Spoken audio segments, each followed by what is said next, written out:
Well, good afternoon, ladies and gentlemen. I'm Jeff Masters, and welcome to the preliminary matchup for URLC 3. A bit later on down the stream, we're going to be having a special charity event to support Ukraine, but for the moment, I am joined in the booth by Gaogaen, bringing you all a 1v1 matchup in the Grand Champ division with Derek versus Vince duking it out head-to-head. So in your opinion, Gaogaen, how do you see things playing out on the pitch, and what do you think we should expect out there? Well, Jeff, first of all, I am very glad to be sharing the booth with you for this prelims matchup, and I'm expecting some fireworks from these two players. Like you said, it's GC division. They're both going to come out swinging, trying to throw whatever punches they can early on, and in a best of three as well. What better to do than to throw all those punches early? Get it going as fast as you can and try and wear down your opponent to get the early advantage and come away with those two games in your favor. I'm looking forward to it. I really am. And I feel like the first minute to minute and a half or so of game one will be very indicative of what we're going to get from these two players. But I'm also looking forward to everything else we have coming later today. The last one driving event, all of this being a charity event for humanitarian relief in support of Ukraine, by the way. It's beautiful to see. Can't wait to see how this night plays out. The community all coming together for a great cause and some even better Rocket League. Yes, indeed, sir. Yes, indeed. Only good things to come. And as you said, I feel like how the first game, the first couple minutes of the first game play out is really going to be indicative of what we're going to see. In my experience with URLC, I tell you what, these guys definitely come out swinging, and they definitely want to try and make a statement. I mean, that is exactly what URLC is about, especially in the 1v1 type of situations. So I know that we're going to be in for a treat, whatever we see out here on the pitch. And I think in a 1v1 situation, it's a lot of times it can be dictated by control. It's all about ball control really in one. So we'll see which player kind of maintains more control throughout this matchup as we get things going here. We got the players joining up on the pitch, so we should have the kickoff in just a few seconds. And it's going to be an interesting one. I'll tell you what.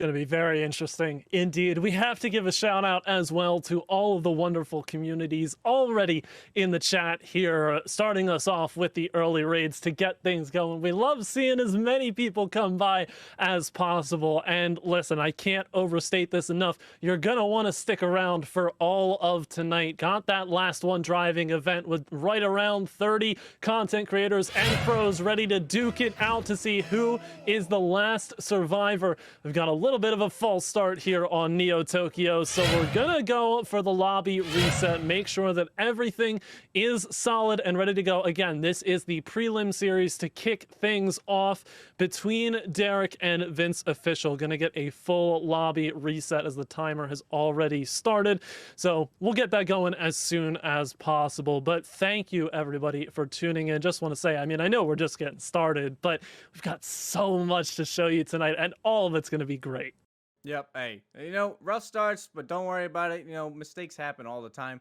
It's it's just gonna be part of it. So, but honestly, you're gonna want to stick around for what we got going on. It's gonna be amazing.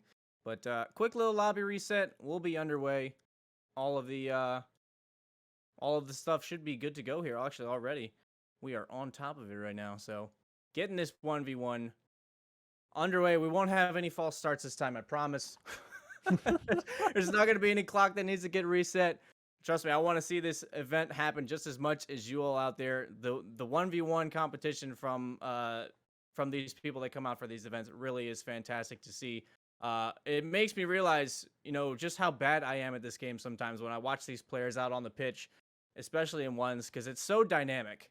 It's so dynamic, and it's so expressive of how really good your mechanics are in a game when you're watching a 1v1 scenario. So it's going to be Derek and Vince going head to head at it. And it's going to be interesting for sure. Yeah, and I mentioned as well, going back to the raids coming in, a Prism raid, which I'm actually hearing is a Ninja raid. So Ninja, thank you so much for the raid. Much appreciated. Like we said, everybody, we're getting set. We're going to get the players on the pitch as soon as possible. This is the preliminary matchup. It is a best of 3 taking place between Derek and Vince official here. So they're going to duke it out to see who could take it home. We're starting on Neo Tokyo. This is the Grand Champion division. So there is going to be some fantastic gameplay coming at you. One's match. Jeff, we're finally here. Game 1 kickoff. I feel like we can breathe a sigh of relief and we're ready to go. Yes, sir. Already on the opening kickoff, Derek, he's got an opening and already scoring off of rip with 4 seconds left to play. He gets a really good kickoff here and just nails it right into the back of the net. Vince couldn't turn around in time. And we've got a little bit of a radio cast, I believe, until now. Just making sure that we get production all set and ready to go. May have some technical difficulties going behind, but you'll have to believe us until you can see the action. It is Derek out to the early lead.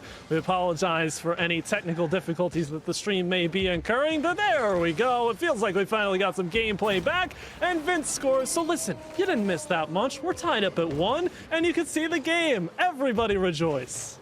Yes, sir. You see, Vince just gets this clear right over top of Derek. He gets a good challenge, so Vince responds to Derek's first initial goal. We're tied 1-1, 4:41 left on the clock. Hardly any time has already passed, and both of these players have already scored. Kickoff goes towards the side. Derek to pick up the mid boost. Vince is forced back into the corner. Quickly trying to set himself up, gets in front of that ball and saves it over towards the corner. And Vince trying to clear this one downfield. Derek takes it over to the corner, trying to control this one up.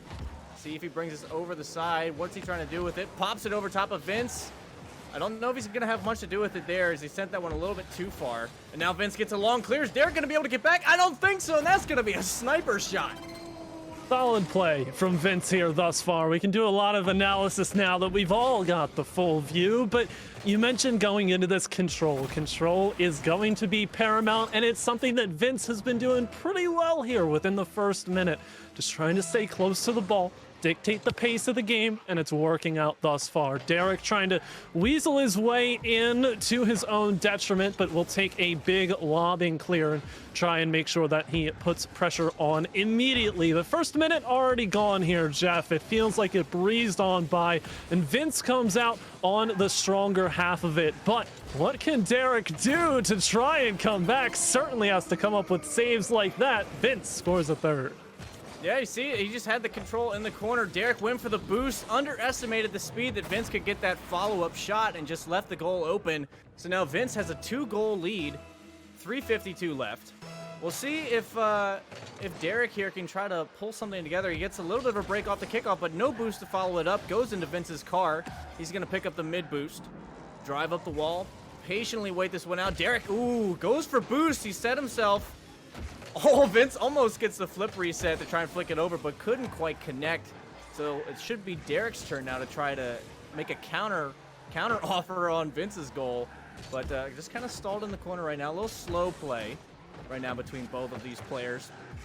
And see Derek lobbing one towards the goal. Good clear from Vince. But I'll see if I'm hoping that Derek can kind of get some momentum going forward.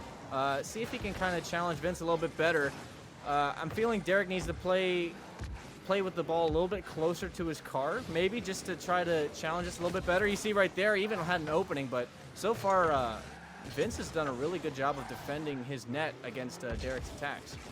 Yeah, this game 1 feels very much like a game 1 if there ever was one. And what I mean by that, in any game mode, is the clean, calculated style that doesn't necessarily try to get too scrappy or too confrontational. Now, it's always high risk, high reward to be confrontational in ones, because if you try and find some side of demo or bump, something to try and throw your opponent off the rhythm, all it takes is one errant miss, and you've immediately conceded possession and likely a goal, as Derek picks this one up right as I say it. You gotta be careful playing it from the corner, because you know that Derek is waiting for this one to fall right where it landed.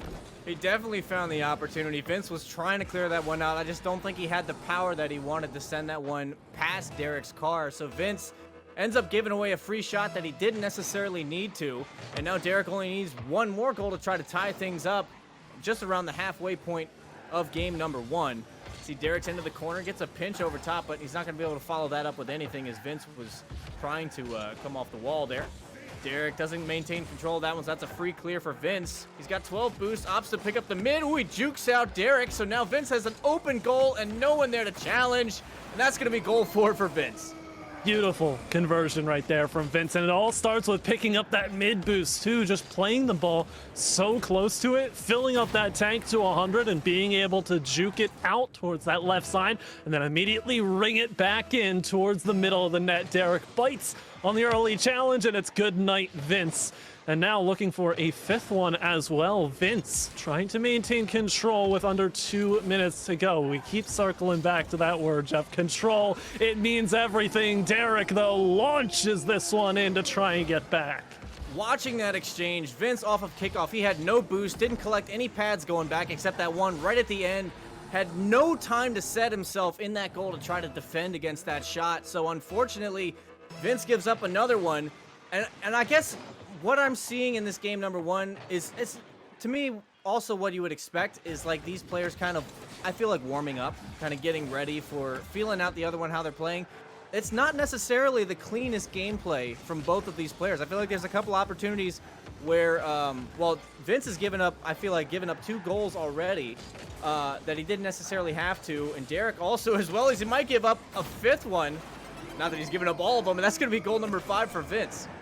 Now this is starting to look like a ones game. Not that it wasn't before, but both of the defenses, you know, from both of these players were doing a pretty solid job of taking away the opportunities before they got too threatening. I mean, if you told me 7 goals with 90 seconds to go, I feel like that's still a relatively low goal count, but it just goes to show you what a good matchup this is for both players. Derek does not connect on the flick nearly in the way that he wanted to. Will grab the mid boost, so has a little bit of presence here, but Vince wants to try and cancel all that out, and a beautiful challenge right there. It's being proactive on defense. Derek not only gets a save, but gets a clear. Can't quite finish in time, though, as again, Vince does it on the other end.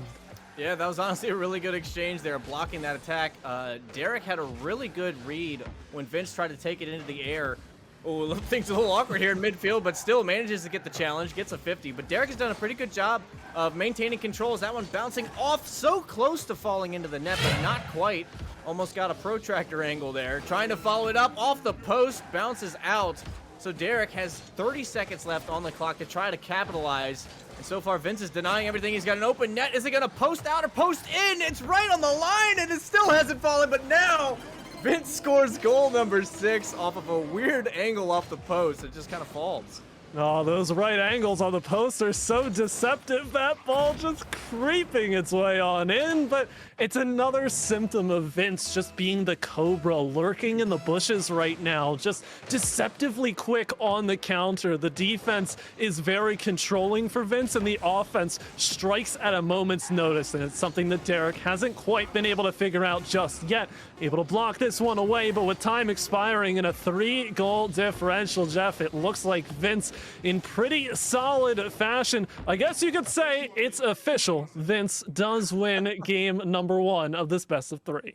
Yeah, Vince definitely had a much tighter gameplay in game number 1, more control. But honestly, looking at the stats with Derek, Derek still took a lot of shots on net. He actually took more shots than Vince, just could not capitalize as much. Vince had 7 saves, so his defense was really what carried him.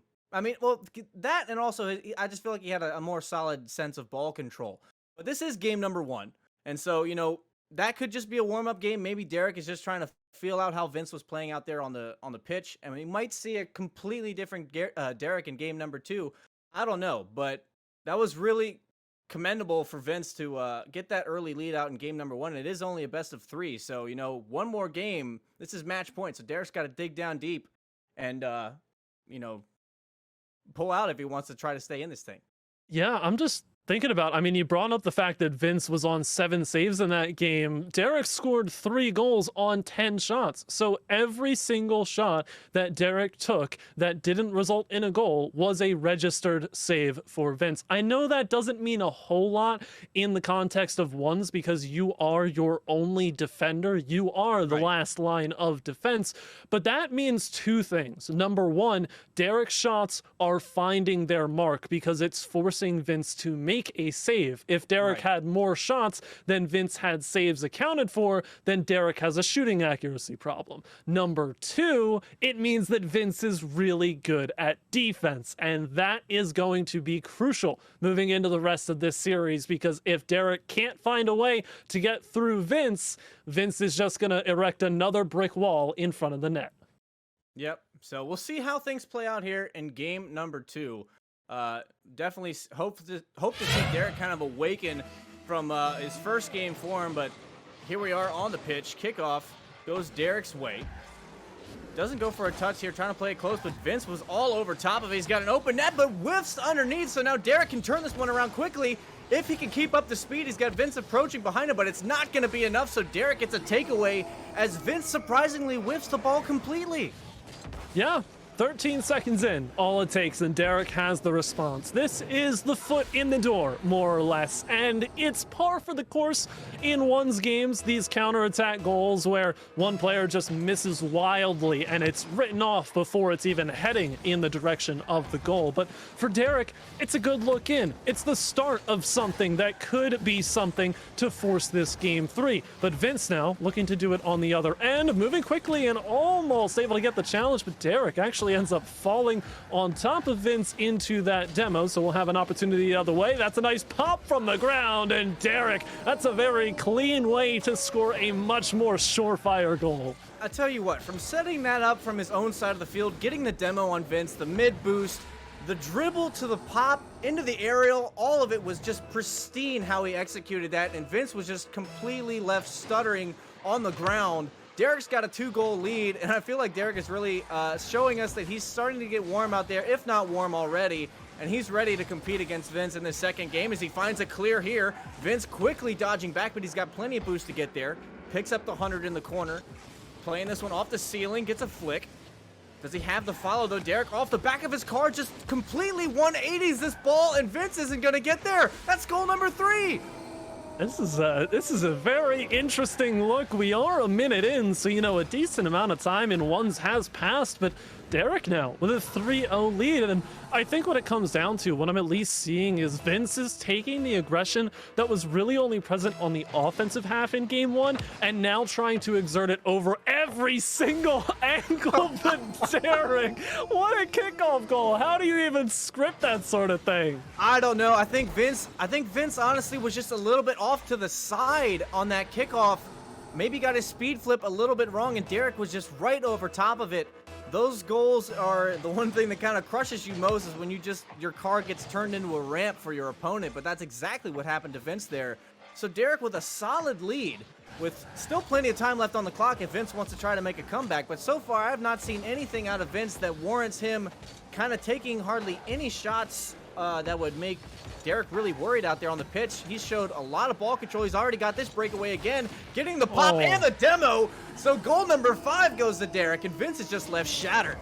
You know what I think it is? Honestly, the Derek Dumpies in the chat are really empowering him right now, because every single opportunity that he's gone for has been a force. And this is something that I touched on during game number 1. It felt like a gentleman's ones game where they were kind of scared to go at each other for bumps, demos, whatnot. But now that it's getting scrappy, you can really see the offenses opening up. They want to try and give themselves as large of an advantage as possible in the offensive zone. And Vince with a beautiful self-dish finish for the first goal, hopefully not the last on his side. Yeah, he got the kickoff goal right there. Well, got the kickoff advantage, taking that to the corner. Real quick transition in. So Vince, he's got his first goal, but hopefully he doesn't give up this one here. No boost, makes a dodge, gets a play. Is he going to be able to fight off Derek with only 12 boost? Derek really slow playing this one, try to get into the mind of Vince, and he's not falling for it. He gets behind him, though. Does he have a follow-up? He gets the cut. Vince is still there with hardly any boost at all. Still makes the save, but Derek is doing a real good job controlling how much boost Vince is actually allowed to get. And even with the demo, still manages to get on the attack. Vince is going to spawn back. Actually, that demo might have helped him out a little bit there. Kind of gave him a clear and a 33 boost to work with.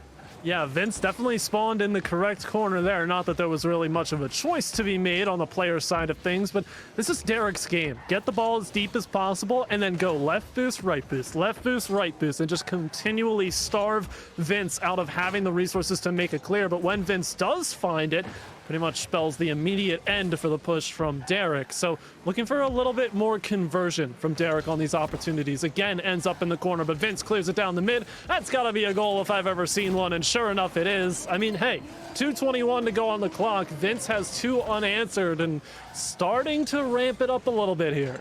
Yeah, honestly, I was really surprised to see Derek go for a challenge that clearly was not going to end up in him getting a touch.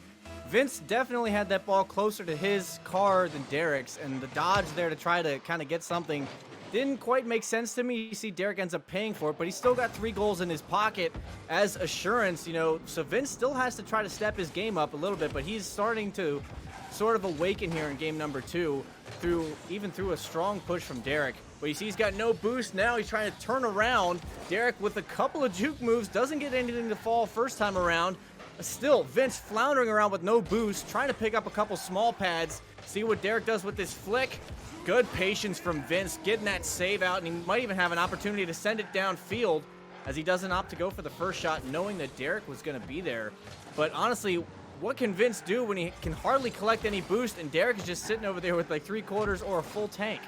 I was gonna say, the boost discrepancy has to be huge for most of this, but Vince still gets the goal. I mean, if you want to have this conversation about boost over ball, sure, but it's almost more than that because Derek has the resources, but isn't challenging at the right times, and Vince is just being so patient about it. Granted, there are some moments where, like you said, Vince is flopping around like a fish, but Derek doesn't really understand the advantage that he holds at most points. He's able to get these boost deals, have such a higher boost total in his own tank. See, he's doing it again. Left boost to right boost to left boost to right boost over and over until Vince can scrap together a measly couple pads, and the back boost does spawn in time, so Vince able to force this out to the middle of the field, which could spell disaster for Derek, forced to play it off the backboard, but Vince, that's a pretty free finish, and all of a sudden he's back within 1. Yeah, honestly, how Vince is turning it up, even despite Derek's best efforts to really starve Vince out on the field, it's not working, and Vince is making his comeback. Derek really needs to start challenging, like you were saying, when he has that advantage. When you've got that boost advantage, boost is everything in ones. If you don't have that, like, you've got to challenge it. But right now, Vince is just making short work out of Derek's defense now in the last minute.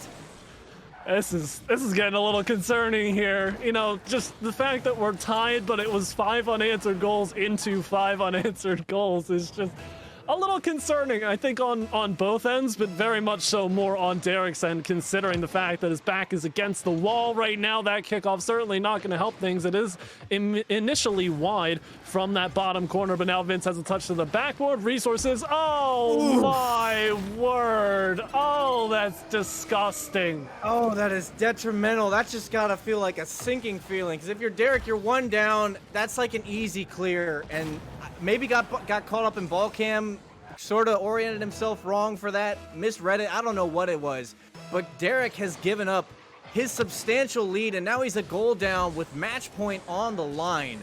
44 seconds left on the clock. Can he do it? He's had the boost all game, but he needs to put something more into it than just having boost. Vince has made much better work of less, and honestly has showed us how much he can really just dig down into the trenches of Rocket League gameplay and show that there's a different style here.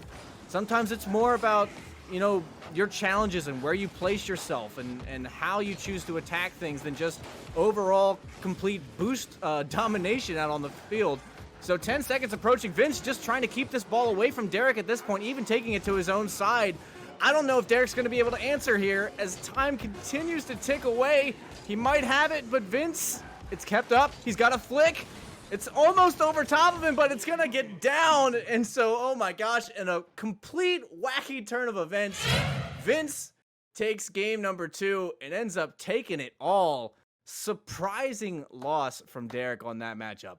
It's a beautiful display, though, from Vince on the comeback. You have to give credit where credit is due. It's a tough look for Derek, yes, because having that 5-goal lead and then conceding 6 straight, the stats are incredibly close this time around. But I think we saw a real turnaround from Vince in the middle of the game, realizing that the aggression throughout every single angle of the pitch was not going to cut it, just needed to get back to what he did best, which was playing slow and controlled and getting Derek to jump and bite at every possible challenge that would not go his way. So Vince, well done to win this series. And Jeff, that's just the prelim matchup. There is a URLC main event as well as Last One Driving coming. There is so much content tonight, and we have only just begun. Yes, indeed. And oh my gosh, what a matchup to start things off, to get the warm-up underway. But as Gaogaen has just mentioned, there is far more to come. Gaogaen, thank you so much for accompanying me in the booth today and really showing off your talents as a caster and on this field. It was such a pleasure working with you today, man. Thank you so much. The same to you. I'm very glad to have done this. Thank you to the welcoming community as well. Fantastic people. And please, everybody, stay tuned. There is so much more to come.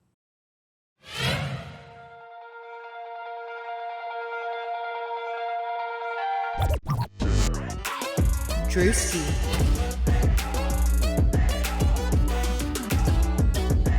Missions. Kia. Spyro.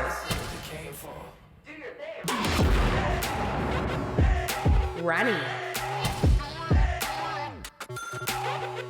Derek. Blue Screw. Tenacity. As Pure.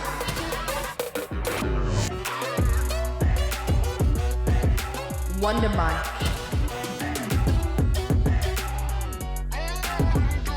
This is the URLC.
I heard they checking for me, no one checking on me, so I had to go run up a check. I got the message on me, ain't no flexing on me, my attorney gon' call and collect. Blessings on blessings for me, my successes only made them envious, they got upset. I had to put all their egos in check. I want the money, the power, respect, and I heard you know so-and-so, you not a threat, cause I really know so-and-so, they like my family, so they go pretend that they cool till they bust at your motherfucking chest. I'm getting gutter, my flow been like butter, my check in the bank, they see the number, all of my haters feel one of two ways.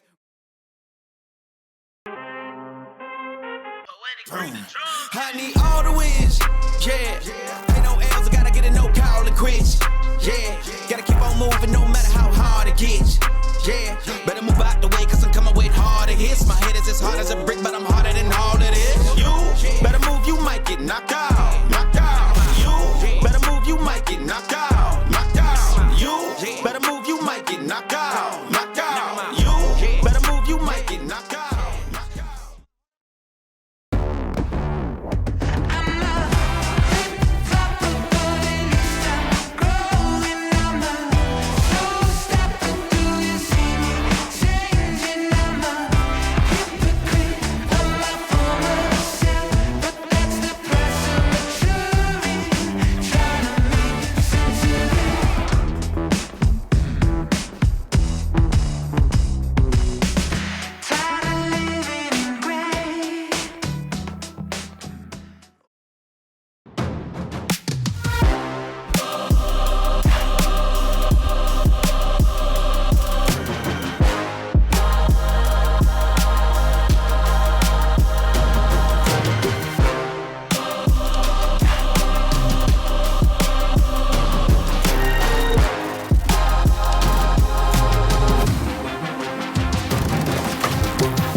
clean 15-0 in the East. The beasts of the East slay the West. They are your CRL national champion. Is Tristn just the key to all of this renaissance? Like, he's definitely a huge part. After we added him, we knew we were going to be pretty unstoppable. I have never seen him compete in a 1v1, but I've seen him compete in every other game mode, basically. And he was nothing short of great. Good luck. I'm probably going to flip reset on you. He does not stand a chance. Like, that man is a threes player at heart. I'm going to make you wish you never agreed to the event. You're not going to come back after I verse you. Having the ability to solo play out of nothing, being able to play as fast as can, with confidence and sometimes arrogance. It took a lot of time being able to have that confidence and play. He just has no business challenging me to a ones match. Like, this is my arena. It doesn't make any sense, yo. But hey, you know, I guess we gotta put him in his place. Probably gonna troll him and bump and demo, steal his boost, try to be a menace. I haven't played in a ones event in so long, so this is definitely gonna be an interesting event. Even if I did have a game plan, why would I tell y'all? Like, Tristn could literally be lurking in chat and he could be writing down the as I'm talking. Like, come on now. He'll know it before the match and then I'm screwed, you know? First game for me is probably gonna be more of a settle in type, and then, you know, get rid of the maybe nerves. I'm not sure if I would be nervous, but You can bring Tristn, you can bring Wonder Mike, you can bring any mechanical player that you want to. I think I'm gonna have to come in prepared. Yeah, he's a proven ones player, really good. Yeah, I think my overall game plan is to sort of be as aggressive as possible. Probably feeling out how Sharif is playing, probably going for solo plays, and if I'm not capitalizing on that, then playing a little bit more safe and more of a calculated approach. Now that I'm on the grind and I actually have the time to really grind the game, it's over. It's over.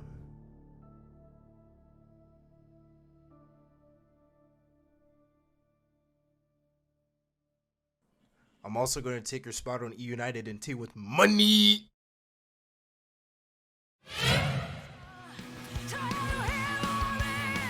Last One Driving, featuring over 30 pros and creators. A charity fundraising event for humanitarian relief in Ukraine. Champ Division. Hey yo, I'm hungry. Versus VO NYC. GC Division. Prison. Versus Tenacity. Music by Sershin and Zaritskaya. And the main event,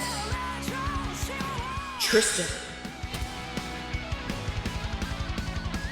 versus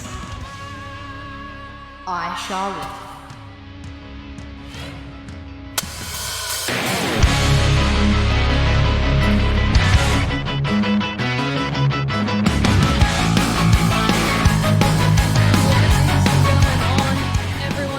To URLC live on Neo Tokyo. We've got the third event of URLC Season 1, Tristn versus Sharif, with your theme Rebel Yell by Sershin and Zaritskaya. We do also have 3 $50 Amazon gift cards to give away between each series, so make sure that you stick around for that. I'm your host, Top Gun 7, and on the commentary booth with me, I do have the best of the best, Mustache and Volts. Mustache, take it away, man. Oh my goodness, URLC number 3, ladies and gentlemen. I'm always so excited whenever we get to hop into the booth and join you all there in Twitch chat and just show you some great show matches. But obviously, Volts, we've got a little bit something special going on here with the Last One Driving charity event. Last One Driving charity event. It's for a great cause. Again, the band for tonight from Ukraine. Again, we're here to support a great cause. Yet another URLC event, and I believe all three of us are participating in that Last One Driving event. I'm a little bit nervous, I'm not gonna lie. Top Gun, I have a feeling I'm not alone in that feeling of nervousness. I mean, I personally hate playing ones, but I love playing ones for a great cause. I would like to give a quick shout out to the prelims, Derek and Vince official. Vince coming out on top in that best of 3. We had amazing casters for that. What did you guys think of the prelims event leading up to the main event here we have today? Oh, I thought it was fantastic. Good showing, good. I always love watching the prelims to kind of kick off the event, and Vince coming out doing the business out there on the pitch. Derek doing what he could out there, but not able to come out with the wins. And again, we do have to give those special shout outs to Gaogaen and Jeff Masters out there in the booth. They did a fantastic job in Volts. It was a thrilling matchup to say the least, but it was a good precursor into what we have for tonight. I really thought we were going to game 3 there. I blinked and it was 5-0, and I looked away, started getting my prep ready, and I looked back and it's 5-4, and I'm like, wow, that got close quick. And then I look back and it's 6-5, and I'm like, what just happened? But again, Gaogaen and Jeff did such a great job. Vince and Derek put on a fantastic show and a great tone setter for the night, and Top Gun, a long night in front of us. Yeah, we do have something a little bit different, as we previously mentioned. We do have the main stuff that we have every URLC. We have the Champ Division, the GC Division, as well as the main event, the SSL Division. And in between all of these fantastic matchups, we have Last One Driving, where creators will 1v1, and they have 3 lives. And they will 1v1 to be the last person driving. And this, once again, is all a charity event for Ukraine. Exclamation point donate if you're interested in doing so. We're here to support and help. And we hope you guys enjoy both the Last One Driving and all the fantastic pros and content creators involved in that. This should be a ton of fun. I mean, the fact that, in between the main festivities that we have for URLC, we have this Last One Driving. Basically, we're going to have a matchup, and then once someone gets scored on 3 times, they're out and the next person comes in, and that, the winner just keeps going, and it's that, king of the hill type of situation. And it should be an interesting matchup. We talked about it before, where we're all 3 going to play in it. I'm not great at ones either, but I'm going to give my showing out there and see how long I can last. But it should be a lot of fun to give a little bit more content in between the great matchups that we'll have for the actual main festivities. And a ton of fantastic creators here. Some of the top level players as well. Some ex-pros, some current pros getting involved. And then, of course, as Mustache said, I'm bringing up the rear kind of at the bottom there. And, again, a random draw. Don't really know who I'm playing, who any of us are playing there. We might even run into each other down on the pitch. But, Top Gun, this is, again, a unique format. It's a unique event here. And, it's a little bit complicated to follow along. So, the viewers have to make sure they're paying attention. Yeah, of course. And because it might be a little bit difficult to follow along, we do have a video for you guys to help explain the event and how it's set up, how it's ran, how it's going to work. And we'll go ahead and get that going for you guys so we can all understand this event here today.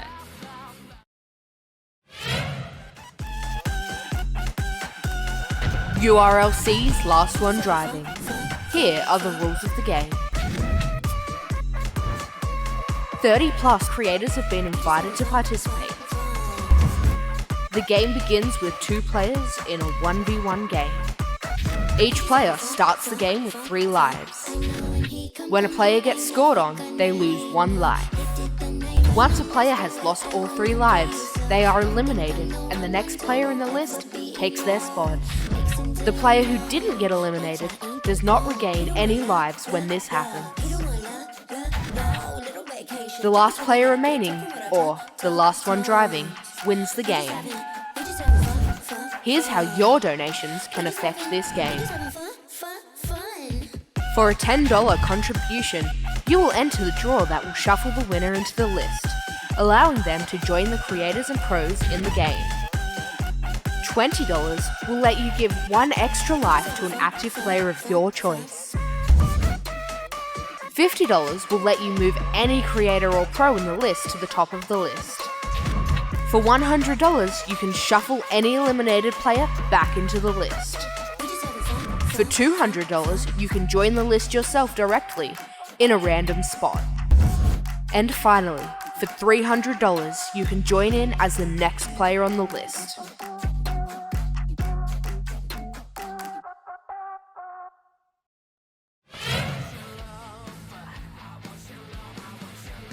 Sounds like a great event. Once again, you guys, !donate if you are interested in doing so. It is for Ukraine, and the band for today is also from Ukraine. Volts, you're the band man. I am the band man, Tristn and Zaritskaya, I apologize there. A fantastic band. It's a complicated name for us Americans, but again, they have such a great story. They've stayed in Ukraine for the majority of the conflict here. They had already been producing music, so we're super excited to bring them on as the official band for URLC 3 Last One Driving, and you'll hear some of their songs throughout the breaks. Again, you heard, I even saw chat react to it when we got started with tonight. You heard some of their intro music there. They're a fantastic band. I love the music. It brings the hype. It fits what we're doing here, Mustache, perfectly. Oh, I just love the story behind them. The fact that they are still out there in Ukraine. They chose, they can't. They physically just can't leave. Financially, they can't leave. So they are there in Ukraine through the thick of it all and still doing what they can, whether it be, relieving any aid that they can, or if they are just trying to produce music so that they can try to bring some solace to what is such a terrible travesty out there right now. So, big shout out to them, sticking through all of it, and hopefully, all of this can end without any more, terribleness that is going on. But it's good to see what they're able to do out there. I'm so glad that they're a part of this, and I'm so glad that we're able to put on this charity event. So again, hit that ! Donate. It doesn't matter what dollar amount you do. If you can, please do so. I think it's just such a good cause to get back to. Yeah, of course. Once again, chat, 30 plus pros, content creators, the broadcast team, several people here at URLC, some contestants that are already involved in the URLC are participating. We've got some fantastic players for you, ranging from several ranks, and we do also have the regular URLC event. We will get the last one driving up here for you soon, and this is the first third. We will be doing it after every of the divisions, like the champ division and the GC division and stuff like that. We will be doing 1/3 after every single one, to make sure we have the event going, as well as making sure we get the last one driving done as well. Yeah, you just want to make sure that after this first start that we're gonna have for last one driving, we are gonna end it at a certain point, so that way we can get into the champ division matchup that you guys are looking for. Hey, I'm Hungry versus Vion. So don't think that, that last person who won was the winner. Remember, we've got this, 2 more times before each of the Grand Champ and the SSL division matchups as well. So we will announce when we have that final. We're going through about 30 people, and this first one, we've been able to see who's going to start us off, and this is going to be an interesting matchup. I don't know if I want to give it away. I feel like we need to go into the matchup and see who it is, but no matter what, this should be a good start to really kick off this last one driving, folks. Yeah, these are two great contestants here, two well-known names, especially if you spend a lot of time in the Rocket League community here.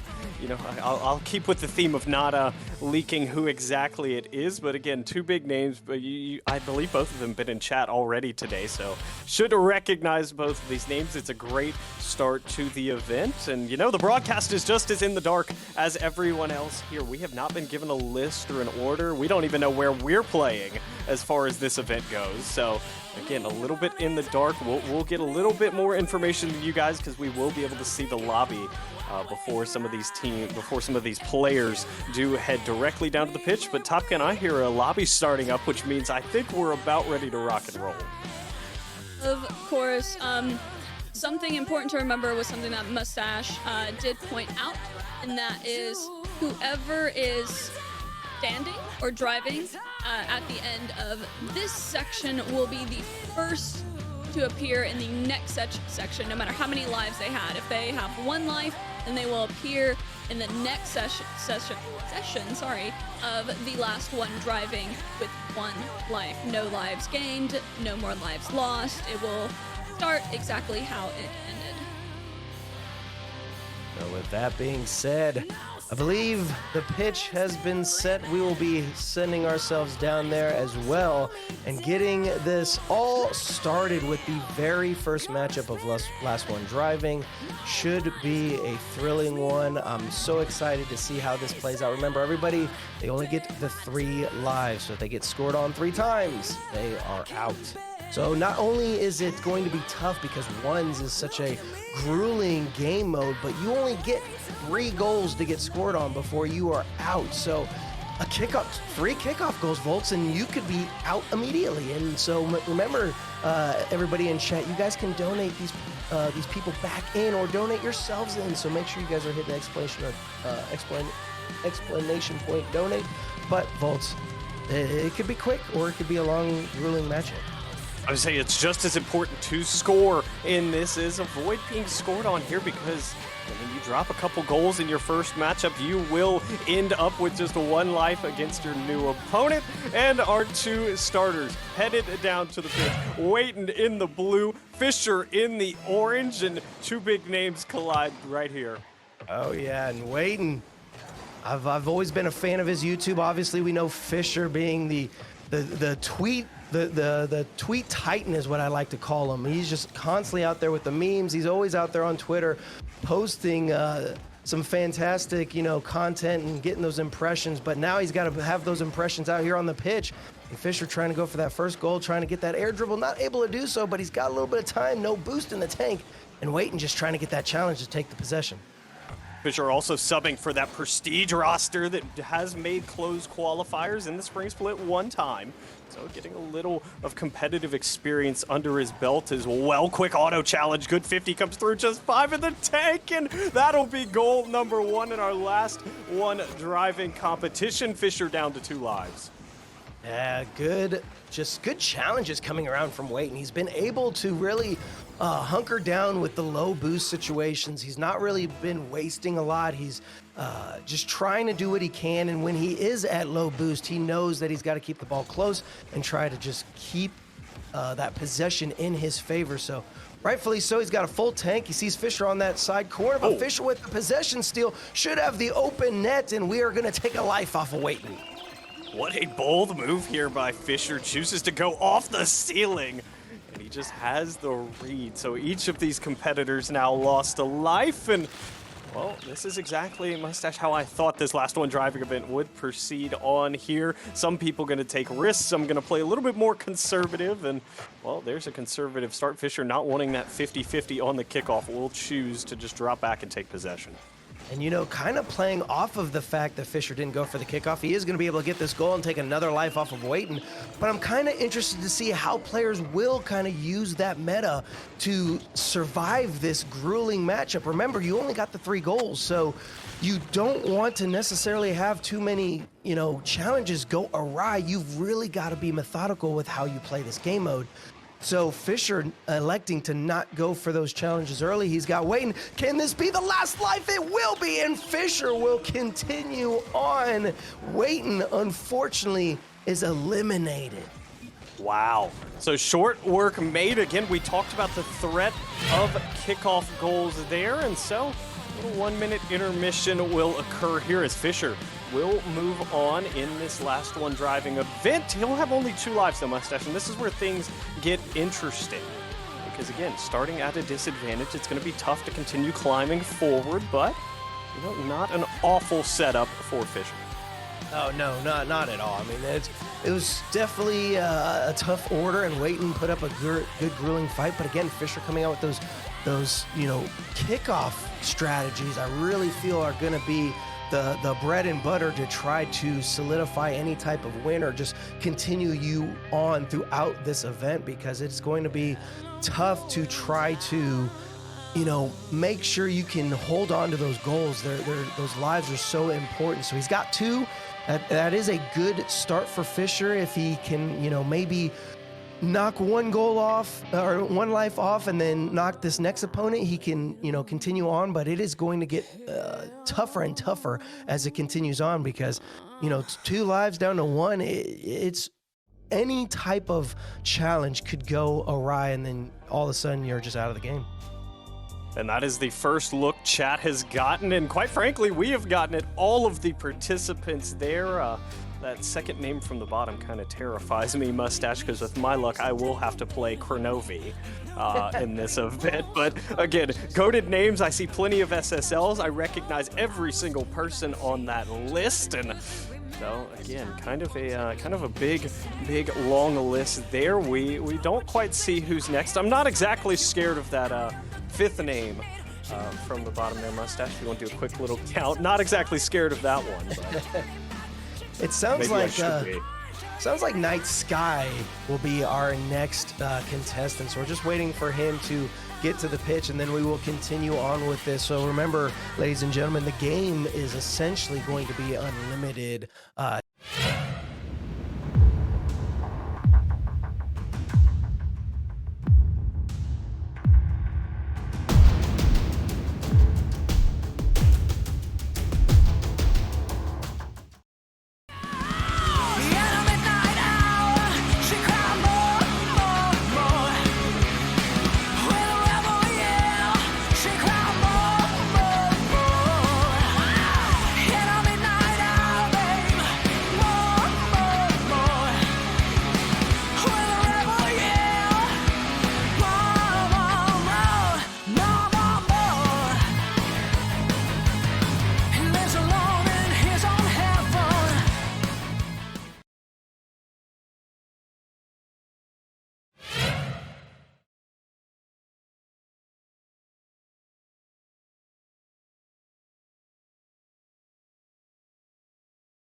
think will basically equalize us up here.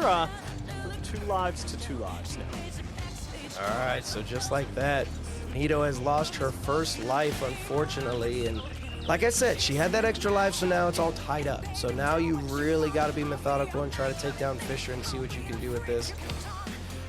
There's an interesting kickoff as it goes stalling to the midfield, and it's going to be Nito trying to take possession. Fisher, does that go on target? No, but he's going to be able to play cleanup, and he's able to get another life off of Nito. We'll say a welcome back to chat as well. You can now hear us, and let me tell you, you just missed quite the interactions between Top Gun and I, and quite frankly, I'm very happy that her audio did not quite go out there. She may or may not have told me I look small today. I think I look spiffy, Mustache, and of course your mustache always on point. Oh yeah, we come out looking with the good fits, but Fisher gonna take down Nito quickly, unfortunately, as he's able to get the third and final life away from Nito. And Fisher, he might be the powerhouse throughout this 1v1 event, and he's just gonna have to sit there and wait for his next opponent as we wait to find out who's gonna be next in line for this. Wow, I was not ready for that. From Fisher, it was, again, the fake kickoff. That seems to be a trend. So if you're a competitor in chat watching, he's not as sure of himself on kickoff as some of these guys who really like to dominate the kickoff scene. And, Top Gun, that's a note to take. Of course, Fisher did participate in another charity event yesterday, and he did beat Ranny, who is a fantastic ones player. And I learned that Fisher is actually decent at the game. I never knew. I've played hoops with him, and he couldn't score an open net. Now I'm watching him play ones, and he's doing pretty decent. He's not doing too bad. So what you're telling me is Fisher's Twitter game is about as stellar as his Rocket League games. Maybe. It's looking a little bit in that direction, maybe, but he's still got a little bit to prove. He's got a little bit to prove still. Everybody, as Fisher continues on, that head's just gonna get like this big. No, I'm just kidding. But I met Fisher out at LAN when we were out in LA. Good dude, and always been a fan of his, and so it's good for me to see him doing so well out here on the pitch. But I do feel we've got Night Sky coming in as the next person. So this one should be an interesting matchup as they will start to take their positions on the pitch, and we will get this going. But, man, Fisher, he's still got the 2 lives, still doing good. But we'll have to see how this all plays out now with Night Sky out here on the pitch. Yeah, that was a good pickup for Fisher there again.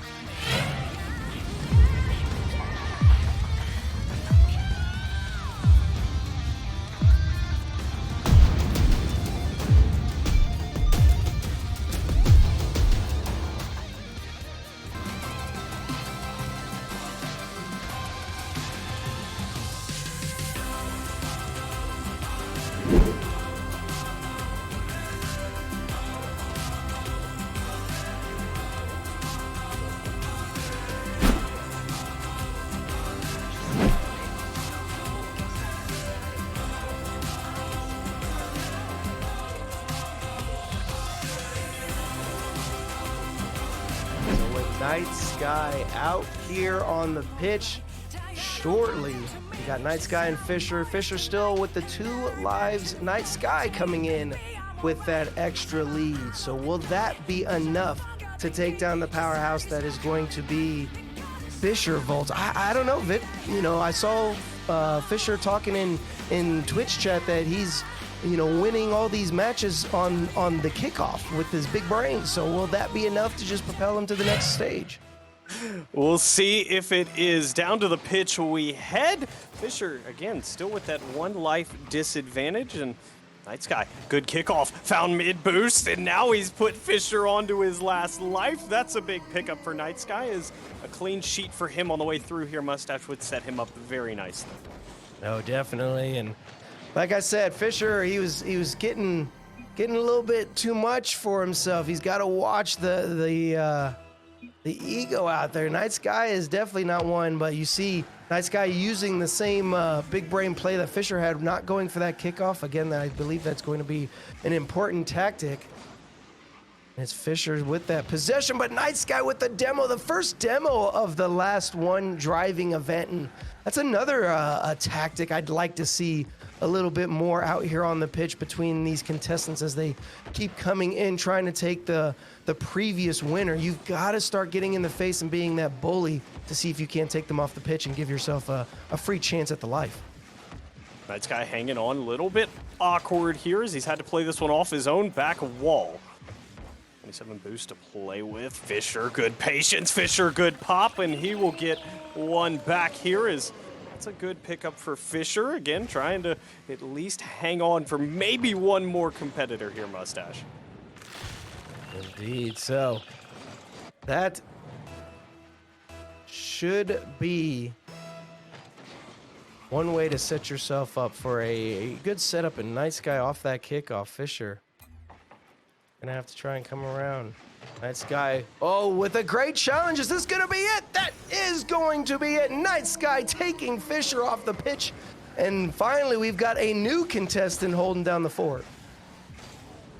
Big pickup there for Night Sky, though not the clean sheet he was looking for. He will have just 2 lives left for our next competitor, but again, Fisher, great job to start the show there. That starting at that 1 and 2 position, especially when you have near 30+ competitors, is always a rough spot to be in. Of course, I think that Fisher did great considering he went through, made it to at least the 3rd. You know, Night Sky not getting the clean sheet he wanted, but Fisher unlucky. I would assume, I would believe it's pretty unlucky to have to be the first one going. That's got to be very, very, very unfortunate. I personally would think that if I were even the last person going, I still would probably lose. So imagine being the first person to imagine being there. next. Yo, wait, hold on. Hold up. So I was trying to wait for the countdown to happen because I was like, oh, I saw it in game. I know you guys in chat don't get to see it. We get a little bit of the behind the scenes, so I feel like I am announcing the player a little bit too soon. So I'm going to wait, but we may have gotten this one in, and I'll be interested to see how this next matchup goes. So will I, and I believe, Mustache, that is our cue here. I don't know how much longer I can keep it together here. We need those numbers to pull up on the screen, and we'll let the big old-fashioned countdown take it away here. This is without dropping a name here, Mustache, this is gonna be a tough matchup. Oh, indeed, but the next contestant, we talk about how you get to come in with an extra life or extra 2 lives if you have that opportunity. So it is going to be none other than Top Gun, our host, versus Night Sky. They get to go at it. And Night Sky, again, down the 1 life, comes off with the possession, going to be able to take 1 off of Top Gun. So now we're all tied up in the lives yet again, folks. This is a good little pop from Night Sky. The control, he never lets that ball get too far away from him. And he looks ever impressive, Mustache. Again, he's on the URLC roster. I think he's been preparing for his next event behind the scenes. He looks much rejuvenated here. Big dominant kickoff here. Top Gun scrambling back. We'll be able to play it to the side, and she'll survive with her 2 lives for now. Nice guy with that flick, just bowling, trying to just wheel lock with Top Gun. Stole the boost. So that's going to put Top Gun in awkward position, and there is yet another life knocked off. And, I do want to say, Volts, it's almost nerve-wracking when you have to jump in and then all of a sudden play, whereas, Night Sky's a little warmed up. Top Gun not really being able to practice, of course. Nobody really able to practice too much, for their opponents. So it is definitely so tough to come out here and see what you can do. But Night Sky holding down the fort. And Top Gun going to see if she can't take a life off of him. Oh, there's an opportunity. That's a big miss. That's a big miss. And Top Gun won't miss the most difficult shot in Rocket League. She hits the open net. And both of our competitors now down to 1 life. If you're just joining us here, you'll get an explanation for exactly what you're watching here in just a second. Put it this way, next goal sends somebody home, and Mustache never big kickoff. Oh, and Night Sky coming out with that big kickoff. He takes the possession of the boost. Does he come out with the Doomsy? No, Top Gun at least coming in to try to take it away. He still has possession, or Top Gun rather, low on boost. Good save coming off the backboard. Night Sky still sitting with about 15 in tank. Top Gun just getting the bump, but Night Sky stealing the boost, and it's just gonna be from corner to corner. Top Gun gonna have to play this smart, and it bounces off, so Night Sky again, just from side to side, seeing if he can slowly whittle away at the defense. Top Gun grabbed a couple pads. Night Sky, good control. Top Gun, great 50. Top Gun, open net, get there. Both get in. Top Gun has survived against Night Sky. She'll have 1 life left, and wow, Night Sky just couldn't quite break through their Mustache. The host survives. Congratulations on all of that. GG's to the both of them. Top Gun, wow, you know, now we get to have an interview with one of the players. How was it like? How was it to just jump into the game and play it out? But I'm nervous, and I almost started talking while you guys were casting. I was like, wait, can I do this? Can I sit here and speak and yell about this game while, you know, while you guys are sitting there casting? I decided against it just in case.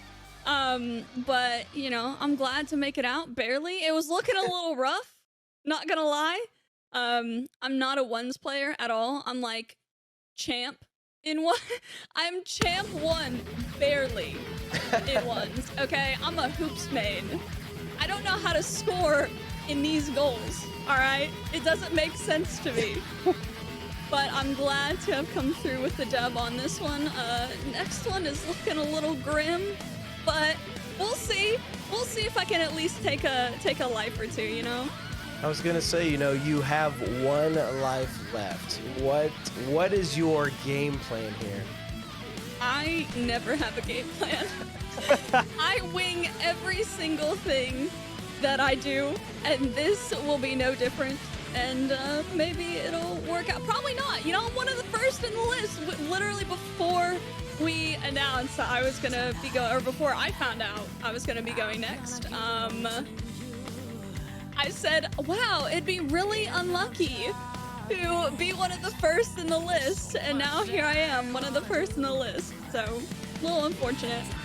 And ladies and gentlemen, if you're just joining us, again, the list Top Gun referring to 30+ creators, pros, some of us from here at the URLCs. You just saw Top Gun get live drafted, we'll call it, down to the pitch. She just kind of got a message that said she was up next.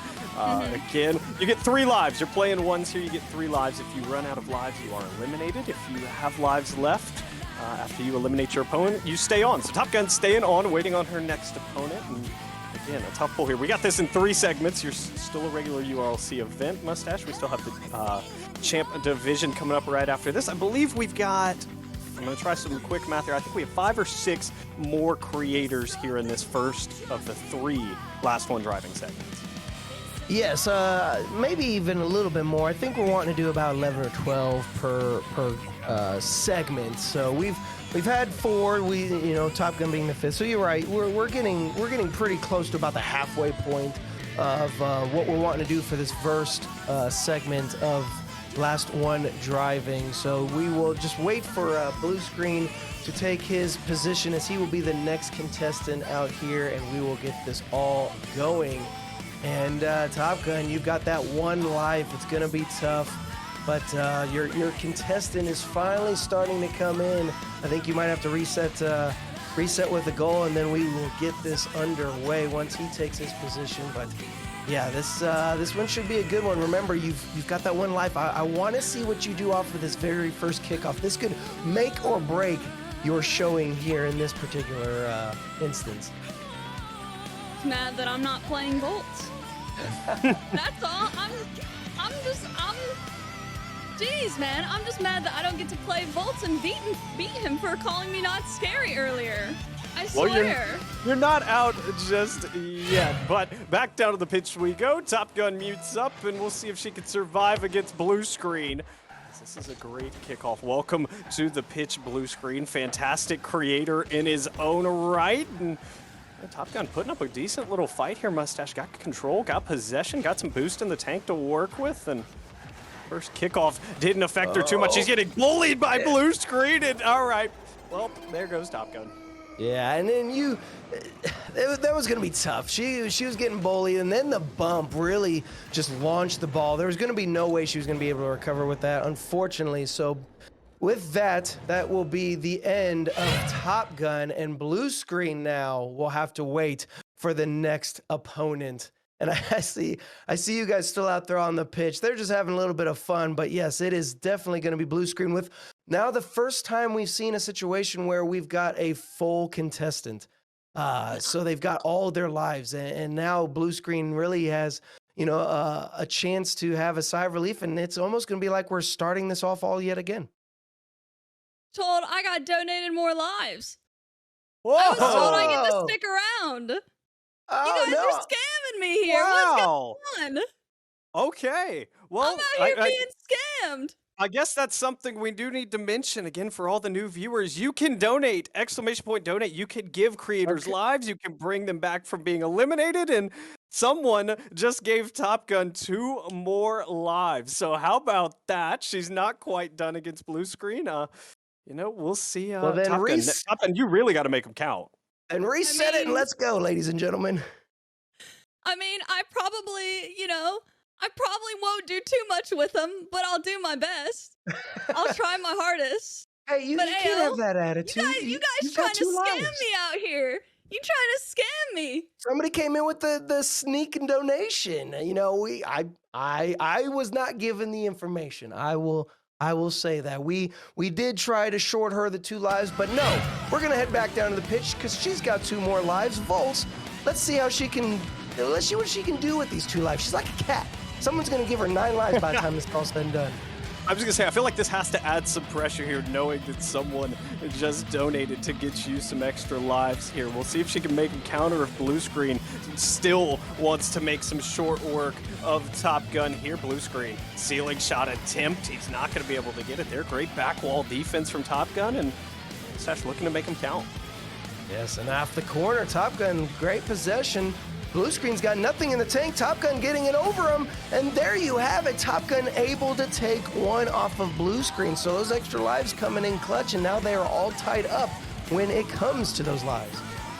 2-2 there, and that's a good pickup there. Very impressive defense from Top Gun. We'll see if that can be her catalyst to continue moving everything forward. And blue screen off kickoff again. What an angle he just found, and Top Gun can't find the touch. Blue screen strikes back. Top Gun down to her last life one more time.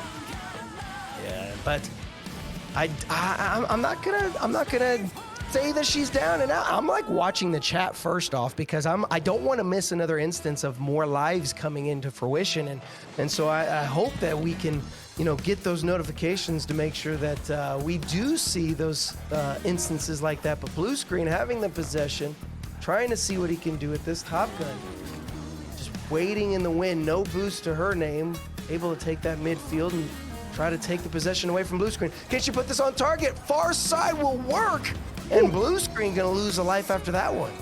Tip your cap to the placement here. This is the one place blue screen could not reach. He had about 90% of that net covered, and Top Gun finds the open 10%.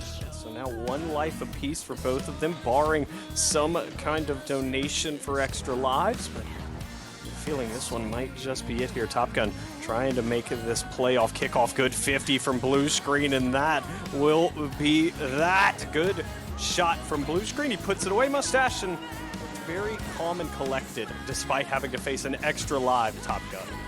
Now, do I dare say that Top Gun is out of lives? Please let me know. But other than that, if that is the case, then blue screen has knocked down Top Gun. Top Gun, have you heard that you got any more lives? I have not heard that I got any more lives. No. It was a good game. A little nervous. Like I said, I'm only like champ 1 in once. And, you know, I tried my best. What can I do? Isn't Blue Screen's like GC at least, isn't he? Oh yeah. Oh yeah. Yeah. Oh yeah. In ones at least. So you know, I'm proud of he beat me on the kickoffs and struggling to recover. I've been working on my speed flips lately and they kind of suck, but you know, so my speed is a little, you know, it's okay. It happens to the best of us. At least I made it.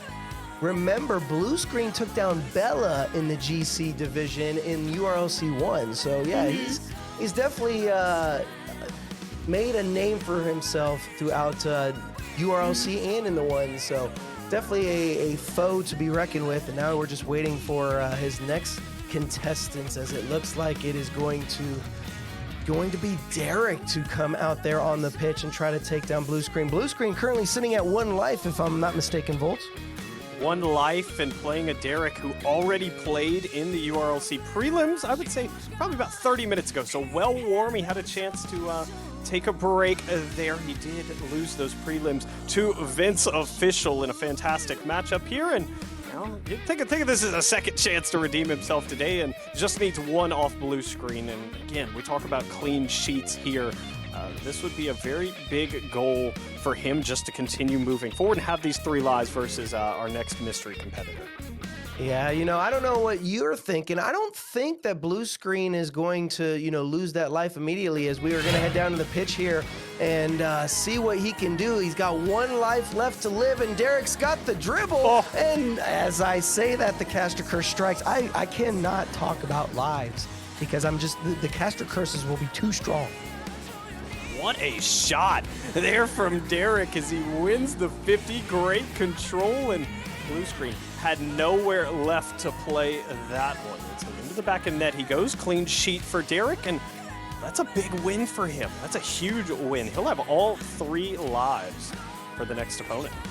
Yes, and that will definitely, you know, be an important aspect. You want to have as many lives. You don't want to come in and obviously lose, because remember, you're trying to be the last one driving. You want to be the very last person out of 30 or so content creators and pros that we have. Remember, exclamation point donation can give extra lives. You can join in the festivities if you'd like. You know, we saw Top Gun get some extra lives from the donations, so definitely if you're wanting to see a specific player, maybe you saw Blue Screen, you wanted to see more of them, you don't want to see him leave immediately, so then you just donate some extra lives. That's something that you can do. Plus, it's all going to a great cause to Ukraine humanitarian relief. So make sure, if you guys are able to, you hit those donations to either try to join in or try to see some more action out of each and every player.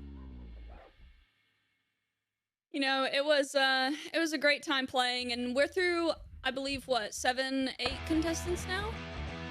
Is that right? Yes, I believe I was the 5th, and it's like, yeah, I think it was around like 8 maybe. So we are almost through with the first section of last one driving before we move on to the champ division, the main part of the event, if you will. We will be doing that pretty soon as well. So get ready for the champ division as well as the rest of the last one driving. We're just waiting on Danny. Danny going to come in to try to see if she can take down Derek. Now that, and I do want to say, I'm going over, you know, all the previous notes, all the different events that URLC has had so far, and Dannykins, as she is also known by, was in our champ division in URLC 1, the same event that Blue Screen was a part of. Remember, though, Blue Screen being in the grand champ division. So will that be a factor? Will Danny be able to take some lives off of Derek, rather? You know, that's going to be interesting because they're both starting off with the 3 volts. Down to the pitch we go. This is, again, a fair matchup here, though. Again, Derek, a URLC competitor. Danny as well. Derek, a division higher here, so this is a good test for Dannykins, and an early backflip flick from Derek. We'll see one of her lives erased. That's a great shot. Oh, fantastic. Just a good flick, holding it out. Danny trying to get the challenge. And, you know, I thought it was going to be a close call, to say the least, to get the touch on it. But unfortunately, the flick does work out. We all know how dangerous those are. And as Derek able to take that first life off of Danny. Danny going to have to recover, and Derek taking the possession over to the midfield. Off the sidewall, he's got control. Danny on the backboard, just waiting in the wind. A good bump coming out. Can she take control? No, Derek's going to try and cut this corner. As he does, takes that corner boost. See what he can do with it. The potential doomsy. No, Danny with a great save. Fantastic save. She got just enough of that one, and she'll get plenty of this one as it's turned away, but the boost are starting to kick in. Derek is just cleaning up pads. He's cleaning up big boost. Danny's still making it play, and she'll escape her own defensive end. That's a big stand from her. Derek scrambling back. We'll be able to get at least a couple touches to this one, really trying to just settle down here. Danny, early challenge. This one almost straight into the back of the net, and Derek now a little bit panicked. He missed corner boost, but he'll have enough to make at least an attempt here and a second touch into the back of the net.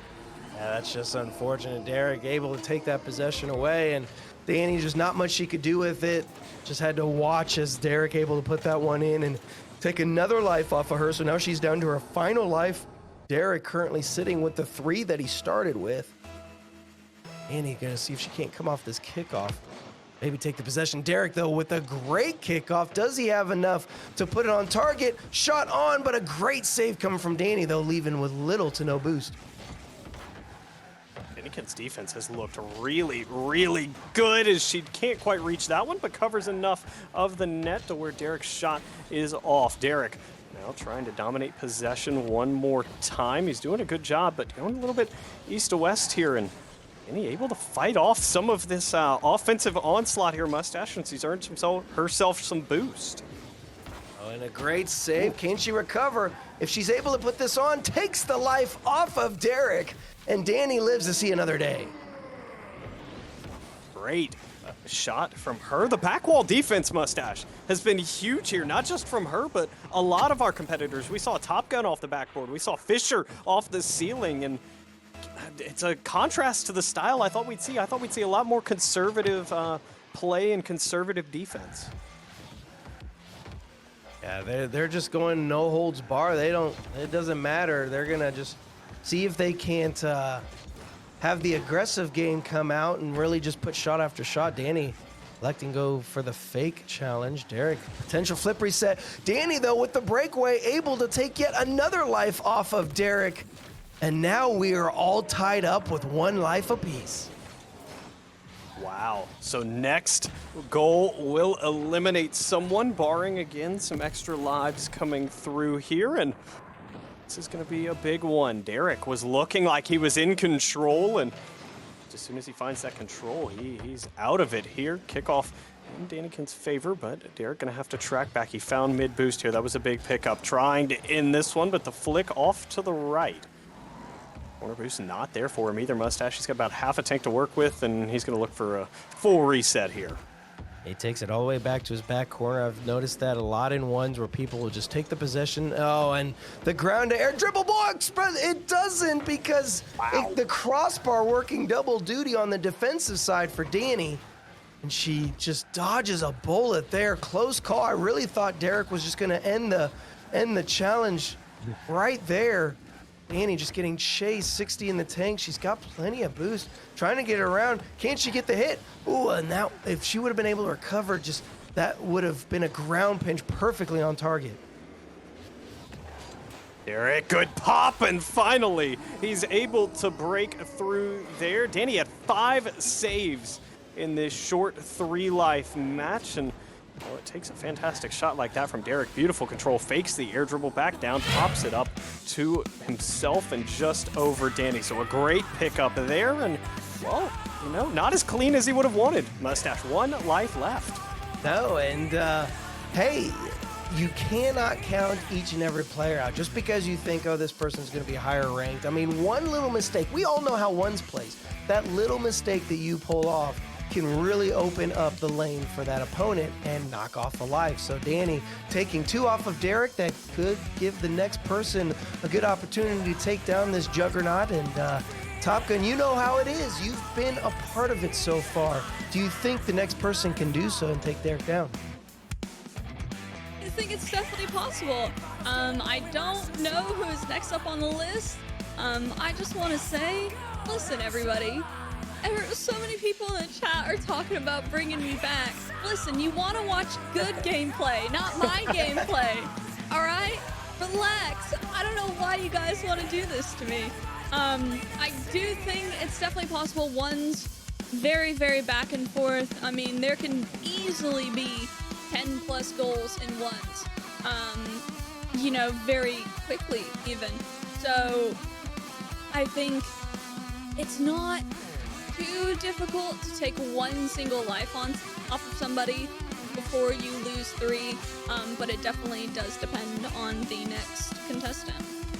And that next contestant is none other than Sadly. So we are going to head down to the pitch, and they are already duking it out. Nobody has scored yet, so Derek is still alive and Sadly currently still sitting with his boozo. And I believe we are going to go ahead and reset, so that way you guys didn't miss anything. We're going to even it all out, so we are going to reset themselves, get them back in their starting position vaults, and start this off with a bang.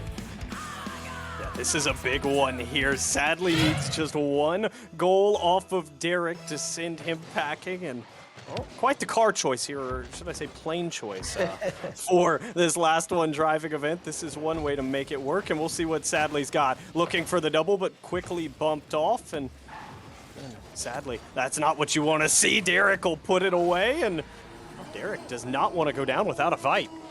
No, he does not. And for anybody who's just tuning in, remember, this is URLC number 3. This is our 3rd event of the regular season, but we've had 4 events prior. We had, obviously, URLC 1 and 2, and then we also had One Shot and Showcase. We also had the Legacy event, but that was kind of our, like, precursor, our prequel, if you will, for the entirety of what URLC is. So in that fashion, our URLC number 2 main event was put on between Wonder Mike and Sadly. So Sadly coming out, seeing what he can do. He's wanting some vengeance, as this one getting right past him. Derek's gonna try and put that on, but Sadly able to get the clear and get it out to midfield. Great save from Sadly here. Just has to beat Derek with this one in. He will. Great shot from Sadly. That will send Derek packing. But again, quite the effort there. Sadly, from the SSL division of the URLC, Derek had the first score off of him, despite just being from the GC division. And again, Sadly, 2 lives and a plane to play with now for the next opponent. Yes, we just gotta wait for the next one. Sadly, like I said, coming in, he was part of our URLC 2 main event, and so in thrilling URLC fashion, he's definitely putting some work out here on the pitch, Top Gun. Yeah, of course. We are almost through all of our contestants for this section, are we not? Getting close. I would close. assume we probably more? have about 1. Mm-hmm. So Sadly does not have to last that much longer in order to at least make it onto the second section. And he might be able to pull through and then get a little bit of a break before moving on later tonight. I can confirm this is the last matchup here, so we await the opponent. No. Again, we will go to a break, so folks, no matter who comes out on top here, no matter how many lives they have left, they will be the first contestant when we come back to this for segment 2 of Last One Driving here. So win here, again, earn yourself a break, kind of regather, but your lives do not reset. And then, Mustache, right after that, we do head to the regularly scheduled URLC, which is the Champ Division matchup. Oh, indeed, and I'm excited for that one, but I don't know. I'm almost just as excited for this last contestant that we are going to have here. It is going to be none other than Gaogaen, also known as, the player formerly known as Lubby TV. So this one should be an interesting matchup. Gaogaen versus Sadly should be a thrilling end to this first segment of Last One Driving. 2 top players here, both, I would say, SSLs, probably across the board in every game mode. So this is a big matchup. Sadly, with only 2 lives. Gaogaen, obviously, with the 3 as he's just arrived. This one Fantastic into segment number 1. Sadly, shot turned away, and wow, the pressure is on Gaogaen. No room to breathe for Sadly, but he'll use that boost to be able to turn this one to the side. Sadly's just going to try and get this one around. He's got the ground to air dribble, takes off like the plane he is, but a good defensive play coming out from Gaogaen, sending this one down the pitch. Is it on target? It is, and that is going to be 1 life down from Sadly. Great defense from Gaogaen, rewarded with the open net. I'm impressed. Sadly came even that close, Mustache, to really turning that one to the side there, as that was a fantastic effort in his own right. Now can Gaogaen take yet another off of Sadly, or Sadly going to try and knock one off Gaogaen? This might be the opportunity to do so, and that is going to be the case. 1 off of Gaogaen.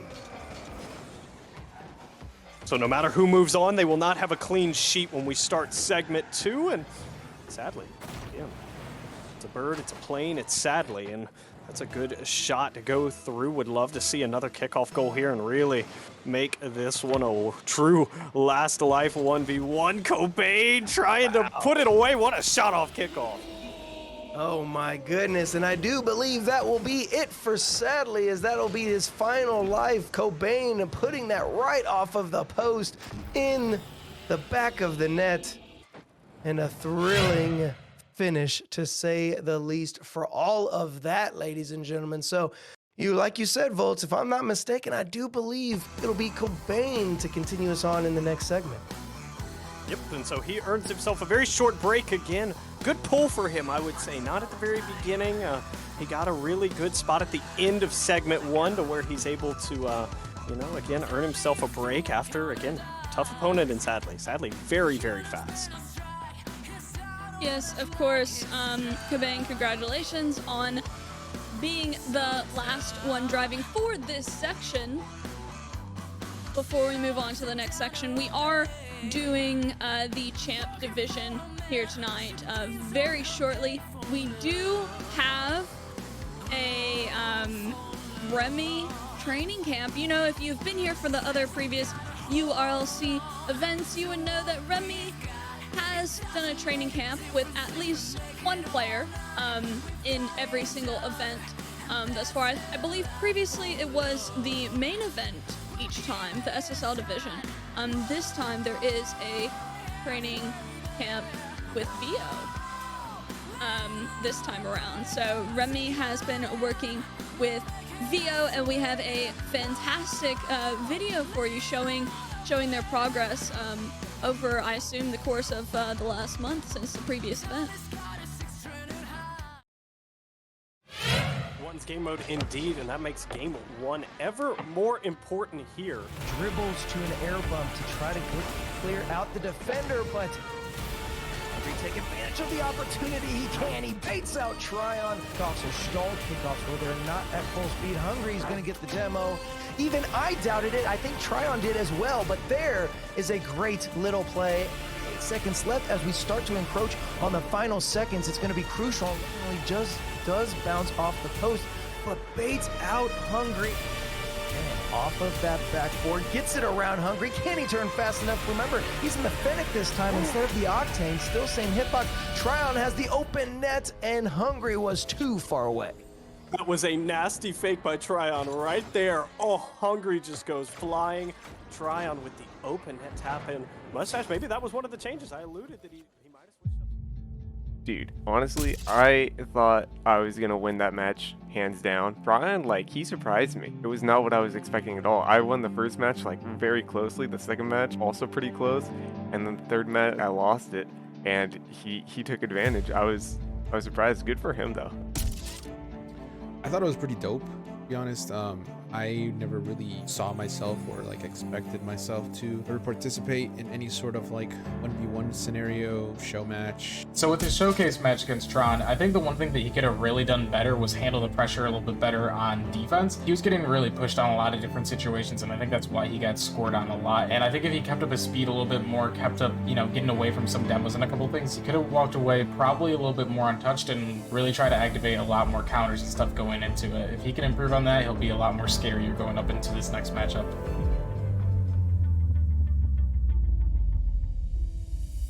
That's That's a good touch from Bubba, though. We'll have a look on net, and just like that, Bubba Stew. Now Vio's gonna have to defend this, and he doesn't. Oh, that hurts. He's got it on his car one more time. This time, Vio did not bite. This time, went for a 45. He is, and there's another goal. He'll win it, and that's exactly what he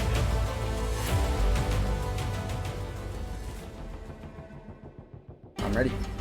All right, let's go. To counter Hungry's offense specifically, we are working on defending flicks. Oh my gosh. Not giving space so that he can't play it slow. We're working on speeding up the game. Good pressure.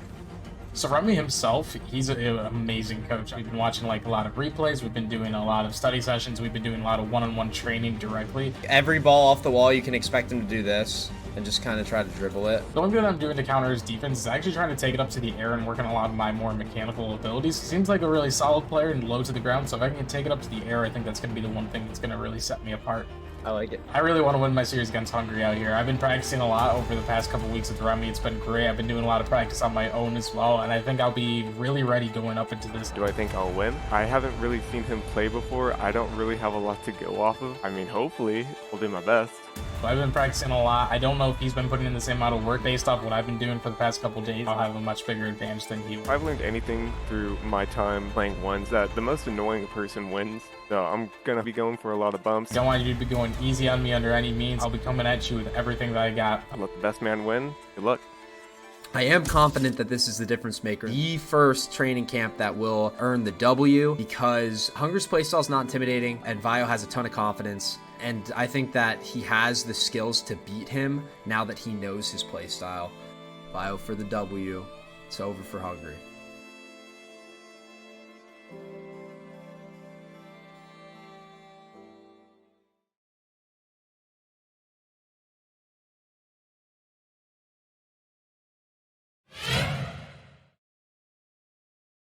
All right, what do we think? Do we think that Remmy will finally come out on top of a training back? He is 0-2. So do we think he will finally come out on top of a training pack? Or a training camp, I mean, sorry.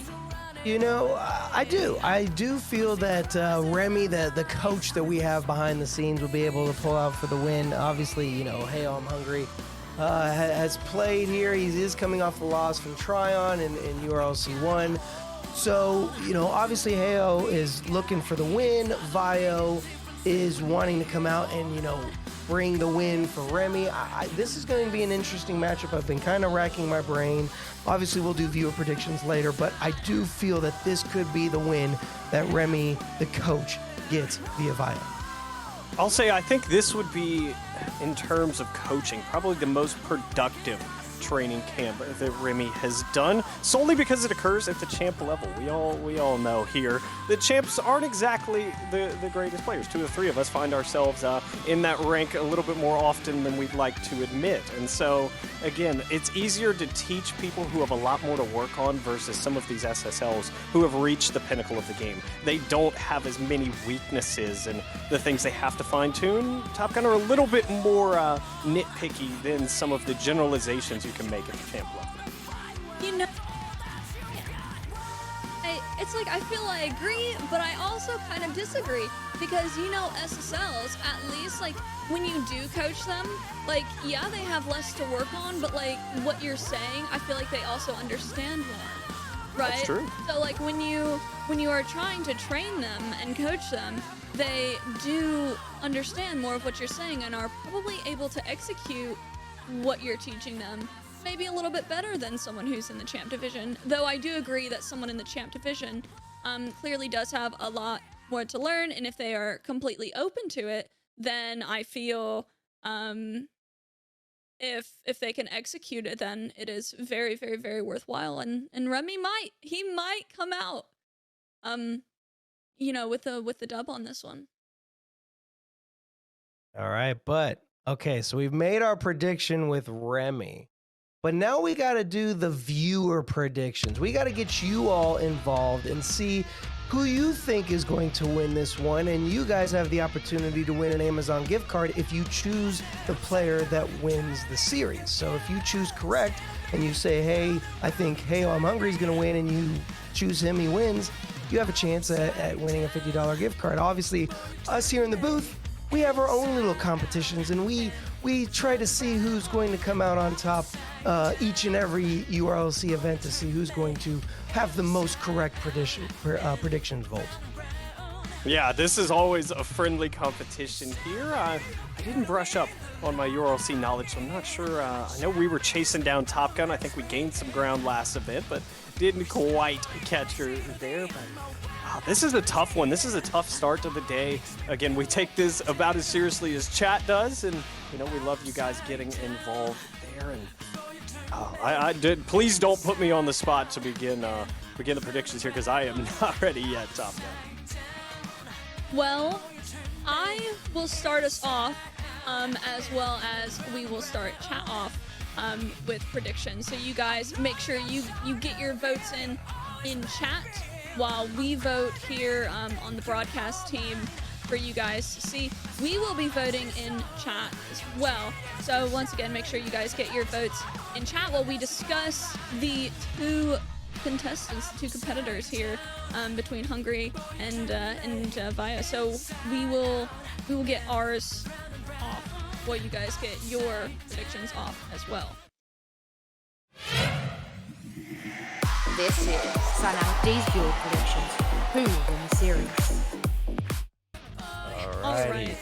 So, you know what? You were right, Top Gun. I believe you said you were going to start off first. So, I'd be interested. You talked about Remmy. This might be his W. So, do you think that'll sway your decision on who you're going to vote to predict to win the series? I actually did not put too much thought into it. Like whether I'm gonna choose whomever. I do believe that Remmy is good at coaching. He's had some experience now at the SSLs. However, I don't know. I'm a little bit uncertain here. I guess like off the top of my head, I see chat telling me don't curse Hungry. They're saying don't do it. I feel like I have no particular bias here, and I feel like you guys are gonna choose the man coached by Remmy. I feel like I gotta stand behind Hungry. I feel like I have to stand behind him here. So I will actually do that. I will go ahead and stand behind Hungry here and let you guys get your votes off. All right. Well, you know what? You are correct. I am going to stand behind Remmy. I am going to stand behind Vio. Vio coming in off of his win when he faced off against Bubba Stu, if I'm not mistaken. Hey, I'm Hungry. He lost to Tryon in URLC 1. I am going to go for none other than Vio. I do think the coaching will help as well, and I do feel that he'll be able to overtake Hi-Oh I'm Hungry, but I know a lot of you out there in chat are going that way. I will... Oh, man, this is tough. You know what? This is a big chance for me to gain some ground on Top Gun here, so I'm going to let that be the driving factor. Remmy, I believe in you. Vio, my friend, as well. I know we were DMing before this event. He said he's nervous. Don't be nervous. You got this. Give me that nice little bang sound effect. I'm locking it in. Give me Vio here. Gain some ground on Top Gun here. Mustache, I'm going to make an even bolder prediction. I think this is done in 2 games. Oh, so you're thinking that the 2-0 sweep coming out from Vio. I could see this going to 3 games. I could see this going the distance, but yes, Top Gun, I'm going to have to go with Vio, and we'll see. Can me and Volts, overtake you, or are you going to be able to extend your lead on us? I think I'm going to extend my lead.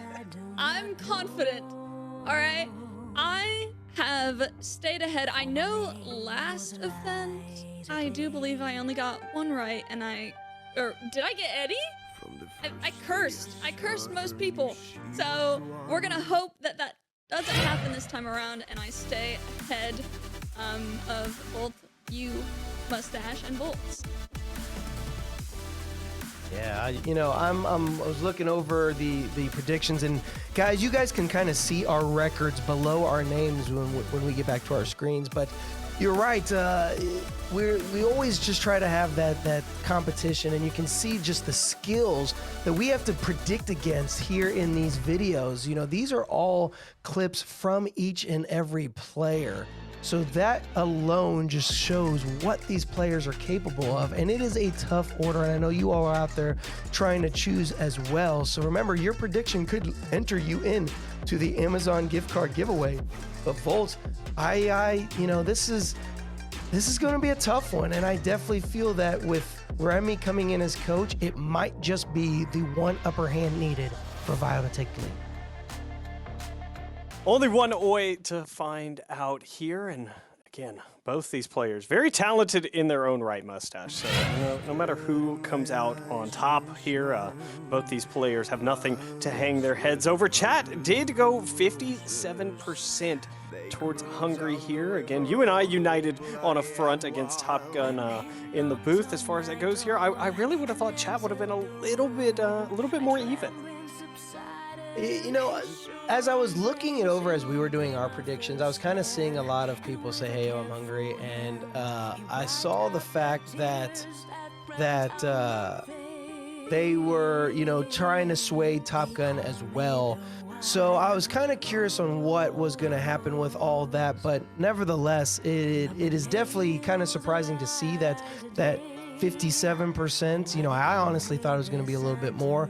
Vio, though, he's the underdog. He's coming in with the coach. Will it be enough to take down Hey I'm Hungry? It sounds like Hey I'm Hungry has quite a fan base out here.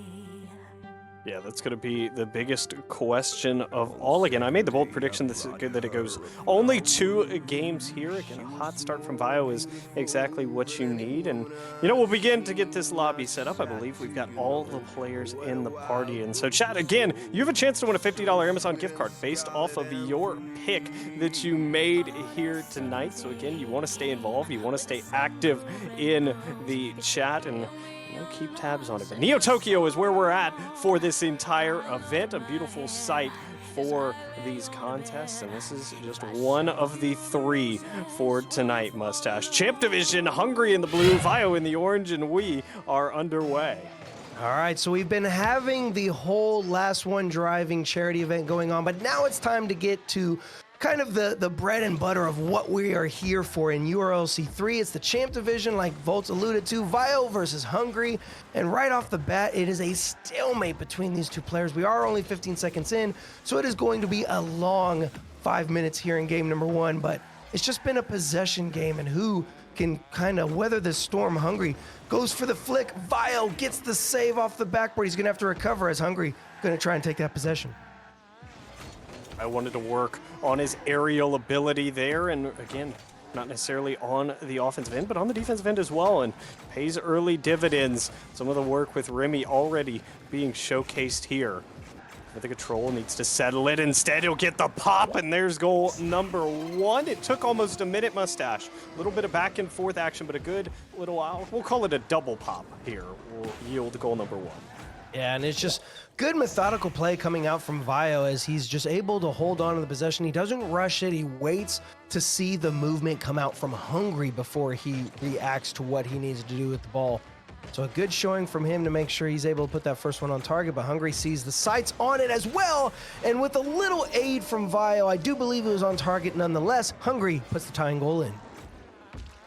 Yeah, this hook shot, well placed, top right corner, it is in. Vio does a good job to even get a piece of that one, but can't quite turn it up and out. So equalized just like that, and oh, this contest looked to be exactly equal. Good little delay, stop and delay kickoff there. Both players expecting the other to hit it.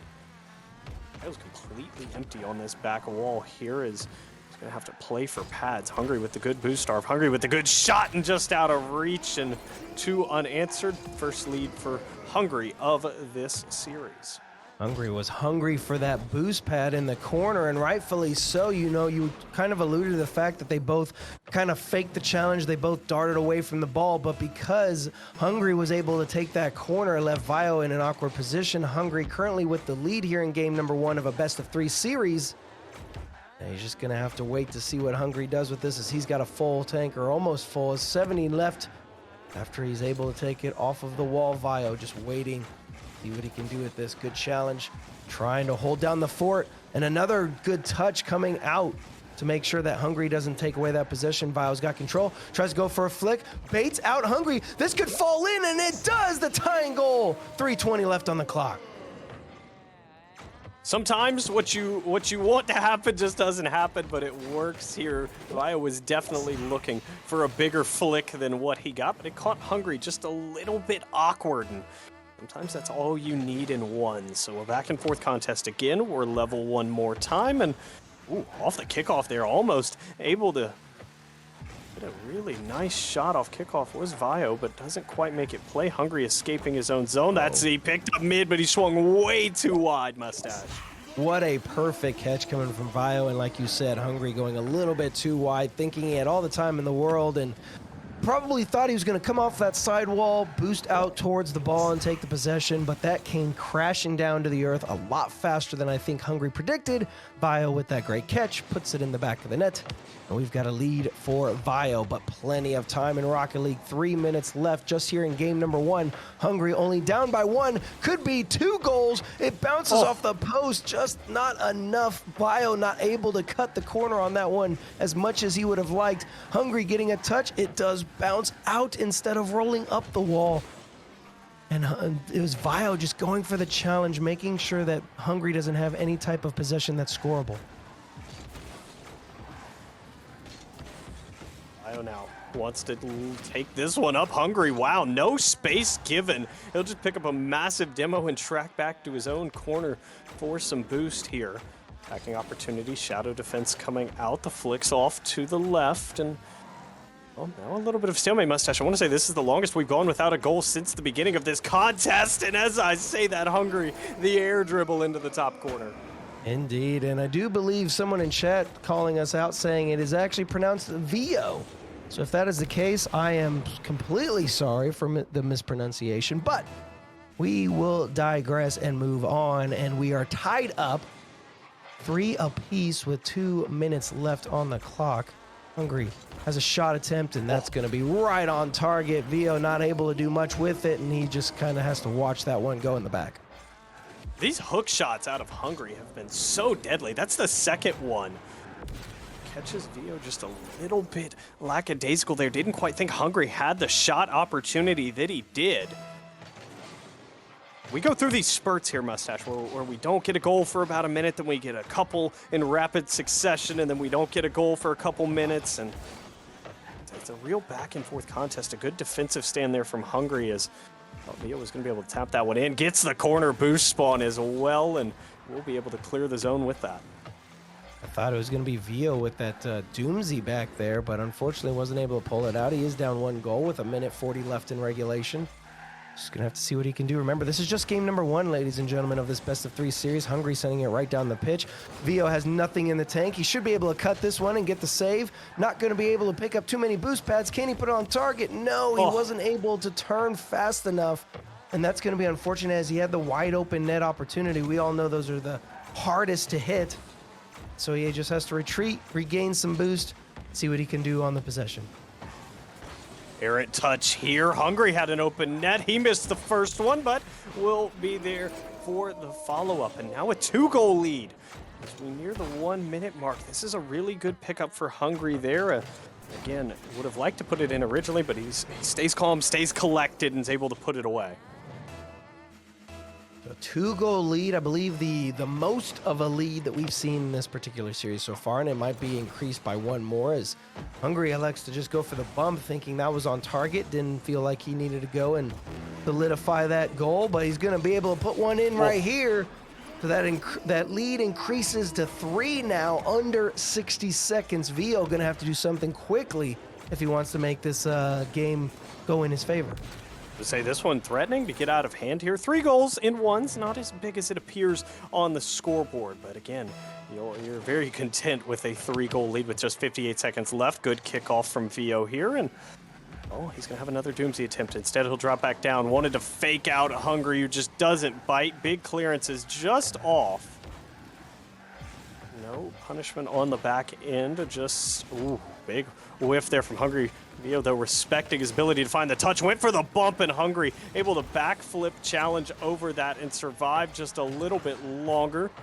A little dump at the corner, Mustache, but with just 30 left, this one looks like it will go in favor of Hungry.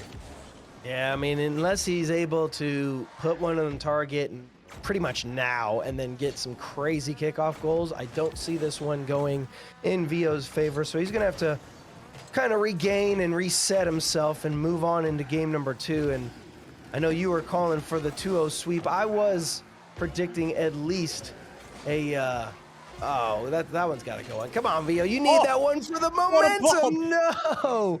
Hungry's, you know, denying him just that final goal. It didn't even matter, but still Hungry for the wins.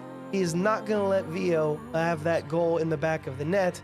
And so a 6-3 scoreline here in game number 1. Vio going to have to see what he can do in game number 2 to even up the series. What a bump there to keep that scoreline 6-3.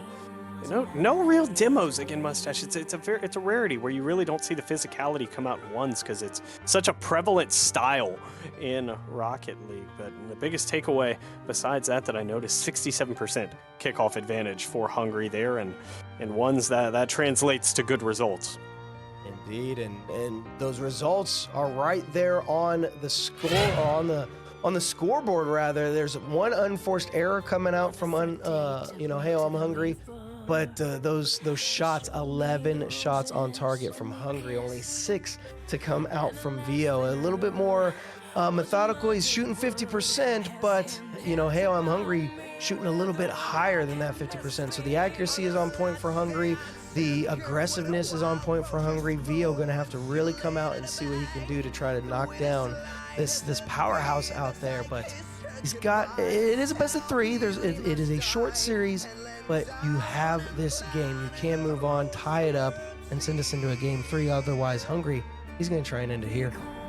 So game number 2, back down to Neo Tokyo we go. And yeah, gonna have to make a big switch up here. I'd like to see Vio really take advantage of some of these opportunities that he gets, and he definitely needs to start winning the kickoff battle, and that's a great start there. Have a chance here off this early kickoff. Great 50 from Hungry, but again, Vio controls that possession, puts it back where he likes it, immediately goes and grabs boost, and well, we'll restart from the back of the orange end one more time. Vio wanted to beat Hungry, though. Great rise up here. Has enough in the tank. Vio's got to play it over his own goal there. A bold move, but desperation play, and it'll play for now. Hungry, though, plenty of boost. Does a great job conserving it. Crossbar in front of his own net. He can't quite tap it in. What an unbelievable save. What an unbelievable turn of events. Vio coming out clutch. He's got the dribble. Can he get the flick over? He's slowing it down, trying to bait out Hungry. Hungry able to get the possession at least away from Vio for just a tad bit. But man, Vio, that was a close call. And I saw that he missed that corner boost when he was recovering before on that previous shot attempt by Hungry. And he was still able to just, dodge every bullet that was, bombarded on that backboard. And there's another one, but he's going to be taken off the pitch. The demo coming out like you were wanting to see. Hungry's got all the possession, and Vio's just trying to see if he can't bait him out, do a little bit of shadow defense. He's got to cut this one. It's going to be Hungry who does so, and that first one on the board.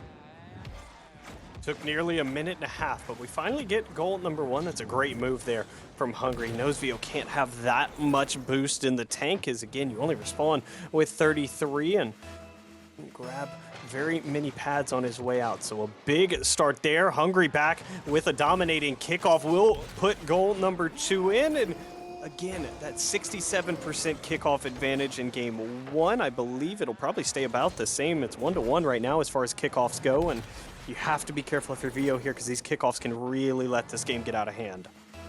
And I bet if you're a Hungry fan out there, 57% of you guys are sitting pretty with the potential at winning an Amazon gift card. The boost starvation starting to set in yet again, and I am going to say that is kind of a key to victory for Hungry. He has been really able to control all the boost out there on the pitch, and it's really leaving Vio in an awkward position. Yeah, really dominating the boost. He's just a little bit faster here than Vio to almost everything. To some of the jump balls, to some of these 50-50s, to the boost pads. He's just slightly faster here. And so, again, gonna have to mix up the playstyle. Hungry, very slow, methodical, likes these angles. And that's a great shot attempt. Vio made the original save, but can't keep the follow-up out. Yeah, you know, Hungry slowing it down and Vio just right there facing it. When Vio went to jump and it hits the roof of your car, there's not much you can do with it. You don't get a lot of power from the roof. And unfortunately, it just sets up a goal attempt for Hungry. So now a 4-0 goal differential right now here in game number 2. It has just been all Hungry as he's hungry for that win. But there's a good challenge. Can he beat him? No. The recovery coming out from Hungry is still on par as well. There's just nothing that Vio can do right now to try to take this one down. As Hungry's putting that shot attempt on. Is it on target? Off the crossbar. Close call.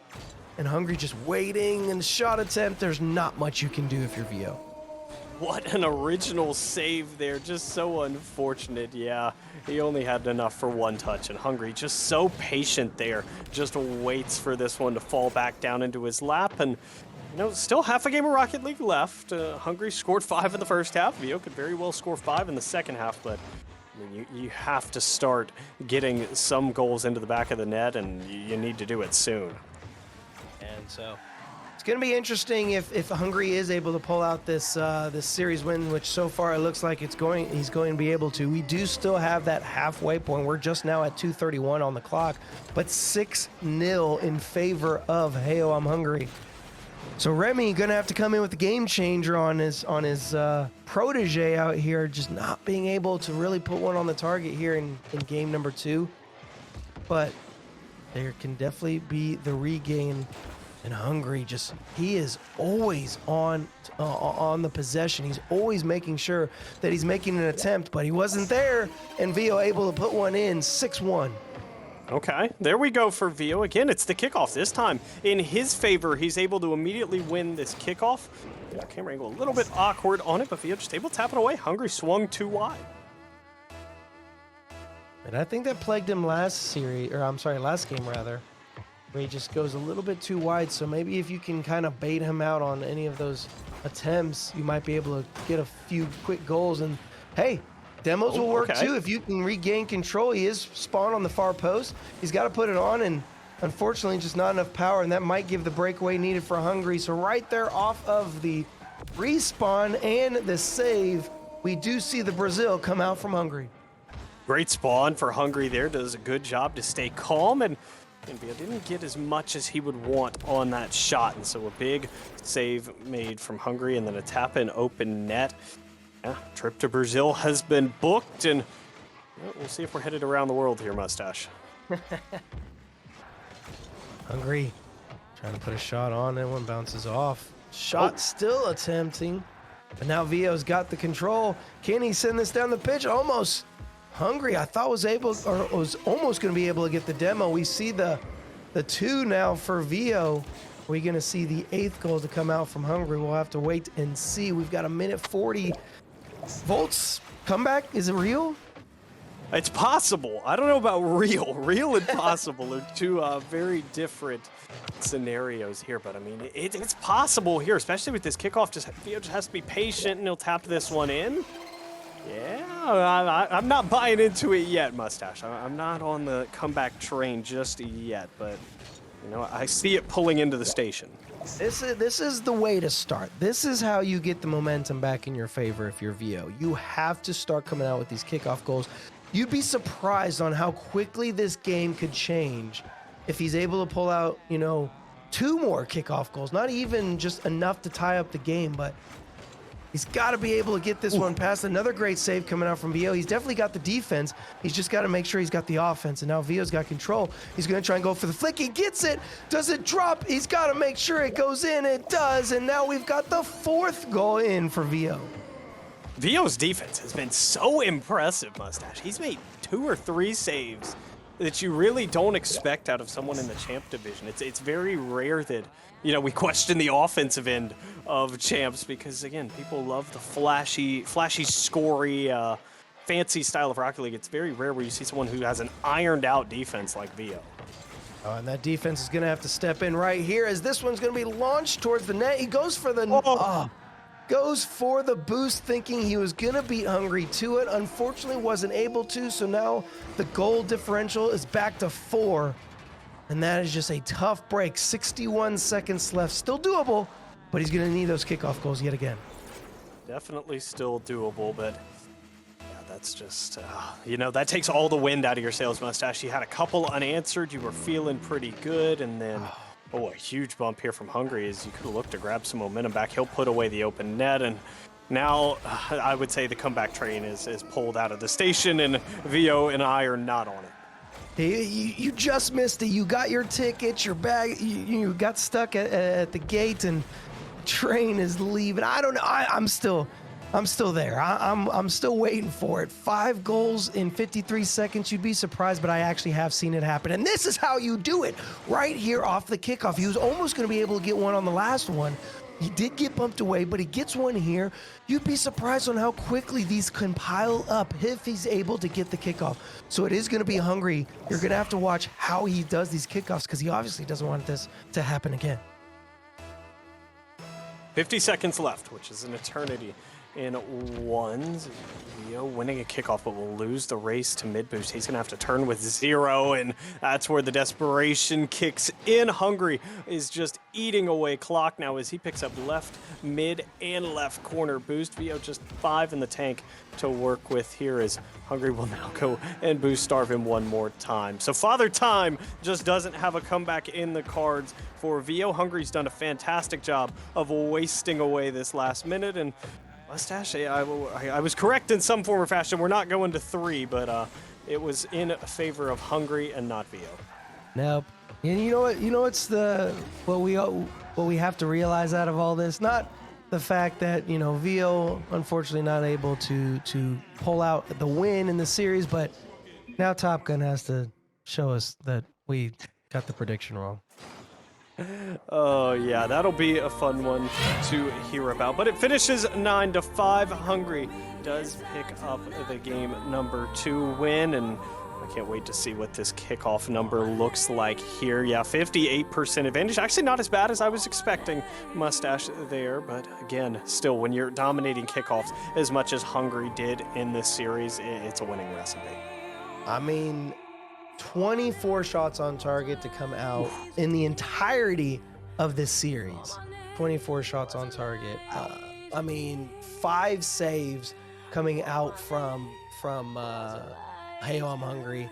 3 demolitions from him, 61, basically 62% kickoff advantage through the entirety of the series, which is 2 games. I mean, just he was hungry. He was hungry for those wins, and he was never letting up. And just a thrilling showing between the two of them, but it was Hungry to come out with that win. Yeah, great series from him. You could see where Vio had definitely worked on some things in the training camp, Mustache, with Remmy there, but again, just not enough to counter Hungry. Again, a very, very aggressive on-you play style. Wants to make sure you have 0 boost. Yes. So we will send it back over to none other than Top Gun, who was correct in her prediction. We have to give it to her, but hey, 57% of you were also correct in your prediction. So she's going to explain on what that means for you guys. I just would like to say that I am a complete and total walking, or in this case, sitting dub. That's all. I got it right. And what that means for you guys who voted for Hungry as well is that you now have a chance to win a $50 Amazon gift card between every single, well, not necessarily between, but after every single division, we do a $50 Amazon gift card giveaway for those of you who predicted and got the prediction right. So in this case, those of you who voted for Heyo I'm Hungry now have the opportunity for a $50 Amazon gift card. So see who got that.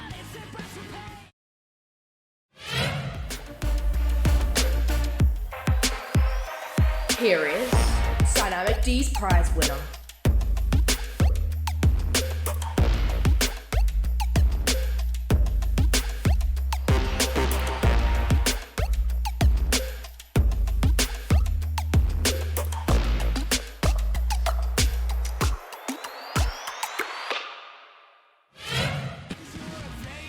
Look at that. Fire kill it. Listen, I'm just saying, if I could win one of these, then I would have so many $50 Amazon gift cards by now. I'm just saying, I would have a ton. I would have so many. You guys wouldn't have that many, would you? That's really unfortunate. Fire Killer, congrats on getting the $50 Amazon gift card. I see you're a mod in the chat. I assume you know what to do, but exclamation point claim. If you don't, congratulations for the $50 Amazon gift card. We do have 2 more of those to give away tonight between the GC division and the SSL division, so congratulations once again. We do have a break coming up here soon, but I would like to get the final thoughts of both Mustache and Bolt before we move on to that, and then we will be doing the second section of the last one driving as well as the GC division. Yes, it's been a blast so far. Obviously, we've had the first segment of Last One Driving. We've had the Champ Division. You guys aren't going to want to go anywhere. We've got more in store for you, like Top Gun alluded to. We've got the second segment plus the Grand Champ segment coming up next. Please do not go anywhere. Bolts, it's been a whirlwind so far. I'm excited to see what's next. Oh yeah, segment 1 out of 3 for Last One Driving was great. The series we just watched, in my opinion, was even better. So hats off to Heyo I'm Hungry and for Vio for putting on a great show. And now, again, we do have a break coming up. I told you guys we'd hear some music from Tristn and Zaritskaya here. So this is one of their originals. Don't go anywhere.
Hello, this is Mittens GG, a content creator and streamer for the URLC, and today I've received my camcorder. When I was approached about this and I seen the pictures and I seen some videos of it being used, I was blown away. Like, I was dumbfounded of how this could work as a keyboard. Alright, so let's see what we got here.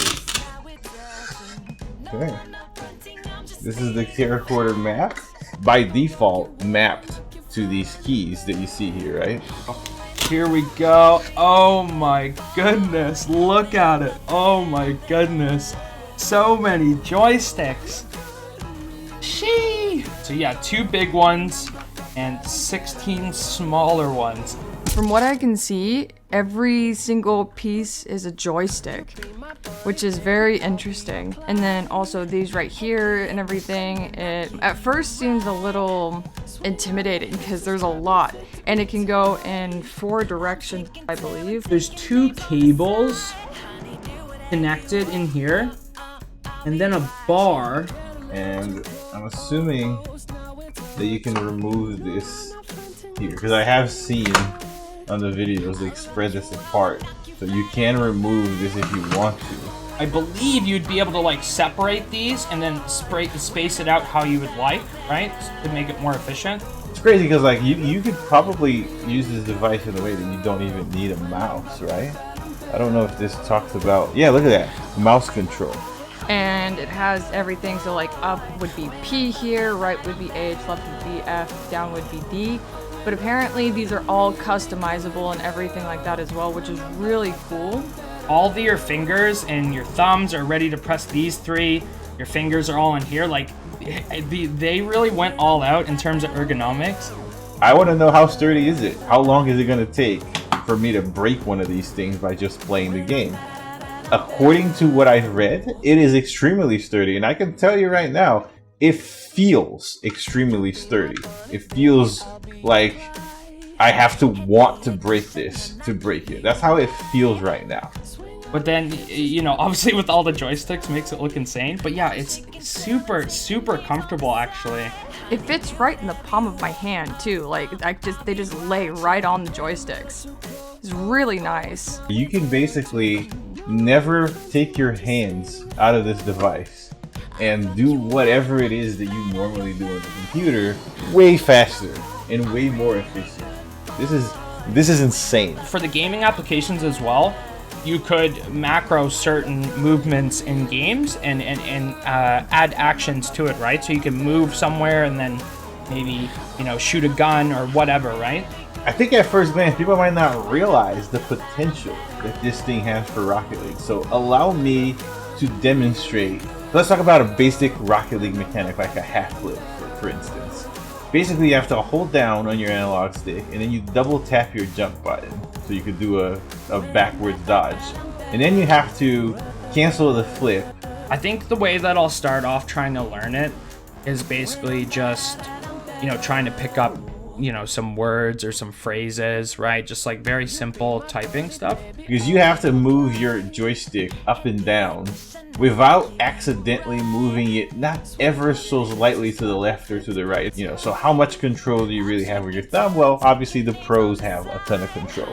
What if we bind this left stick here to, instead of going in all 4 directions, what if we were to bind this to just go left and right? The potential with this is that you can type words at one time, or phrases, or multiple letters at one time, right? And then maybe use your index finger to go up and down.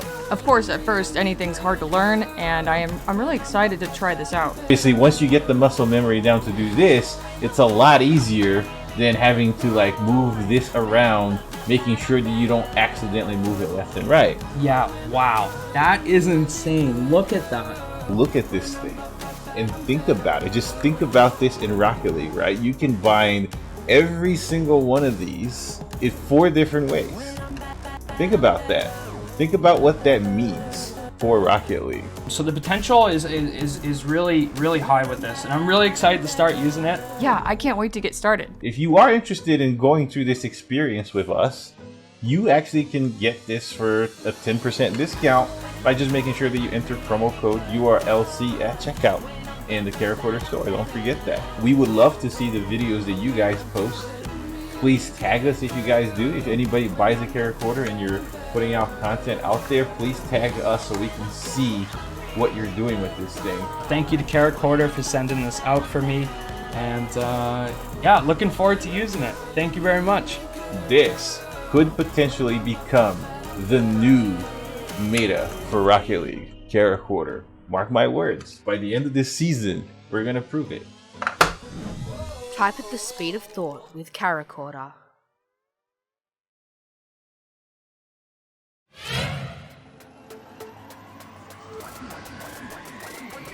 And now, Dynamic D's Game Changer with Remmy RL.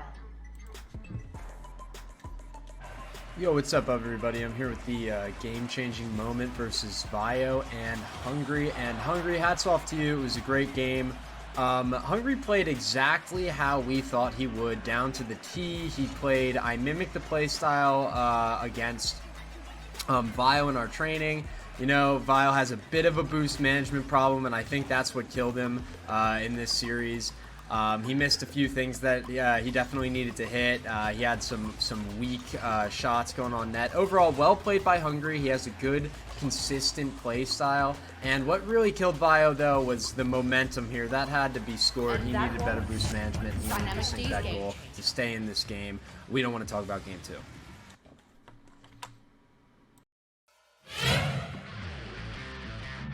All right, welcome back from the break. What did you guys think of the game changer with Remmy? I thought he was right on point. I do feel the boost management was really the nail in the coffin for Vio. He just had struggled with it. He wasn't really able to get enough power on target. But again, Hungry, even if Vio had boost, you know, Hungry Volts, he played well. He did exactly what he needed to do. Yeah, I would agree as well there. Rocket League, a difficult game to play on low boost, and especially when your opponent's taking all of your boost and just putting you in rough spots. Hungry, excellent game plan, well executed, played super, super well, and so, again, tip your cap to him, Top Gun. Yes, of course. As you guys saw during the break, we are partnered with Caracorder, and if that's something you're interested in, you can use the promo code URLC for a 10% discount on your purchase on the Caracorder site. That's something I'm personally quite interested in. It just seems very, like, I don't know, a little bit unorthodox, but, like, I'm curious to see how it works, and curious to continue listening to what Mittens and Danny and Stone as well have to say about it. Yeah, I think it's just a neat device to think about the possibilities of what you're able to do with it. I mean, you see all the joysticks, you see all of what you can do. You can type, you know, I think of it like a stenographer's keyboard for, you know, a courtroom.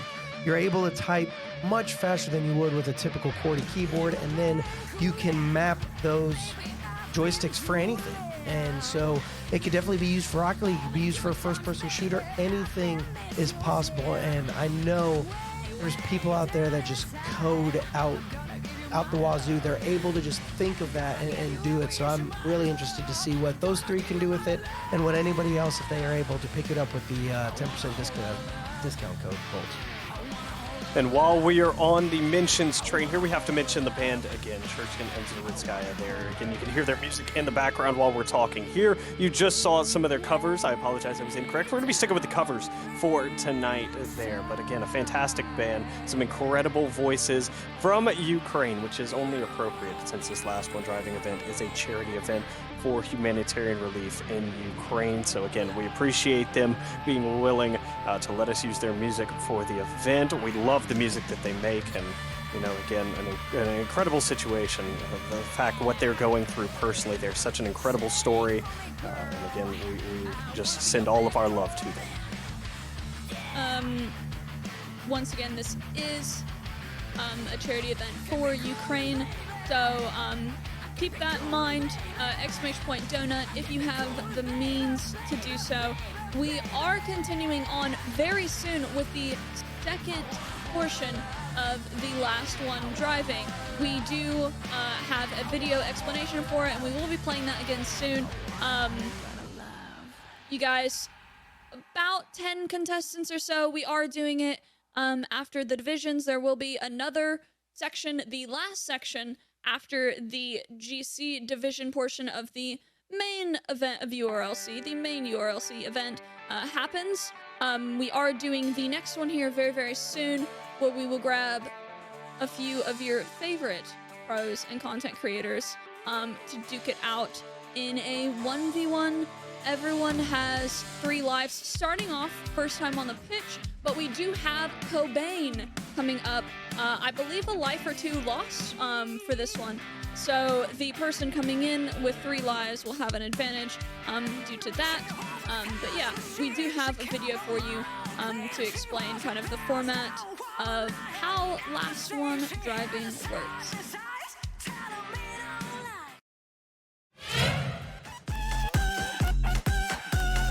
URLC's last one driving. Here are the rules of the game. 30+ creators have been invited to participate.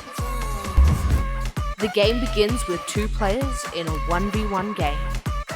Each player starts the game with 3 lives. When a player gets scored on, they lose 1 life. Once a player has lost all 3 lives, they are eliminated, and the next player in the list takes their spot. The player who didn't get eliminated does not regain any lives when this happens. The last player remaining, or the last one driving, wins the game. Here's how your donations can affect this game. For a $10 contribution, you will enter the draw that will shuffle the winner into the list, allowing them to join the creators and pros in the game. $20 will let you give 1 extra life to an active player of your choice. $50 will let you move any creator or pro in the list to the top of the list. For $100, you can shuffle any eliminated player back into the list. For $200, you can join the list yourself directly in a random spot. And finally, for $300, you can join in as the next player on the list.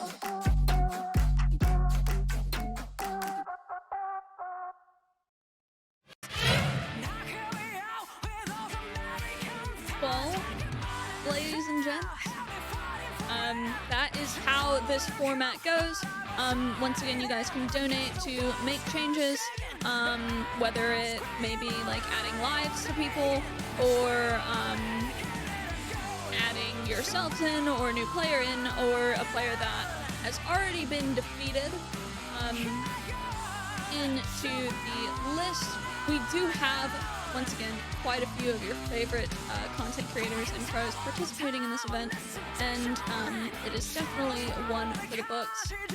Once again, !donate in order to donate to a fantastic cause, helping Ukraine in the current situation that they're in. I'm excited for this second section of the last one driving. Bolts, Mustache, what you think? It's been fun. I mean, heck, Waiton, Fisher, Nito, Night Sky, Derek. I mean, the list goes on, Volts, and we've got so many more content creators that get to be a part of it. Heck, Top Gun, you got to play in it. So, Volts, I mean, it's been fun to see how these players join in so quickly and have to try to take down the previous player, but you know, Gaogaen coming in here with only 2 lives. You know, he lost a life in the last segment. It's going to be tough to see what he's able to do, you know, moving on into this next segment. Well, it looks like we just lost Gaogaen. Seeing some word here. Yeah, power outage. Storm just took his power out, and that is, wow. Very unfortunate. So we'll push him back. He'll keep his 2 lives. You know, we'll just keep on rolling here. But again, you're right. It's been a great night. I would say here again, early prediction here. Fisher, quite frankly, probably the performance of last one driving. He held off the most contestants. Top Gun, the only one to get some lives back there. I know saw blue screen in chat was hoping he'd get some extra lives as well there. And then, of course, Cobain was able to finish segment 1. He won't start segment 2 since, you do need some power to play Rocket League. So we will just continue rolling forward with that. He'll make kind of an appearance later on in the show. But again, he was slated to take on Mittens. That was going to be quite the matchup. I don't know who we have in the order after Mittens, but it'll be a fair 3 lives to 3 lives matchup. If I'm not mistaken, I believe we're going to come in with Mittens and Tenacity. So those two are going to be starting us off. Both of them coming in with 3 lives apiece like you were talking about. So they're taking their positions out on the pitch. Volts, you and me are going to head down. Top Gun gets to watch from the skybox and see what we have next for this second segment of Last One Driving. And this one should be a doozy. Yes, it should here. 2 very talented players on the pitch, and I don't see anyone escaping this one with all 3 lives, so this is going to be a knockdown, drag-out slugfest here, and we're starting off in that orange corner. Mittens can't buy a boost spawn, and he'll have to go all the way back, which just gave Tenacity a ton of breathing room, something you don't want to do, and a great pre-jump there by Mittens. He knows better than to give Tenacity that kind of space, and that's goal number 1. So 1 life down already from Tenacity. Mittens taking that one yet away. And remember, chat, ! Donate. You can donate to try to join in. You can donate to give extra lives. You can donate to move a specific content creator up or down the list. So you saw that little video that explained all the different dollars amounts. Make sure you hit exclamation point donate to find out how. And if you have the means to do so, please do so. It's obviously a good cause.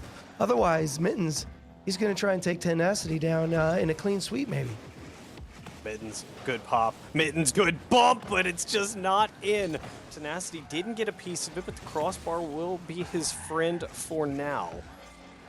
Mittens trying to bait in Tenacity. Good 50, and Mittens now with the control. 45 flick into the back of the net, and okay, I might have been wrong here, Mustache. Maybe there is a chance for a clean sheet.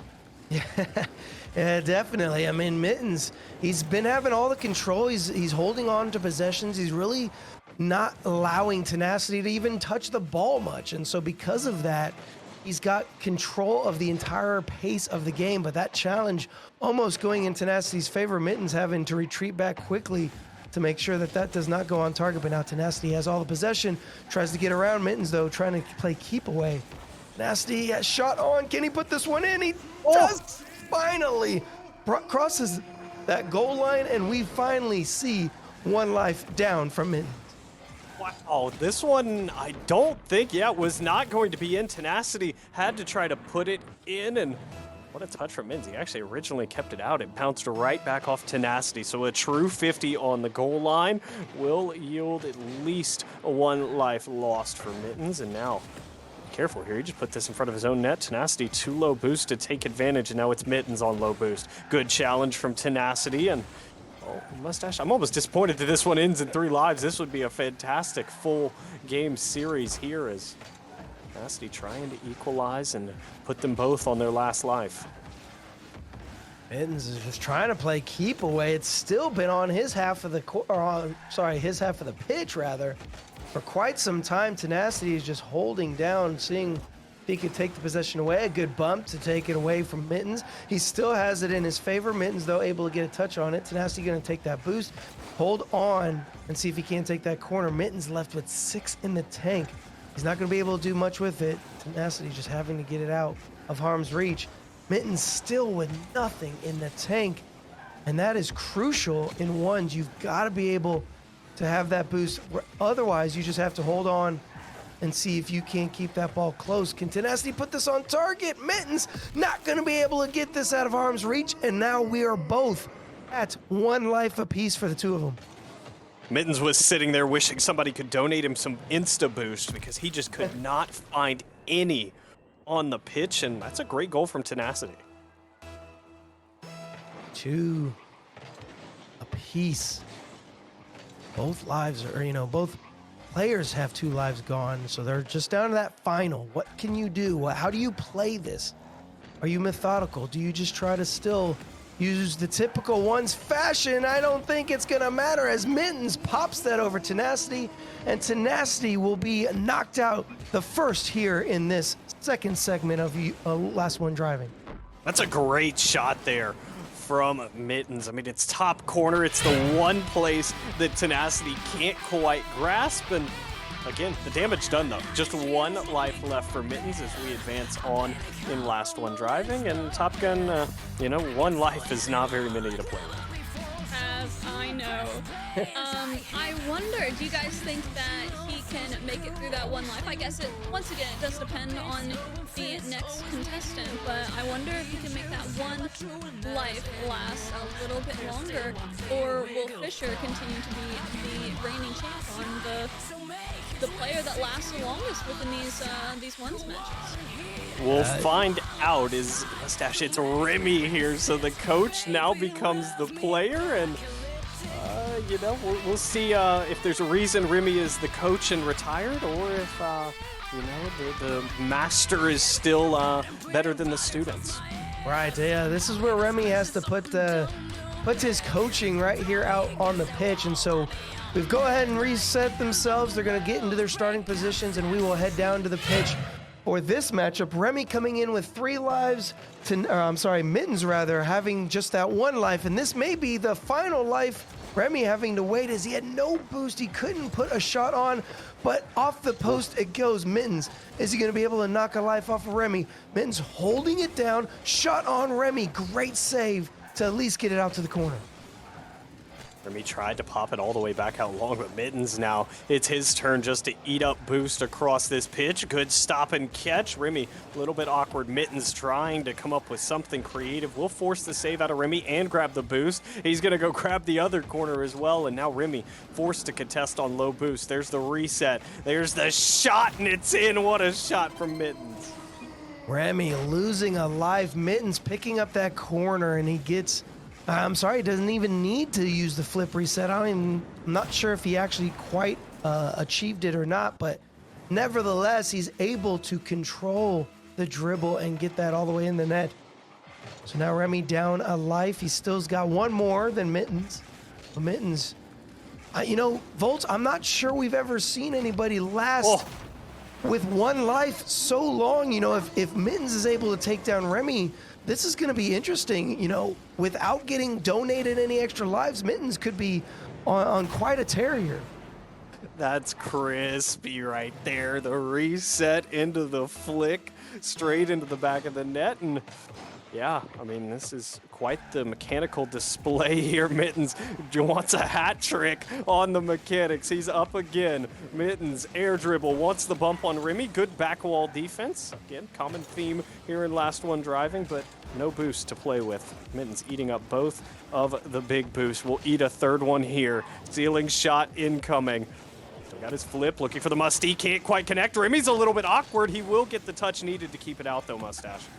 I really thought the Musty, and I think Remmy thought so as well, the Musty was going to come out, and so Remmy tried to pre-jump it. Good challenge. Remmy, though, can't get the aid of the gravity to drop the ball into the net. Sometimes we all hope for the challenge to go in our favor and just kind of fall past that goal line, but Remmy pre-jumping, getting a good save. He's got possession. He gets demoed for his efforts. Mittens is going to pick up midfield, have control from that midfield line. Remmy picks up the corner boost. He's awkward, and there it is. Mittens going to be able to take down Remmy, and Mittens still surviving with that 1 life. 1 life. He tucks this top right behind Remmy. That is such an awkward situation for him to be in, facing the wrong direction. He really only has a couple areas there that he can save, and well, that's not one of them. Nope, indeed. So Top Gun, Mittens holding down the fort with just 1 life. Correct me if I'm wrong, I don't believe anybody's donated extra lives, so he's still holding down the fort with just that final life. Yeah, he does only have this 1 life left. He made it through 1. Can he make it through another? All right, once again, as I keep saying, it's totally dependent on whoever is playing next. I do believe we're just waiting for Gaogaen to take the position. Gaogaen, the caster from the preliminary matchup that we saw earlier in the evening. So they're going to set themselves up, get themselves into position, and we will start off. Remember, Mittens only having 1 life, though Mittens being a lot further in skill rank than Gaogaen. So, folks, can Gaogaen take that 1 final life off of Mittens? Or is Mittens going to be able to take all 3 away from Gaogaen? Gaogaen and Mittens are talking to each other here in the game chat, and Gaogaen said easy Mittens dub here, but who knows? Sometimes, maybe. I'm not going to leak it because I got a plan here if I have to face one of these SSLs, and I'm not going to leak my plan. But, I believe in Gaogaen here. He's got 3 lives to play with. Mittens, again, might be overestimated here. Again, this is probably the biggest skill difference that we've seen in the pitch today. So you never know here. I have full belief in my boy Gaogaen that he can at least find 1 before he's out of lives. No, definitely. And it's going to be a tall order, don't get me wrong. Again, we've seen Mittens. He's been able to take down 2 players with just 1 life left to live. It's going to be tough, Top Gun. You've lived it so far. Me and Volts have not been on the pitch quite yet. What do you think, if you're Gaogaen, what do you think you need to do to take down Mittens? I mean, watching Mittens, he was going for a lot of aerial plays. I think it's really important when it comes to aerial plays, especially someone as good in the air as Mittens. You think he's going for a flip reset, it's best to challenge quicker. You know, like he's gotta challenge fast. When Mittens is in the air, you just gotta go for it. You just gotta go for it. And I think Gaogaen can make it. I do think that Mittens will take a life or 2 from him beforehand. All right, so players are resetting themselves. We're gonna head down to the pitch. Top Gun back to the booth, and let's see what Gaogaen can do against Mittens. 1 life to 3. This is going to be a tall order, Bolts. Yes, it is. Back down to the pitch. Mittens, we were watching him go for double and triple flip resets here, and clearly has that move in his arsenal, but with 1 life to play with, he has to be careful. Any missed mechanic will be an open net that he'll pay for, and a quick hook shot onto Gaogaen. Doesn't have the angles covered, and, well, just like that, 1 life gone from Gaogaen. Mittens getting that 1 life down, and Volt, I'm trying to keep a tally of it now. If I'm not mistaken, if Mittens takes down Gaogaen, I believe that will be the longest tenure we've seen out of a player so far, knocking down 3 different opponents. So Mittens going for those aerial plays like Top Gun alluded to, putting yet another one in. Mittens getting Gaogaen down to his final life here. What a shot there from Mittens, and yeah, just as quick. Gaogaen in the game chat is not appreciative of the clips. No, he is. He's having a good time with it here. But yeah, Mittens has come out on fire here. Someone's been warming up for a little bit, Mustache, and he's going to look for goal number 3 from distance. And off the sidewall he goes. And remember, ladies and gentlemen, this is a charity event, and Mittens is going to say thanks, Gaogaen, for playing, but I'm wanting to see who the next opponent will be. So it will be, in fact, Mittens taking down 3 different players, all of them joining in with 3 full lives. Mittens still sitting on his 1, again, if I'm not mistaken. Yeah, this is, at this point, we're just throwing players to the Wolves, except somehow the Wolf has 1 life and no one can seem to, you just gotta get 1 goal. Yeah, no one has been able to get 1 goal off of it here. I mean, this is, if Mittens, if he needs any extra motivation in ranked or, outside of the URLC, just play like you have 1 life left, apparently, because he is playing stellar. It has been a mechanical display. He hasn't really made, I would say, any mistakes thus far. Even the goals he gave up to lose Mustache's 2 lives, I wouldn't even classify them as mistakes. No, it was just really tenacity, just doing what he needs to, but nevertheless, they are resetting the goals. We're going to get the next player in, and it's going to be none other than Tiger Queen to go against Mittens. She's just got to get the 1 goal. 1 goal against Mittens. It's doable. I believe in her. We're just gonna get her reset, get her on the pitch, and see if she is able to do it. Top Gun, give her some words of encouragement. What would you say to her to get her to knock this one life off? Been trying, and it has been unsuccessful so far. I'm not sure anything I have to say will help. Mittens already wished her good luck in a little smiley face, so it's looking bad, boys. It's looking bad. But Tiger Queen, challenge him fast. Just dive. Doesn't even matter. Just dive. He's got one life. Keep on going. Keep on diving into him and see what happens. That's literally the best I've got for you. He is on. He's just on a streak right now. He is the furthest, or he's made it the furthest so far out of all the contestants, especially on one single life. Nobody has made it through 2 people, let alone 3. All right. So, see what happens. All right, so Mittens, he has reset the goal. We're going to get them into their starting positions. 3 lives for Tiger Queen, 1 life for Mittens. Volts, just one shot. One shot. Everybody, vote. We need everybody to root for Tiger Queen. Mittens going to try and put the first one in, and he is going to be able to take the first life away from Tiger Queen. I think the most impressive thing right now, Mustache, for me is he hasn't given up a single kickoff goal. Who doesn't give up kickoff goals in ones?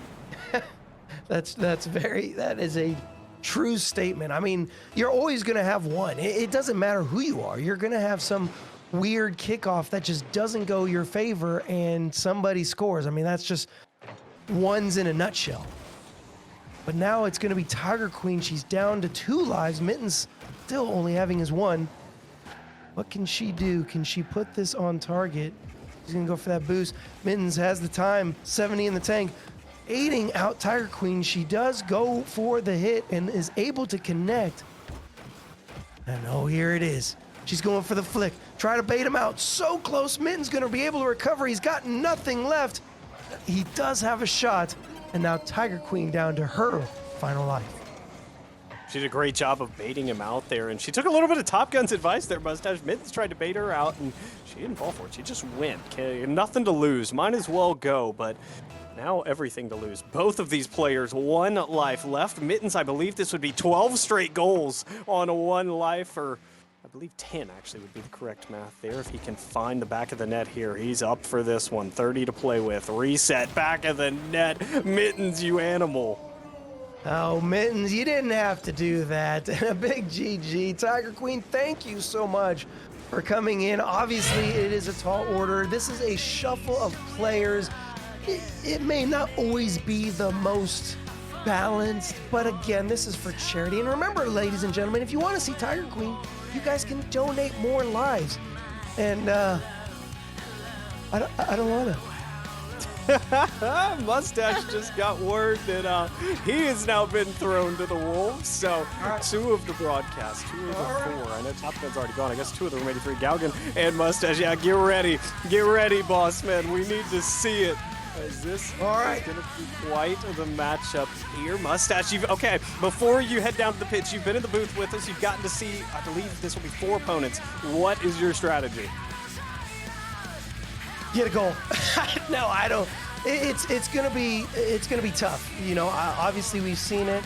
Let me make sure I put my game back in the full screen and not borderless. But yeah, I'm just gonna have to see what he does. The kickoff's going to be important. He's only got 1 life. This should be easy, but it's not. We all know it's not. So, guys, give me some pointers. Give me some luck. Give me something. Let's go. How you dive. Listen, did you see the flip reset he scored on Tiger Queen at the very end there? You gotta just jump for it. You gotta just jump for it before he gets the reset. Once he gets the reset, he's scoring on you. It's done.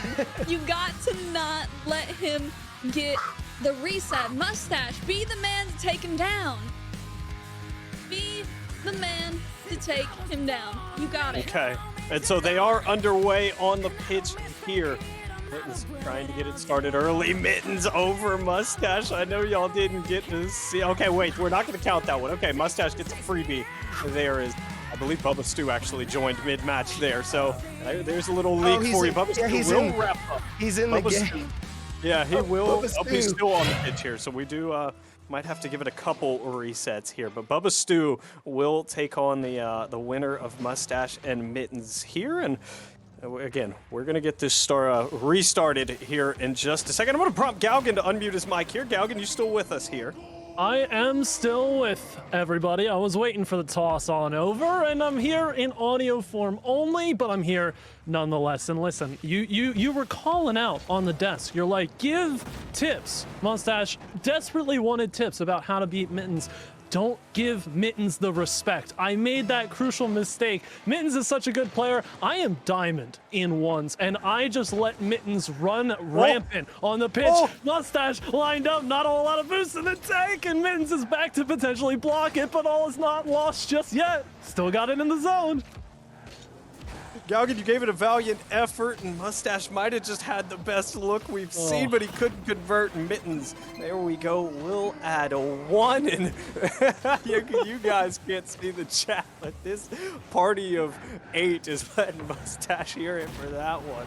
But Gaogaen, yeah, you said a lot of people are giving Mittens respect, and he's had a lot of room to play with, and, well, he is punished every single time that he's given that space. So I'd like to see Mustache try to cut it down. There we go, not giving a free touch, but that's a big boost starve.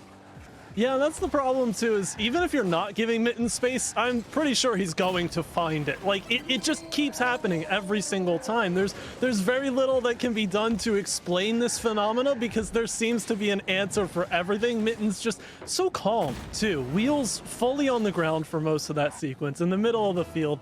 And we are down to yet another 1 life apiece situation. I mean, par for the course for Mittens. Again, the run continues miraculously, but Mustache, I mean, you gotta try and run it back from that early opportunity. All you need is the 1 goal to slay the king.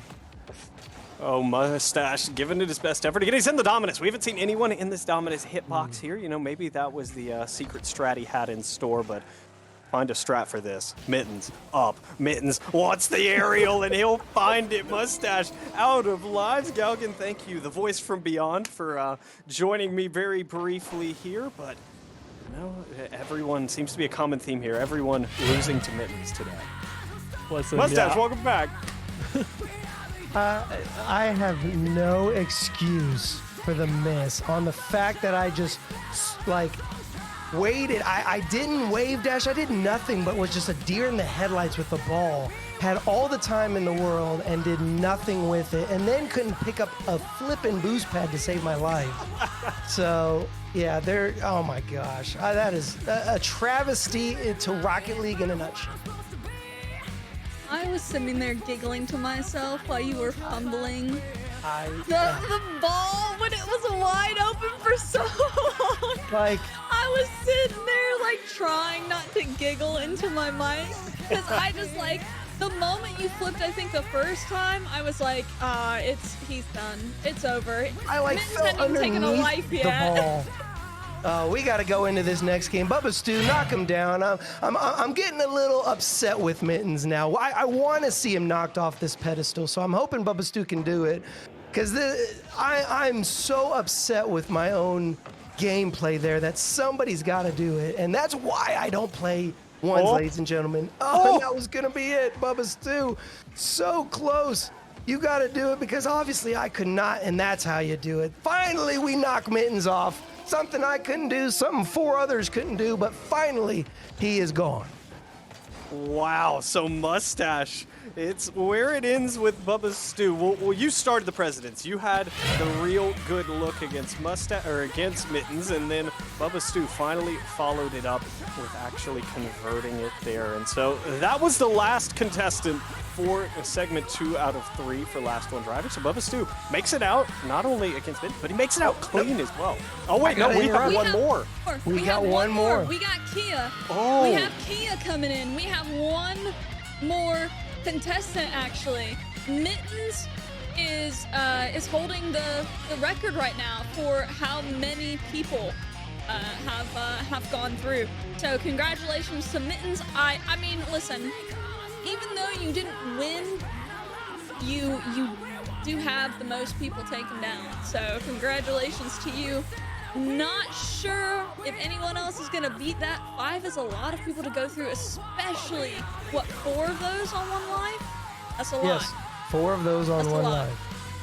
So, we head back down to the pitch. Our reset just came through, and it'll be Bubba, Stu, and Kia here. And again, what a valiant effort for Mittens. Of course, he is eliminated and will not, barring a big donation, will not be the last one driving in the event. Again, if he had been near the end, Mustache, he likely would have been our champion. Oh, definitely.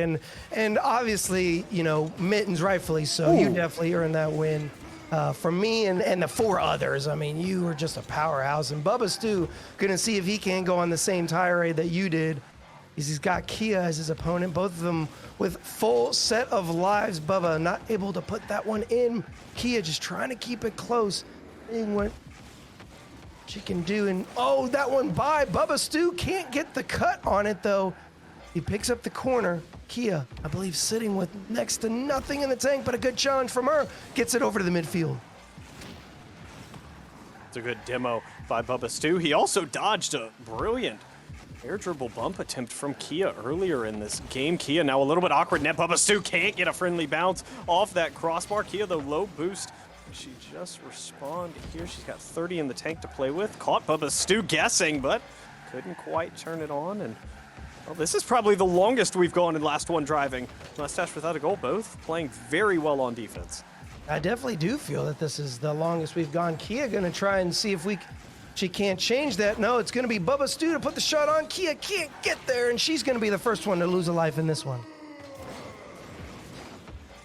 It's a good shot here from Bubba Stu. That's a hard one to make beyond half field. The net's wide open, but Kia can get back for it. And well, if he puts it just a little bit more to the right, she might have just gotten there. So Kia lost 1 life. Bubba Stu again, still the clean 3. And let's see if he can put her down to her last one here. Trying to go, but Kia with the auto challenge. Great challenge from her as well. This will kick in front of net, and Bubba will get just enough of it to keep it out.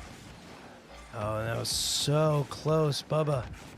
Gonna see if she can't put this on. Kia's got control. Bubba's got plenty of boost in the tank. Kia tries to cut it in, almost getting the dunk, but now Bubba's got the recovery. Not gonna be able to take the possession, so he goes for the boost. That might give just enough time for Kia. The pop up, crossbar working in her favor. Bubba still just can't quite put this one on target. Kia with the control again, wanted the big flick and didn't get it. Bubba again from the other side of the field. Captain Bubba Stu's put away a second. A good showing, yeah, just the possession takeaway. Bubba Stu having a wide open net. 2 lives down from Kia. Bubba sitting with all 3. This can, we might see Bubba go the longest with the most lives per se, but no matter what, this is the last one of the second round of last one's driving, so Bubba does have a little bit of a break if he is able to pull off this win. Otherwise, Kia gonna try and knock down those 3 lives. Bubba Stu, good 50 here, and possess back in front. Kia again wins yet another 50. She's doing a great job of just fending off Bubba Stu, but she can only do it for so long. Shot turned away. Bubba Stu, big bump, and that's going to give him an opportunity, and he'll pop it over. Bubba Stu, clean sheet versus Kia, and he will be the one contestant that we know of who will start the last segment of Last One Driving. A good showing between all the different contestants. Obviously not a great showing for me, but hey, it works, and Bubba Stu will move on into that 3rd and final round once we get done with our Grand Champ Division for URLC number 3. So Top Gun, it's been a thrilling matchup in Mittens. I want to say a big GG's to you for taking down 5 people. Yeah, that is quite the feat, not gonna lie. There have been tons of fantastic players both in the GC and SSL division, as well as rather rank, as well as you've seen Champ, Diamond, Mustache, right? Diamond, yeah. I have 31 games in 3 seasons. Listen, me too, honestly, same. But we've had some fantastic contestants, some great players on the pitch today. We will be moving on to the GC division here very, very, very soon. Volt, you are the only one to not participate. Yeah, see how you like the it. last I one know. driving yet. I know, and I'm kind of nervous, and I know I mentioned it at the top of the show that with my luck I'd play Kronovi, and guess who still hasn't played yet? Kronovi. You know, so, yeah, I'm kind of shaking in my boots here. I've been sitting here looking through who hasn't played, and I see a lot of really good names, so I'm kind of nervous, I'm not going to lie. You can't do worse than Mustache. Oh, yes, I can. That's very true. Yes, I can. Listen, all those nerves amplify those times 10. It is so nerve-wracking to join in, and then you're probably going to go up against an SSL. So you're right. It's terrible. I mean, Volts, I have some belief in you. I do. That Yes, you can, I appreciate that you. you can at least score 1 goal. At least 1 goal. Yeah, I didn't. Without losing all of your lives. We'll see. one. We will see if I can do that, and that would be quite the moment. And speaking of moments, you know, we've had some fantastic ones here at URLC 3 Last One Driving, and we've had some fantastic ones in the past as well. I don't know about you guys, but all of these events are a fantastic time. And, you know, Mustache, again, we're on number 3, I believe. I believe we have a couple more before this season is over, but even some of the past ones have been really great. Oh, they have been, and so now we get this GC matchup. It is going to be none other than Prism versus Tenacity and Top Gun. We did predictions before. We need to get the viewers involved in the predictions for this next GC matchup. We will very soon. As Volt said, we have had some fantastic moments from URLC. I believe this is, I want to say, my 5th. I know you guys did one before me. I want to say this one is my 5th. We have had some fantastic moments from URLC in the past that we would really like you guys to see.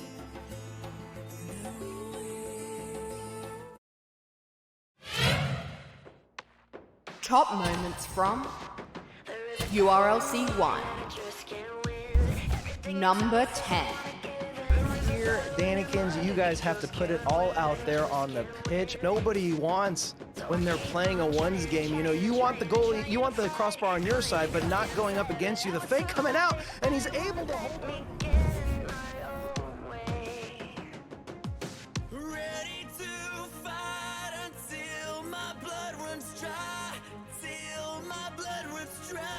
Number 9.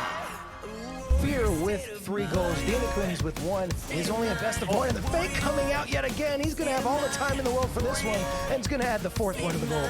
That is just a nasty fake from Fear. He's been watching.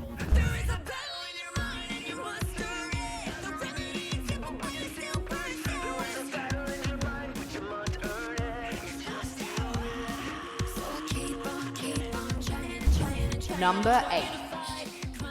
Gotta watch what he's doing with those types of controlling hits to get it away from Bella, but she's got all the time in the world, all the boost needed. That is a great.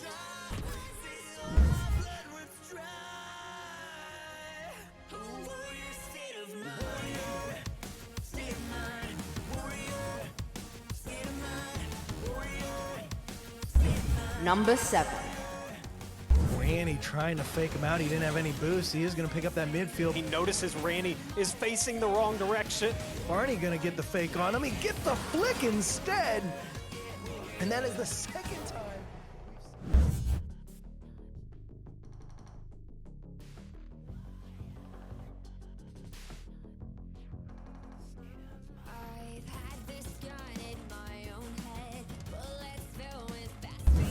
Number 6. Bella bumping him away. Bella can't find possession. The blue screen, ooh, the movement will work out in his favor. She's gonna have 2 to work with, and it's gonna be a 0 second if she can find it. Oh, Bella, one chance, Bella.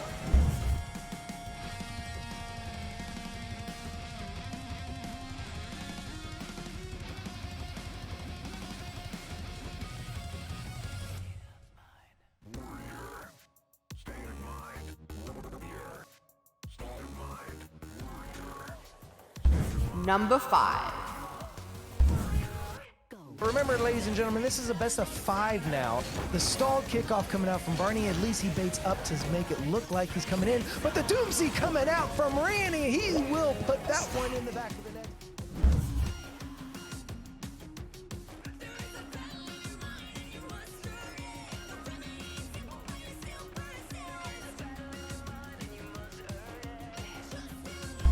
Number 4.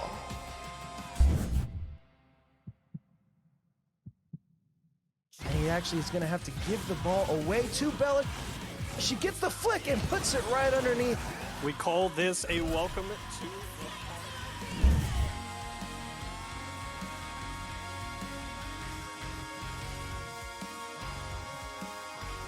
to... Number 3. Time continues to waste. Randy knows he's seconds away from closing the door, and that save will do it. The goal line save, he'll take it the other way. King Randy has finished.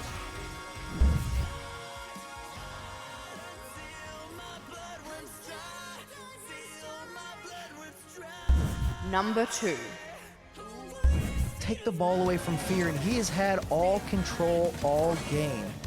So he's just going to kind of play schoolyard keep away until, or just keep putting it in the back of the net. The 9th.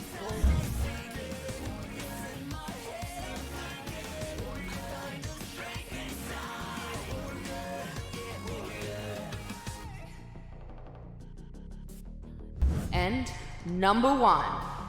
A bit of a bump and grind right there from Barney onto Randy to make sure that he kind of takes him off his path. Randy, does he put it in? He does! Unbelievable mechanics. Pops it to himself, gets back on the wall for the Doomsday here. What?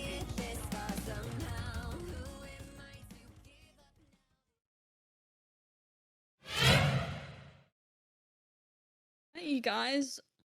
Fantastic moments from previous URLC events. Once again, this is the 3rd one, and we do have more for you in the future. We do these once a month, where we put together a Champ Division, a GC Division, and an SSL Division game. The Champ Division and GC Divisions are, I believe, best of 3s, right? Where the SSL Division is a best of 5. Up and coming, we do have the GC Division. We have Prism versus Tenacity. I believe I've seen both these players play, not particularly in the URLC. I don't remember if Tenacity has played, but I have seen his stream, and I know he's a fantastic player. And of course, he also did the last one driving against Mitten, right? Was it he was the first one to go up against Mittens, and he was the one that took the 2 lives from him? Yes. Yes, so he is a fantastic player, such as Prism as well. We do have predictions for you coming very soon before we go ahead and hop into this this game, this matchup, this series. And we have some predictions of our own as well. So we should go ahead and make sure you guys remember, make sure you guys get your predictions. Who will win the series? Make sure you guys get your predictions in the chat while we get our predictions in the booth. It is Prism versus Tenacity, so make sure you guys get your votes in. I started off last time. I'm gonna go ahead and let Volt start off this time. Volt? This is a tough one here because I see plenty of these guys around social media. You know, this is a matchup that we want to see happen, but it's one where, I mean, I really feel like if there was ever such thing as a toss-up, in the URLC, I feel like it would be this matchup here, and that's where I have to turn to my gut, and my gut is telling me that Prism comes out on top here. I really, again, I think both these guys are so evenly matched, but I think Prism has that big it factor, and for that reason, I'll lock it in. I'm going Prism. Oh, okay. So, all right, hold on. Let me kind of lock mine in first. Had to make sure I.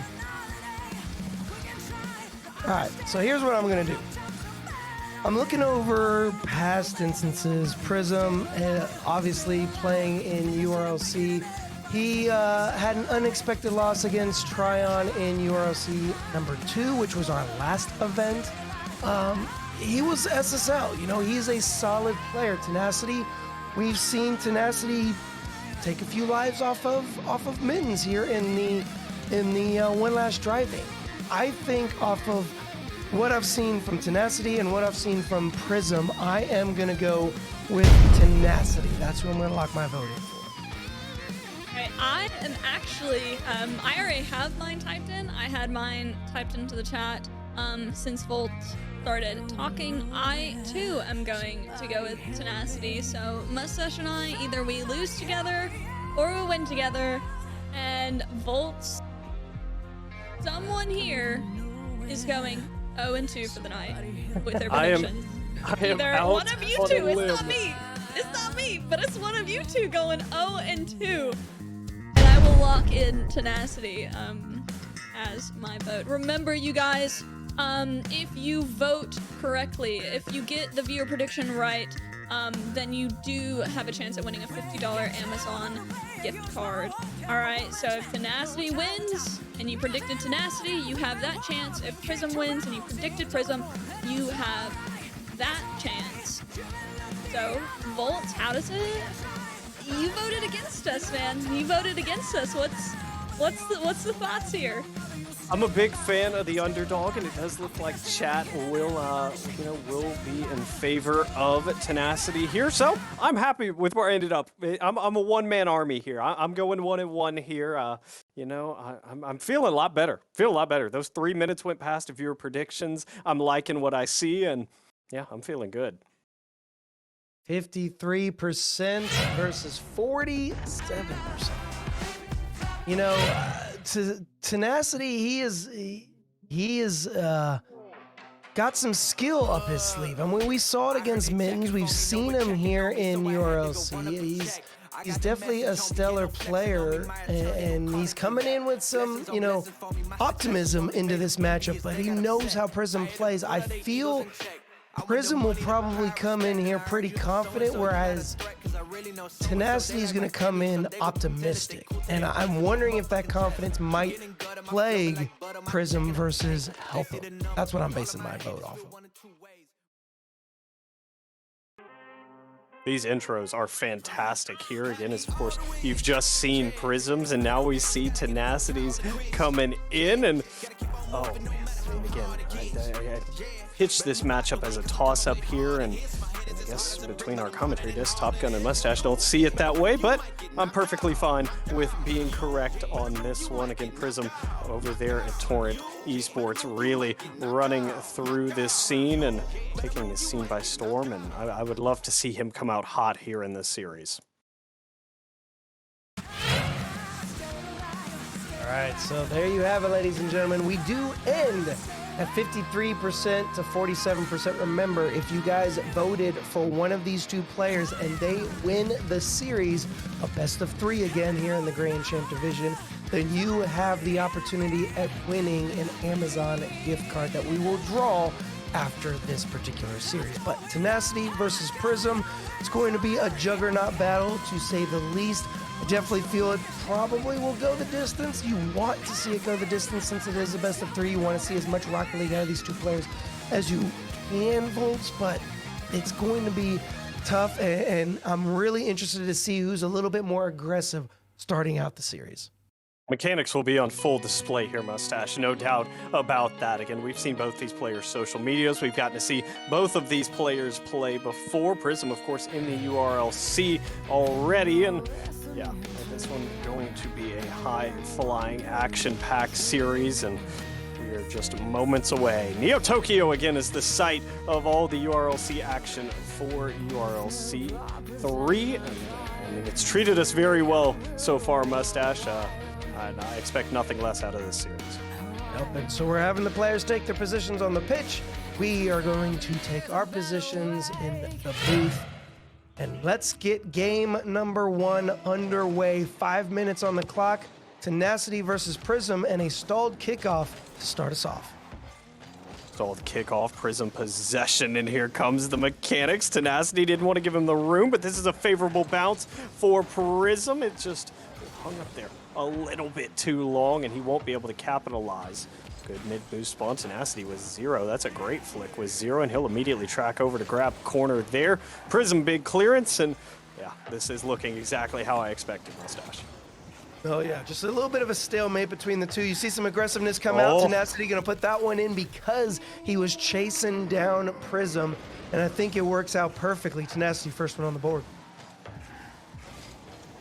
Yeah, Prism just never found the touch. Tenacity is there to capitalize on it, and slotted into that left side of the net. A good start for Tenacity, and see if he can build upon it here. Sometimes all you need in ones is that hot start to really get going. Tenacity, good mechanic here. He'll get a couple bumps on Prism as well. Prism trying to go for corner. Tenacity, though, will place it bottom left, and that's a 2-0 lead.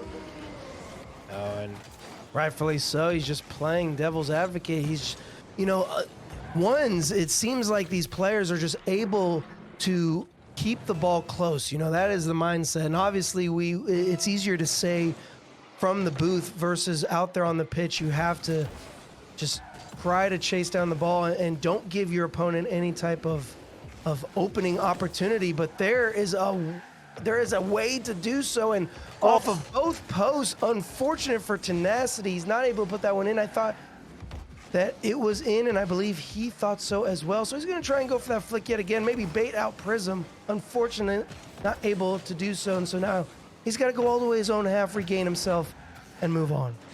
Prism is on the back foot here. He's finally able to get some kind of offense going. That's a good touch, but it won't go in. His recovery, not great, but Tenacity, low boost, will not be able to take advantage. Tenacity back onto the offensive end. Great 50 from Prism. Prism trying to usher this one along, but it's only off the post, and have to regain it midfield. This is where the danger arises, though. Tenacity left him some space. He tried to close the distance. Prism recovered. Ceiling shot turned away by Tenacity, and the defense continuing to prevail will be rewarded with an open net, and it's 3-0 Tenacity. 3-0 Tenacity. Prism doing whatever he can to try to put something on target, but Tenacity's always there to make the defensive play. So he gets this wide open net off of his transition. Good going for him. 3 minutes on the clock, still left to play here in game number 1. I mean, he's definitely averaging a good time frame with his goals as well. So can he get this around? Tenacity is just trying to keep the ball close. Prism finally going to be able to get one through, and now we see a pretty good game on our hands. Prism finally able to get off that back foot, Mustache. Sometimes that's all it takes. Just to get that one into the back of the net is all you need, and we'll see if that's what he needs. So 3-1 is where this one moves. We're still above the halfway point, too. Haven't even played half this contest yet, and Prism, again, off kickoff, has some space, has the boost. Prism reset, incoming, low 50, but it won't quite play here as it's just off, and Tenacity will take possession, despite only having 19 boost. Prism gonna have to wait, and with Tenacity picking up that corner, he is gonna be able, he is gonna get demoed rather from Prism. So that aggressiveness might help him out as he's able to kind of get a sigh of relief. Unfortunately though, Tenacity not able to get that pop out. It hit the roof of his car, and we saw that before in some of our our last one driving game modes where you get that roof hit and you can't get the power to get it out. So Prism back within 1 as we are just now past that halfway point. Yeah, you could see Tenacity on the replay was having to respect the fact that Prism could go for a bump in that situation, and so when he broke his momentum to prepare to avoid a demo, it really messed him up on the defensive end, and it just led to that one being in the back of the net. There's the big bump that comes through from Prism, but can't quite take advantage just yet. 19 to work with. Tenacity, good 50, and ooh, Prism, no boost, stalled at mid. He does not get mid boost. He'll have to go all the way back to the corner, and Tenacity up for this one. Tenacity trying to put it away, but it's turned aside by Prism. Both these players so far have been able to defend the mechanics. Prism trying to put this one on, and Tenacity had no boost in the tank, but he's going to be able to recover himself. He's got to just get behind the ball, and I believe Prism will be able to get in and make the play on the defensive side, and good for him. He is down 1 goal. He's trying to get that tying goal needed. Just now 90 seconds left on the clock. Prism all the way back to his own corner, gets the boost to regain. And now he goes for the air dribble. He's got 1 touch, goes for the second. Tenacity able to take it away. Boost in the tank for Tenacity. We all know how gas prices are. It's hard to come by. And now Tenacity's just trying to hold on to that possession, not give it out to Prism. You don't want to give it out to that opponent and try to keep it close. Good little flip reset to usher that one along, and incoming mechanic again. Prism, ceiling, back down. He's going to have to look for a ground pinch here, but Tenacity with a good little pop over will be rewarded with mid, and Prism now just has to play the nuisance role here as he has to make sure he doesn't give Tenacity too much space. That's a good ball. Tenacity hook shot will end up in the back of the net. He's actually able to square himself up to this and got a real good piece of it. Just picking up a few boost pads was all that he needed. He gets that little touch over Prism. Fennec hitbox not helping him out. Maybe if it was a Merc hitbox, it might have connected. I'm not sure. Nevertheless, good shot from Tenacity, and even better kickoff coming out from Prism to give himself an opportunity. Goes, picks up that corner boost. Tenacity, though, having all the time to make the play. And Tenacity come in. He's got the 2-goal lead. Prism's got control. Tenacity has nothing left in the tank, but had the momentum. And now he's just got to play keep away. He's got the 2-goal lead. 20 seconds left. Just got to hold down the fort. This could be dangerous, though. Tenacity, Prism not going to be able to put that one on target. Prism had a chance to go for the bump there, and I really thought he was going to go for it. There we go. This one, all right, chance for a kickoff goal. 4 seconds on the clock, and again, Mustache, we're playing at ones here. This is a full possibility of a comeback. Oh, definitely. You need 3 seconds in time to score if the ball touches the ground. So he's definitely got an extra second to spare. He can bank it off the wall, bank it off the ground. It doesn't matter. This one's going to bounce. 2 seconds left. Prism's got to do something now with the dribble. Just get it over, but it doesn't matter. We'll drop midfield, and Tenacity going to take game number 1.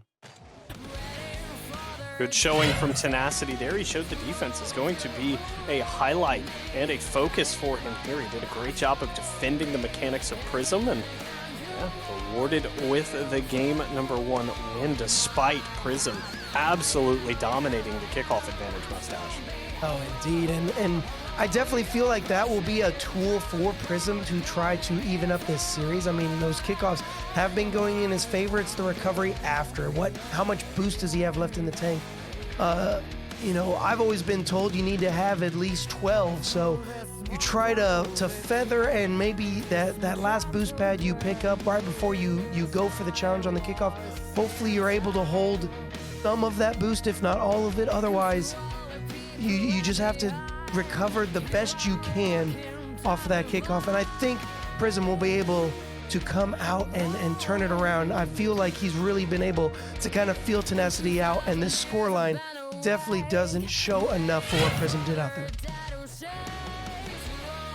A little bit closer than we, again, Prism able to hang on there. Again, if you look at the stats, you might have thought he should be in front of there.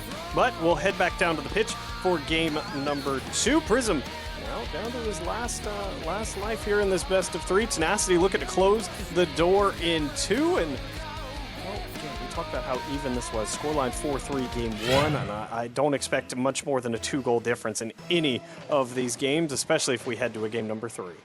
No, I definitely believe that this is going to go down to, you know, the final possession. And there you go, Prism with a great challenge. Going to be able to put this one on target, put the first one on the board for himself, and really build up some momentum. Yeah, good pop by Prism, and he's able to get back on the receiving end of his own pass. And just like that, goal number 1 secured 9 seconds in. And Mustache, do you think we see another high or another low-scoring game, or do you think we get a high-scoring game? I definitely feel like it'll be close. I don't see this, you know, snowballing away from either player. Both of them really methodical with their defensive plays and their offensive plays. Prism, you know, he's going to take this one all the way back just to make sure that he's able to hold on to that possession. So he's just got to make sure that he's able to take that away and gets a nice bump on Tenacity. Goes for the flick, and Tenacity with the fuse flip in the net. Prism up by 2 now. And a good showing for him for the start. Little 45 flick there. Probably didn't get as much of it as he wanted, but either way, that will play. And so 32 seconds in. Prism, 2-goal lead here, looking to make it 3-0, which would be the biggest lead for either competitor thus far in the series. That shot off near side, but Prism's up. Tenacity was up as well, and he'll find himself right place, right time, turned away, but Prism, mechanics incoming. Prism air dribble, and Tenacity 0 boost to get up to this one. Prism has definitely flipped whatever switch was needed to get him going in this series, and rightfully so. He's just had all the possession so far in this game, and if he can keep that up, he'll definitely even up the series, and maybe we will get that high-scoring game that you were alluding to, Volts. Right now on pace to score 15. I don't quite think Prism will do that, but either way, Tenacity will add one back. His air dribble now looking to get the better of Prism here. And Mustache, you know, the mechanics defended well in game number 1, but we've seen a couple mechanical goals here in game number 2 already. Yeah, I definitely feel like the players are waiting maybe a little bit longer. Obviously, you know, they have to wait. They can't just immediately challenge the ball. Otherwise, it's definitely going to be a goal for the opponent. But sometimes just the methodical plays to come out from both players has been working out in their favor, as they've really been able to time the connection with the ball perfectly, and it's given them the ability to hold on to those possessions. Tenacity putting a shot on Prism, not going to be able to connect. He was awkward off that backboard, and Tenacity decreasing that lead by 1.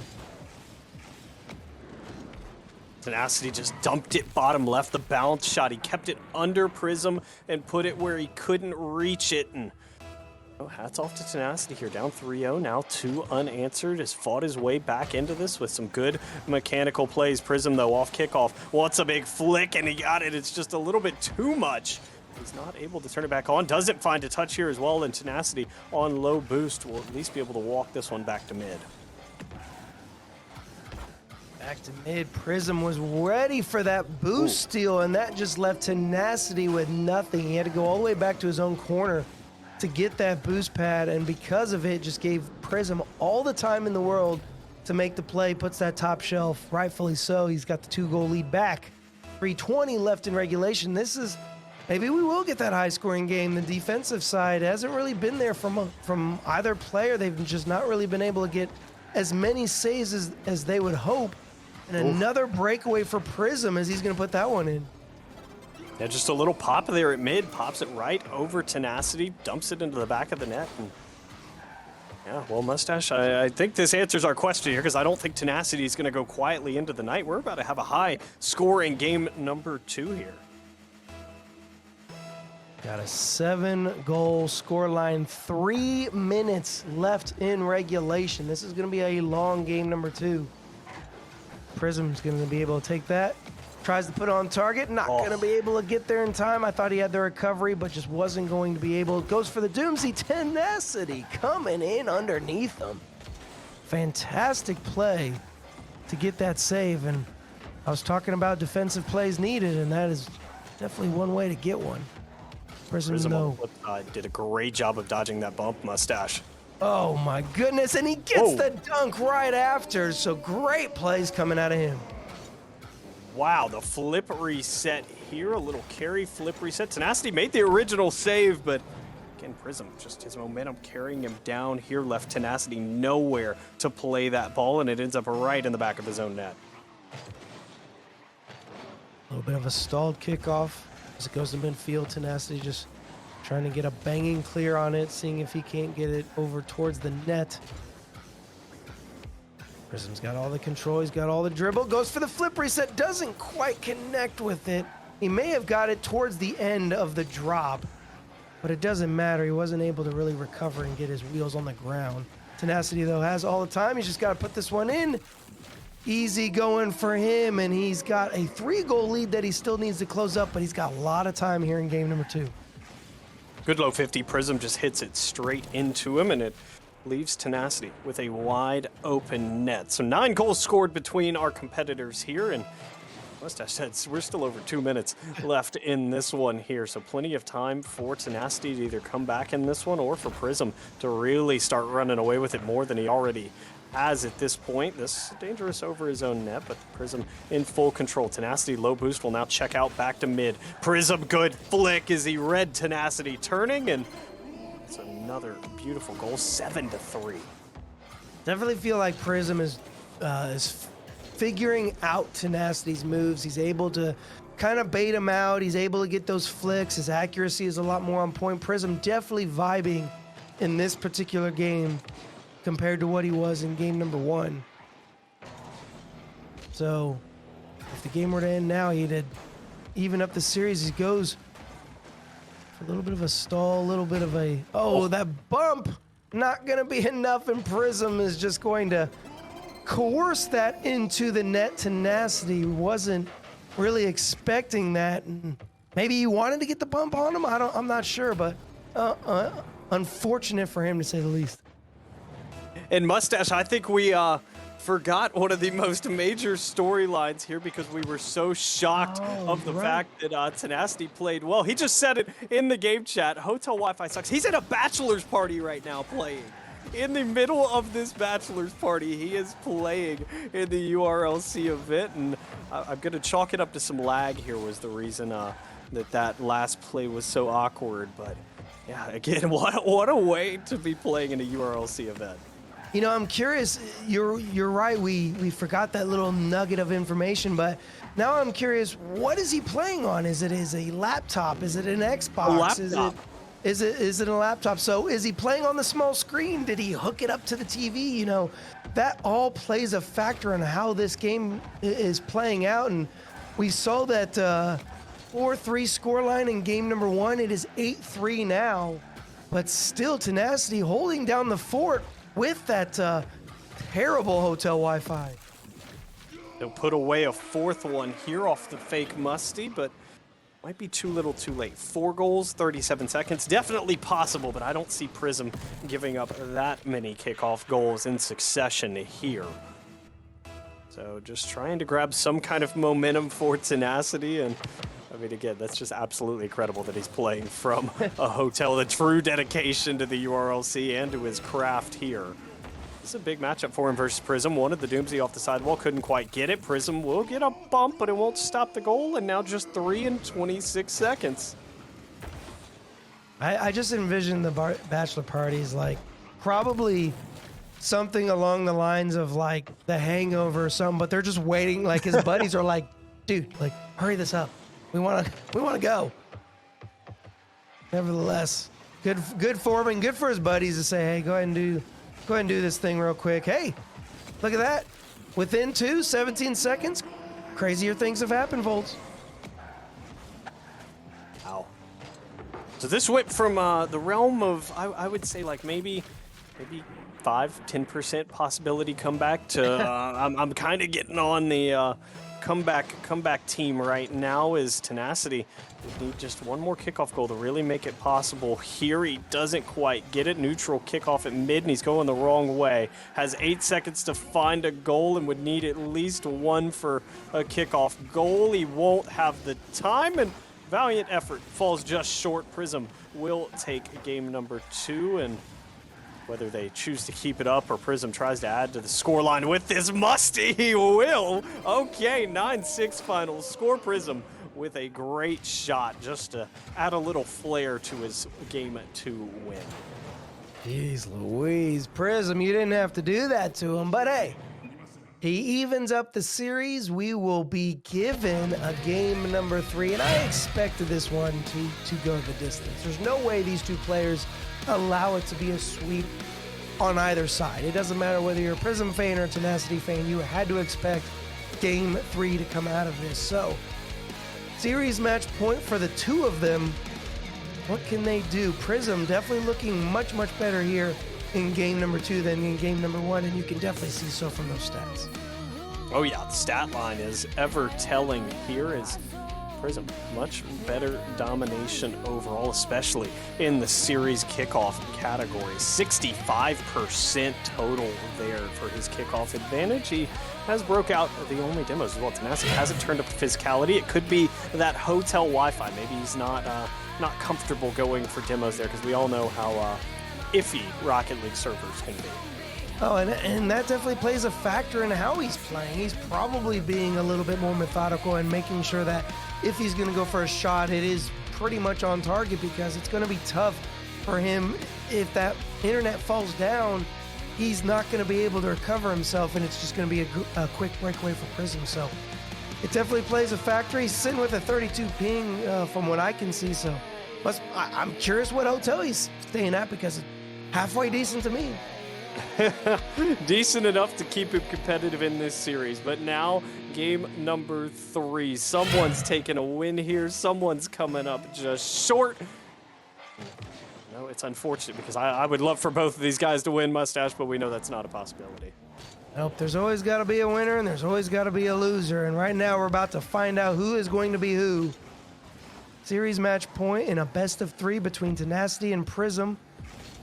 47% of you voted for Prism to win this series. That means 53% of you have Tenacity, as well as me and Top Gun. Prism was voted upon by Volks. And Prism trying to get that first goal. He's going to be able to do so. First one on the board. Great shot here from Prism. Did a good job of keeping tabs on Tenacity right there. You can see him go for the demo, and maybe that's why he doesn't. Again, you never know with that sketchy hotel Wi-Fi. He might just come up a little bit too short, and so beautiful dodge and shot from Prism, and that's a 1-0 lead for him here in game number 3. But off of kickoff, Tenacity, real chance. He's got it on his hood. Wants to go with the fake Prism. Beautiful save. And what a challenge to come out from Prism to really try to make sure that he gets that save. Tenacity still with the recovery. Got the momentum. He's just trying to pick up as many boost pads. Prism taking it back to his own half. Tenacity waiting in the wind. Ground to air dribble. Prism's got it. Tenacity not able to connect, and Prism putting the second one on the board. Prism with a pair of touches here. Big pop. First one to settle it. Second one to finish the job. And great shot from Prism here. So first minute gone by. 2-goal lead for Prism, and Tenacity once again finds himself playing from behind, but again, still within a manageable reach of a series. That'll really get... Oh, it's just off front post. That is unfortunate. He's got another attempt. Prism is sitting with low boost, and finally, Tenacity had nothing. So if Prism would have gotten any type of clear, Tenacity was going to be in an awkward position. So good thing that Tenacity was able... Or I'm sorry, that Prism was able to miss it and Tenacity able to clean up on it, because that could have gone bad for Tenacity fans. Kickoff once again in favor of Prism.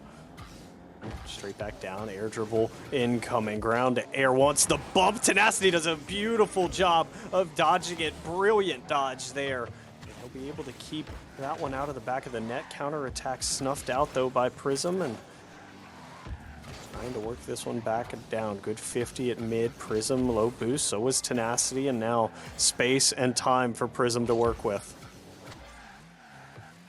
Gonna be enough space. Prism gonna put this one in. I thought Tenacity was gonna be able to get that save, but Prism almost given a goal. Tenacity is just awkward off that back wall and not able to get the flip needed to get the block. Yeah, sometimes you just have a little bit too much respect for your opponent, Mustache, and I think Tenacity was expecting something spectacular there out of Prism, not a big whiff, and just gets caught there. Ooh, Prism messed up his mechanic here. Tenacity was off ceiling, so maybe it was calculated, and that's one way to slow down the mechanics of Prism. Tenacity's got to hold down the fort. He baits out Prism. This one's got to go on target. He cannot allow this one to go off, and it does. Unfortunate. Tenacity, every chance he's given an opportunity, he's not able to capitalize, and Prism currently with the 2-goal lead. Prism just trying to bait in, or I'm sorry, Tenacity's just trying to bait in Prism. See if he can't get a goal by him. 2 minutes and 30 seconds have now elapsed. We have reached the halfway point, Volts. And Tenacity is just trying to see if he can't break down the defense that Prism has, and this may be the way to do so. No! What does he need to do to get these on target? Tenacity all around it. He's got 8 shots and just 1 goal to show for it. That could end up being his downfall here in GC division matchup. Tenacity trying to avoid a big goal here. He's able to leak out and grab corner. Prism wasn't quite waiting for that one, or wasn't quite ready, I should say. And this one, dangerous in front. Tenacity, though, off front post. Bumped Prism here. Prism, though, plenty of boost and a good recovery. Ooh, that's speedy as he sneaks past here, but Prism can't quite settle it in the corner. Tenacity will take it away from him. Tenacity is able to pick up both corner boosts. So that gives him a little bit of breathing room. Prism. Flip reset coming out. Tenacity, does he get for it?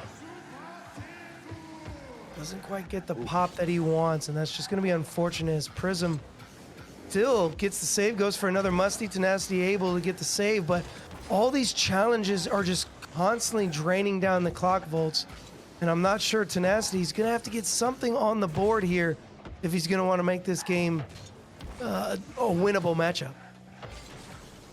Prism missed that one near post, and that'll give Tenacity some kind of hope, and, well, hope just got erased, deleted, and respawned back on his own end as Tenacity trying to close down on Prism will stop the mechanic for the time being, but Prism turning up the physicality with a good bump, and Tenacity trying to track this one back, keep possession. Prism giving him no space. Prism good 50 on 0, and be rewarded with mid boost. Tenacity awkward. Tenacity bumped, and Prism looks likely to just waste these last 30 seconds. He's going to try to add one to his name here. Reset. Double reset. Musty incoming. He just didn't get enough of it, and Tenacity will make the save. He's trying to put this one on, but Prism, great recovery. Is back where he needs to be. Early challenge, and Mustache might just not be enough in the tank for Tenacity. Oh my goodness. What, that is just this series in a nutshell for Tenacity. Every opportunity he's had, he's been able to put it on target, and for whatever reason it is just a few pixels off target. And it's unfortunate because he's got so many shots to his name, and this game could have gone completely different. 1 second, crazy embankments off the boards to just get a shot attempt. Otherwise, this one's going in Prism's favor. Oh, Tenacity. Tenacity had the chance. Prism with the half flip challenge. We're not done just yet, but now we are. And yeah, Mustache, you put it perfectly. That last shot that caught off the post for Tenacity perfectly describes how this series went in a nutshell. I mean, if we were playing how many times you could hit the post or crossbar, I mean, I think Tenacity runs away with it. Yeah, and if you would have told me, you know, after seeing this series that he was on hotel Wi-Fi and on a laptop, I would have said no way. I mean, this was a close matchup to say the least, and it's just unfortunate that it does kind of go that way for Tenacity. He had so many different opportunities, but Prism rightfully winning out this game. He really showed up in game number 2, and he just kept that momentum going in game number 3. Yeah, fantastic series again. Hats off for Tenacity. Playing at a bachelor party there. So we at the URLC, of course, wish a happy marriage to whatever bachelor party and the marriage that he is there for, obviously, and we appreciate him still playing in this event. I mean, what a commitment to play there. And such a great series, Mustache. It was about as even as we expected. No, definitely. I mean, that was a thrilling matchup. Tenacity, do not hang your head. That was everything that you could do, and a big kudos to you, a big GG to Prism for the win. But yeah, Prism, he really flipped that switch in game number 2, and it really just propelled him into game number 3. Yep, and when you have that switch and Mustache, and then of course the mechanics that Prism has, I mean, that is indeed a winning recipe. And speaking of winning recipes here, you know, I'm not 0-2. I was confident there. I was a little shaken after game 1, but I'm still where I want to be.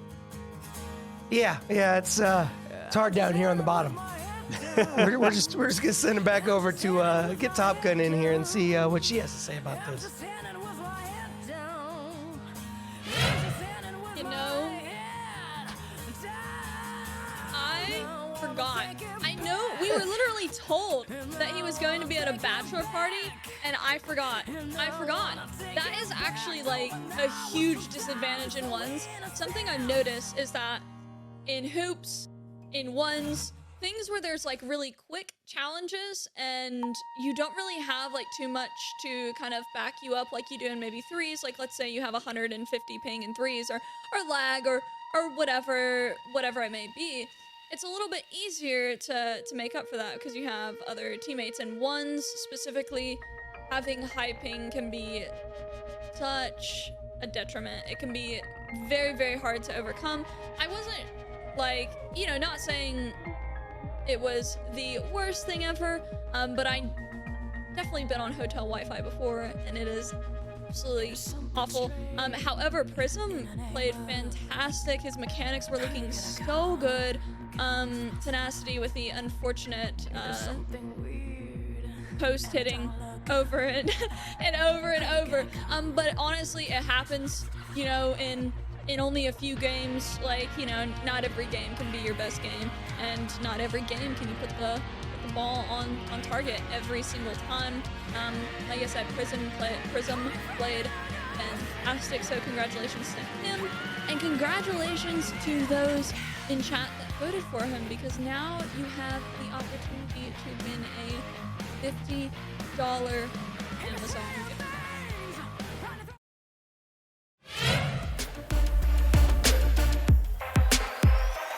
Here is Dynamic D's prize winner.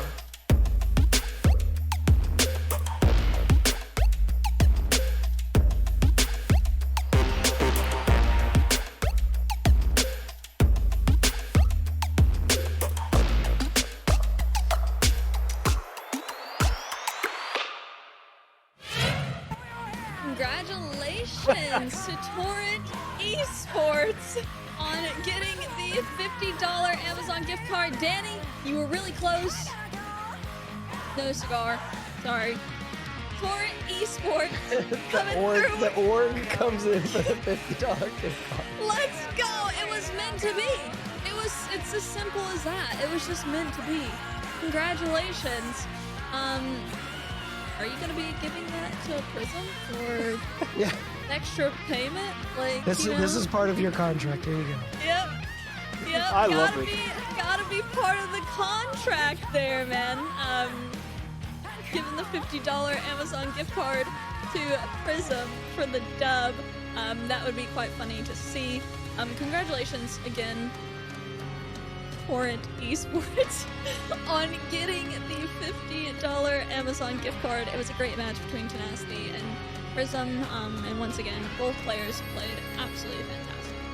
I will say, on a serious note, it is really great to see some of these orgs coming to support their creators and their players in these events, because most of our creators are signed to Rocket League orgs and to massive parent orgs. So it's always great to see the bigger orgs come to celebrate some of their players playing in these fantastic events, and of course winning as Prism did last night. No, and hey, it doesn't matter if you guys, it doesn't matter who comes in. If you guys type the right player, unlike me, then you will have the opportunity of winning a gift card. So guys, stick around. There's going to be one more giveaway when we do our main event, our best of 5, which is going to be SSL rank division.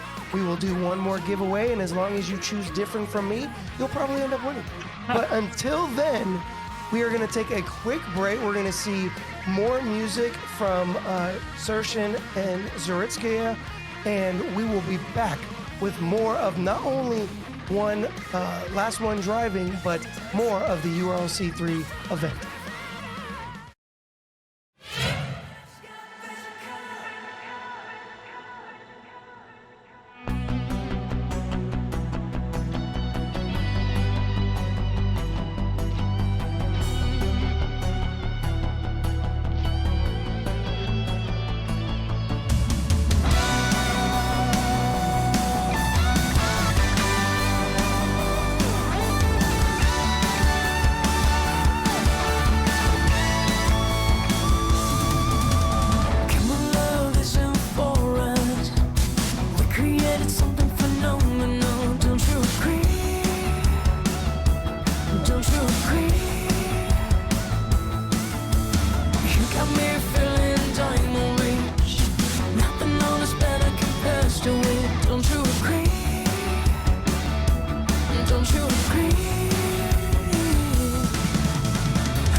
Sleep when I get you next to me.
URLC roster.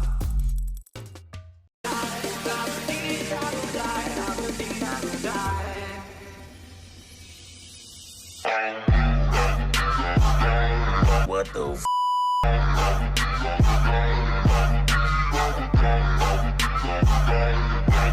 What the f is doing? I can't compete! What the f is that?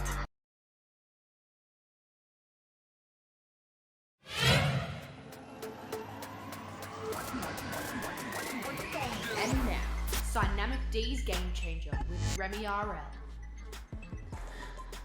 What's up, everybody? This is the game-changing moment. Let me just touch on that. Once again, like Mustache and Volts were saying, Tenacity is currently at a bachelor party playing on hotel Wi-Fi, and he did a damn good job for, you know, those conditions. What really lost the game for him here, and I'm confident that if he was at home on his normal setup, he would have probably won this series, depending on how close this was. But this goal really stuck out to me as one that sent him behind in this game 3 and one that made him lose. Is Prism is very good mechanically, and when a player like this goes for a play, you expect him to hit the flip and then actually score it above. So he floated there hoping for that to happen, and it just didn't sink.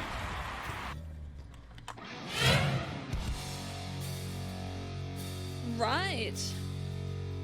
Well, boys, we do have one last stretch left with the final set of contestants for the last one driving, as well as the SSL division rank.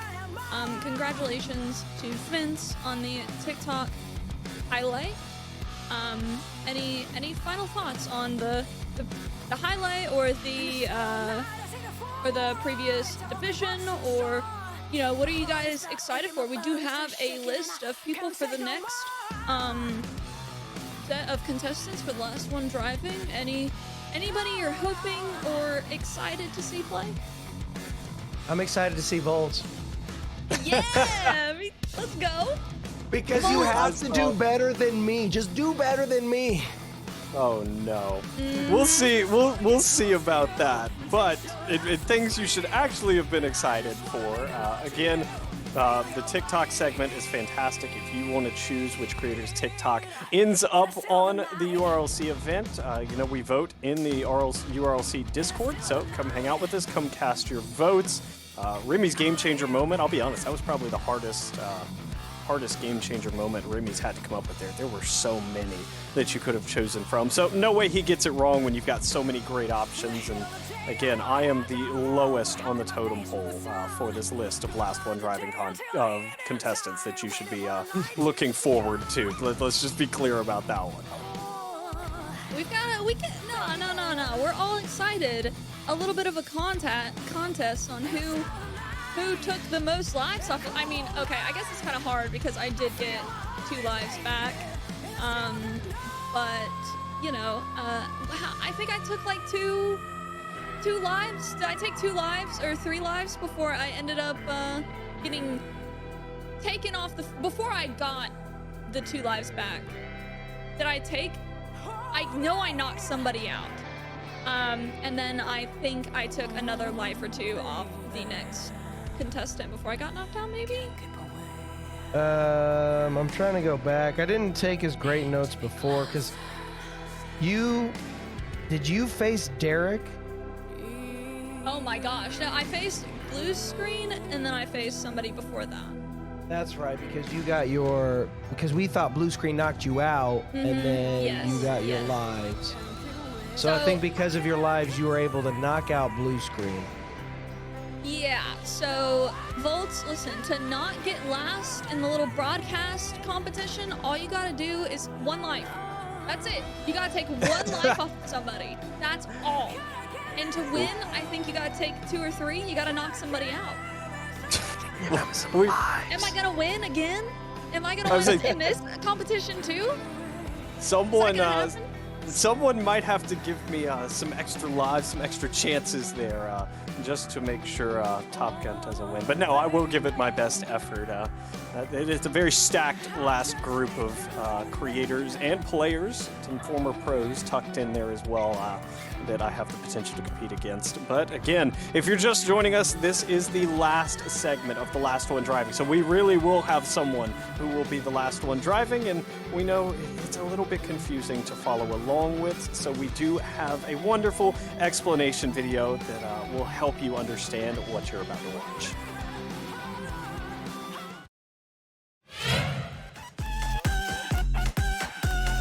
URLC's last one driving. Here are the rules of the game. 30+ creators have been invited to participate. The game begins with 2 players in a 1v1 game. Each player starts the game with 3 lives. When a player gets scored on, they lose 1 life.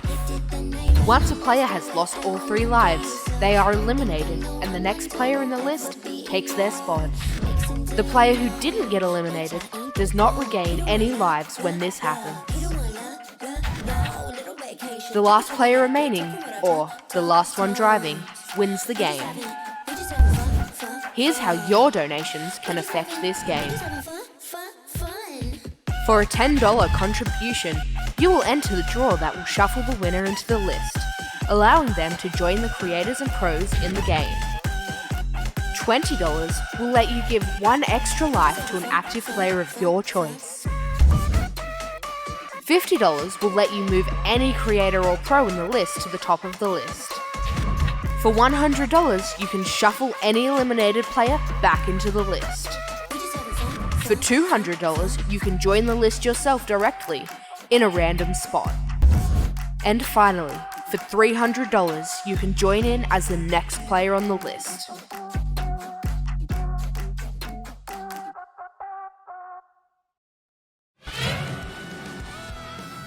Sounds, once again, like a very exciting event. Last one driving. You will get to see some fantastic names, like we mentioned before. Some SSL players, some top tier SSL players, some SSL players that have been top 100, I believe, even in ones, that will definitely put on a performance. During this last section of the last one driving, we will have a winner. We will have last one driving. We are about to start the first match here very soon. I'm super excited. What about you, Volts? Oh, I am beyond excited for this one. Again, if you were here for segment 2 out of 3, you did see Bubba Stew finish off of that segment. Mustache, I believe he has all 3 lives. He does, in fact.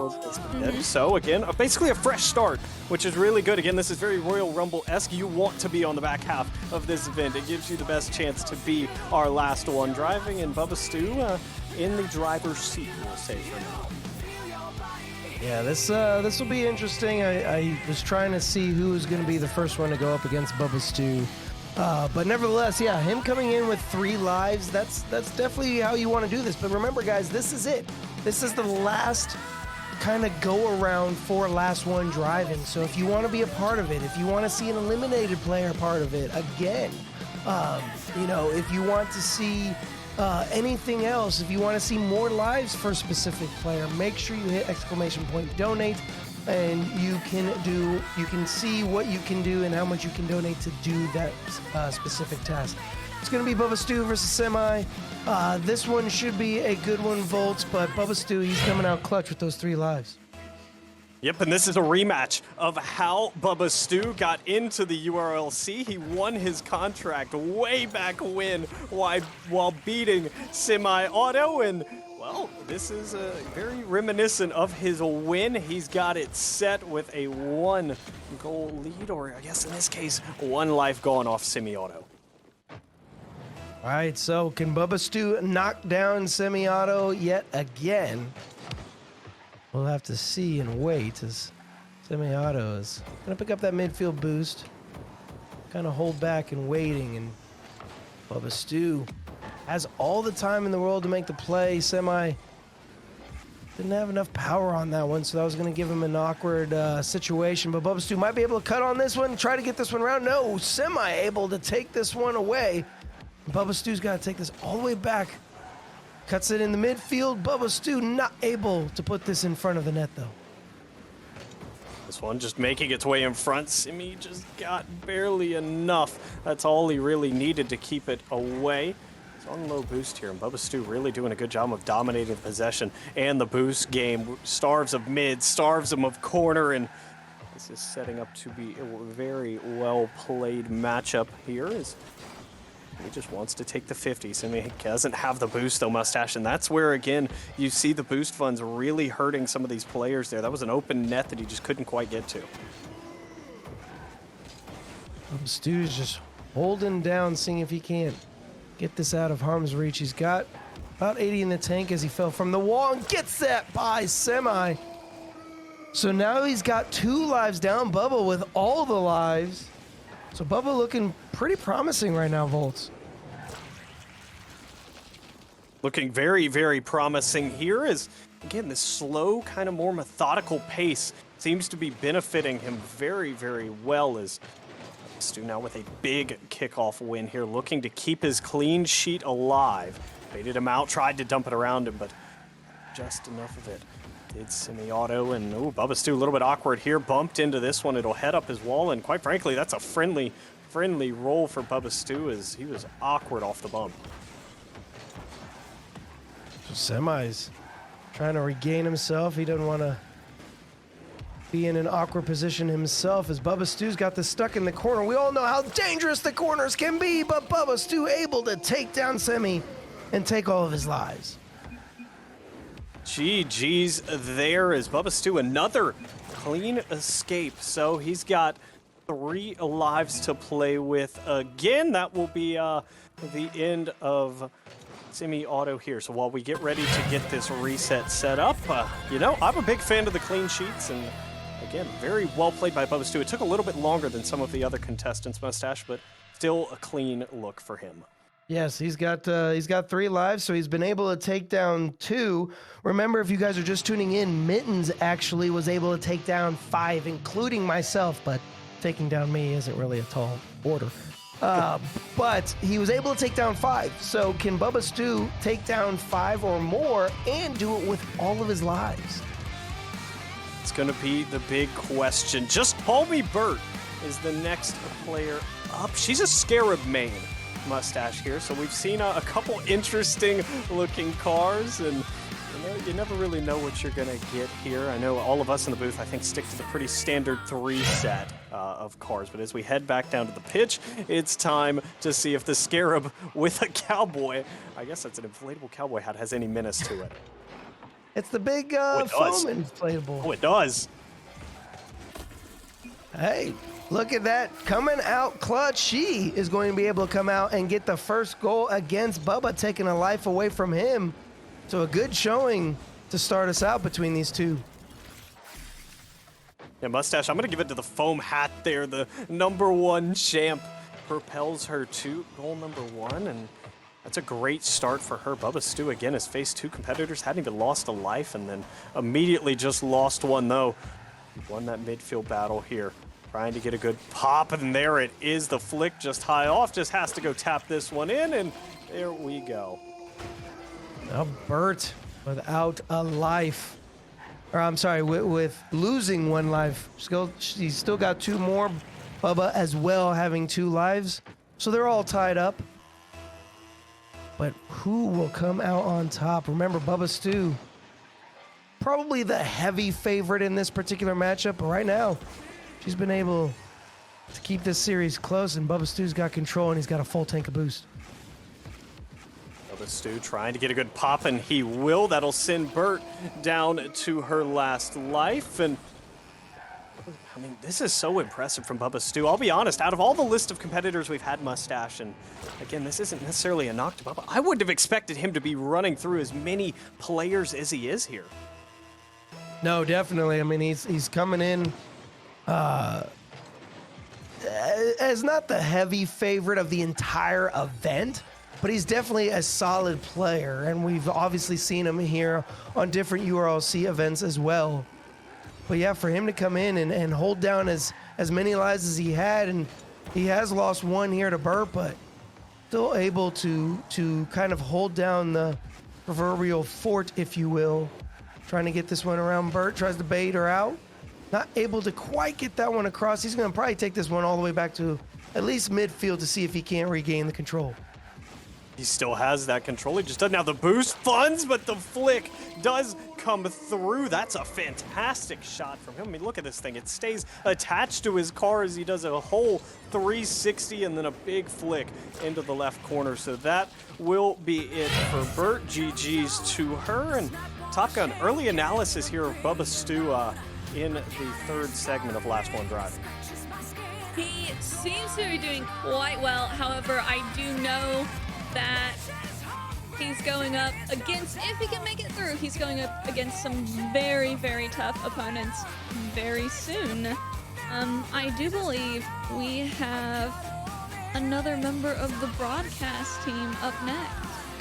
Oh, The so that last is one. my cue. Oh, Lord. No one came All in right, to warm up. no If pressure. Volts can go out here and knock him out. You just Let's gotta get see. a goal. Do I take the Just jacket? get a I feel like I goal. gotta take the jacket off. Do I take the jacket off? I don't know. I think we'll stay spiffy here. Oh boy. Y'all wish me luck. Redeem for me. Just you gotta do better than me. I haven't touched the controller in well over 5 hours, so we'll see how this goes. Hands are cold, but you got it. Don't worry, just one goal. That's all you need. Just think that would be one life off of Bubba, and you'd be able to get him down to his final if you just took one goal off. We're gonna try. All right. So let's see what we have in store for these two. Volts, my co-caster, and Bubba Stew. Volts is just trying to keep it close, probably rightfully so. Goes for that corner boost. Bubba Stew goes for the flick off the crossbar, and Bubba Stew able to sneak it in. Mustache, I'll come in here and talk a little bit for Volts since he's down there on the pitch, and I'm just gonna say that it is very difficult to get out there when you're ice cold. Oh, it is excruciatingly difficult to come out there ice cold. So Bubba Stew coming out with a few games under his belt, he's already been able to take 3 people off. That's obviously going to help him in his recoveries and stuff like that. He's warm out there. He's able to figure out what he needs to do. Whereas Volts, yeah, we've been watching Rocket League for what now a few hours here, but Volts almost getting the goal. I thought that was going to be the opportunity. He's got a full tank of boost, Remy, so that might be able to help him out. Yeah, I agree. I mean, he's doing a decent job here against Bubba Stew, and yeah, he's gonna take this goal. He did it! I don't care, Volts. Way to go, bud! You know he's smiling right now behind the monitor, Mustache. Yes, Volts, you did it. You did better than me. Now just one more. He's down to final life. Volts, I know you can hear me. I'm your little conscience in your ear. You can do it now. Bubba might be able to get this one. Oh, Bubba's got it. And you know what's funny, though? Volts has bragging rights over us, Mustache, because between the 3 of us, we have 1 goal, and it belongs to Volts today. Yes. Well, and Top Gun, she had extra lives, but she was able to knock some lives off, too. So them combined, they've done a little bit better than you and me.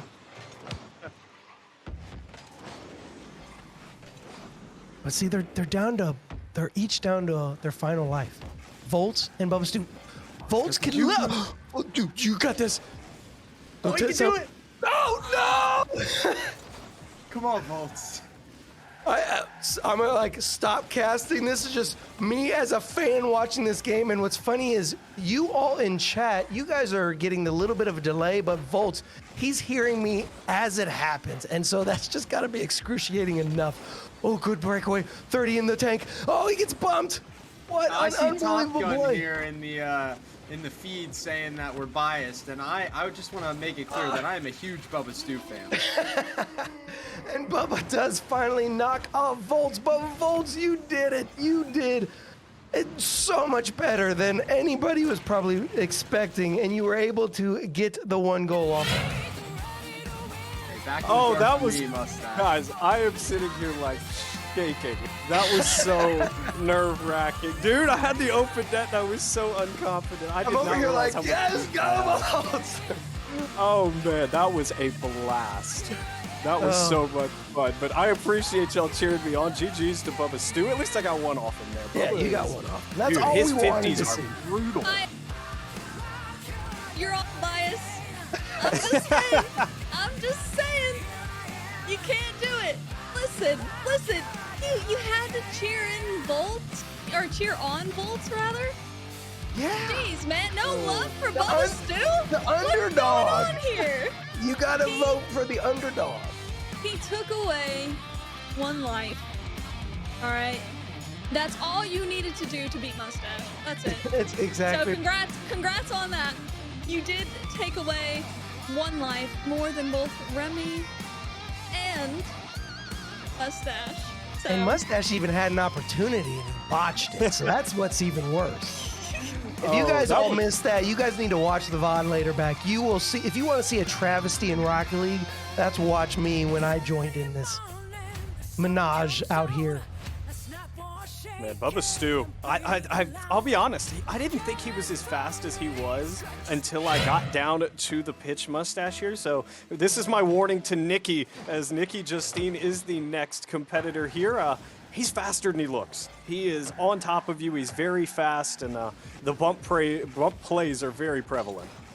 And you know what's interesting about this is we saw Nikki as our mystery opponent against Kia in URLC 2.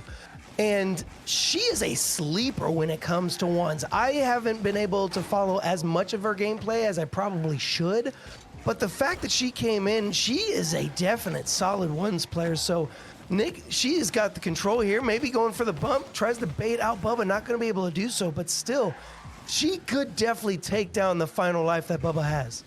And Mustache, she's got 4 to play with. A donation comes through, so Nikki will have 4 lives, and she sent Bubba Stu packing. So Nikki will have 4, and she does knock down Bubba. Good for her, and so now she has got 4 lives to start off. What a way to go.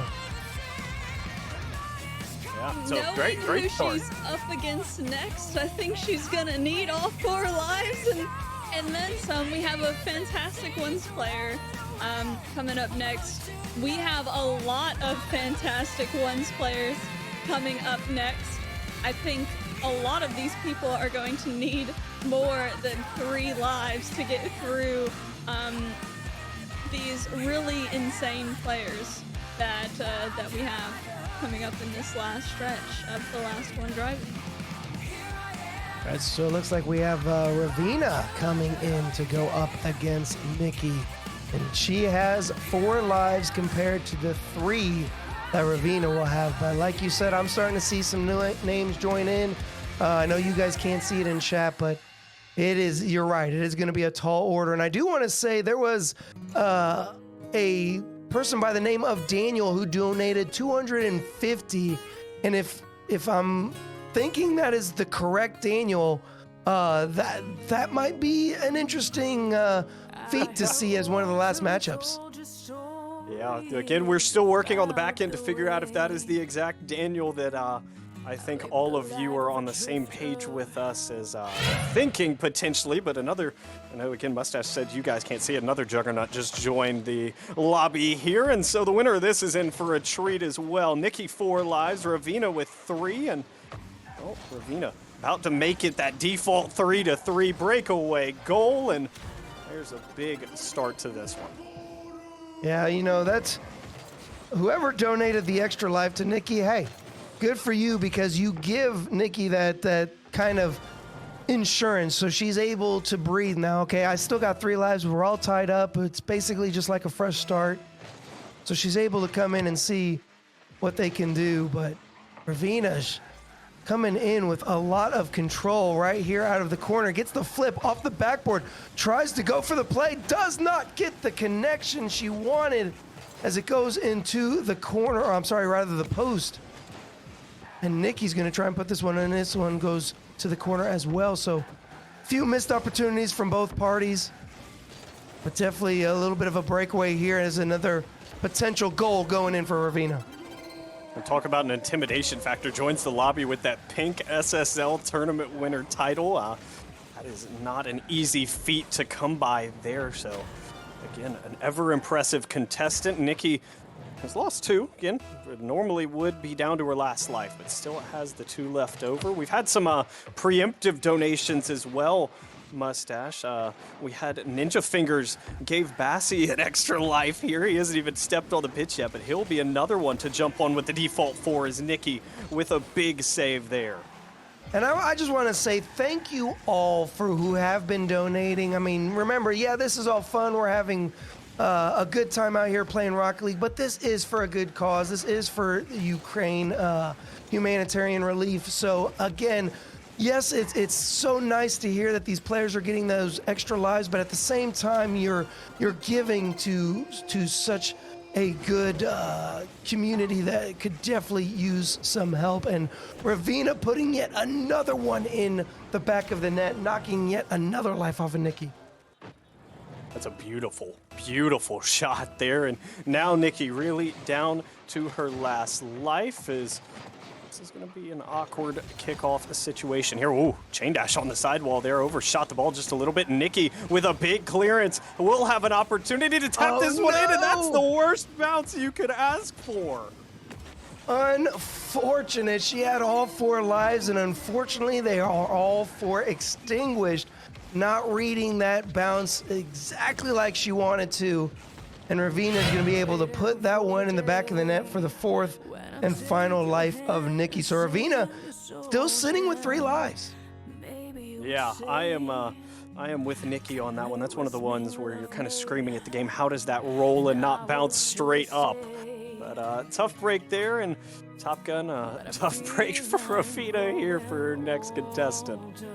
Of course, she has one of the most difficult, I'd say, contestants for the entirety of the last one driving. I do think she can do it.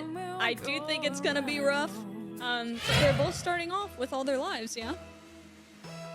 They are both starting off with all their lives. I believe the player did have a little bit of an instance, so they're gonna have to regain, get into the lobby and stuff. So we'll have to reset all that up. But yes, definitely she is coming in with all 3 of her lives, so that is a good start. Obviously, it seems like the players that have had all their lives, besides Mittens, who went on a tear with 1, coming in with those 3 lives definitely is a help. Yeah, of course. I think it's going to be a really good matchup. I know with 3 lives, it can be very short, and with ones being so all over the place, it may not seem as good of a game as it really would be, but I think that if these 2 were to actually 1v1 in a full match, it would be quite the skilled game. So. All right, we've got him on the pitch, Volts. None other than the mountain himself, Kronovi. Let's see what we have in store between these 2 players. This is a fantastic setup. Here is Kronovi. Heads down to the pitch, and guys like him make me very happy that I have been eliminated from this event already as Kronovi. What a shot here. Already knocking down one of her. Oh my goodness, the drift. I didn't know we had. I was gonna say Paul Walker, but rest in peace. I know another Fast and Furious driver. I didn't want to say Vin Diesel because he really wasn't in the drifting Tokyo Drift, but nevertheless, Kronovi with that power slide to get the first life down for Ravina. Ravina's got a shot on. Kronovi gonna have to get this one saved out. The good save away again. Here is Ravina all over Kronovi. Just can't quite break through. This is, again, we call them a mountain, and it is a mountain in front of that net right now as Kronovi thought about going for the breezy, instead went for the bump. Ravina, good job to stand tall, and maybe you'll be forced to just dump this one aside. 0 boost for Ravina, as this is, again, not a situation you really want to be in, especially against someone like Kronovi, as he'll play this to the side, grab the 100 boost, and dangerous situation. Kronovi, good control, flip reset. Wants to put it in. I think that's a double, but it won't play. Good save there. And good wherewithal for Ravina to just kind of hold her ground, and she's trying to bait him out and able to just punch that one in. The slow play works. She's going to keep this one to the ground rather than going to the air. And Kronovi just has to wait, and finally Ravina just able to pound that one in and knock a life off of Kronovi. That's a great, great shot there. And you create that low 50 situation, Mustache, that is so hard to defend, not only just in ones, but in Rocket League as a whole. That low 50, if you're on the side that gets to set up the angle and really set up the 50 that you're taking, it is just a brutal situation for the defense. Oh, and Kronovi, what a play. Able to beat Ravina up to the air. And just good car control, able to drop this one down, knocking another life off of Ravina.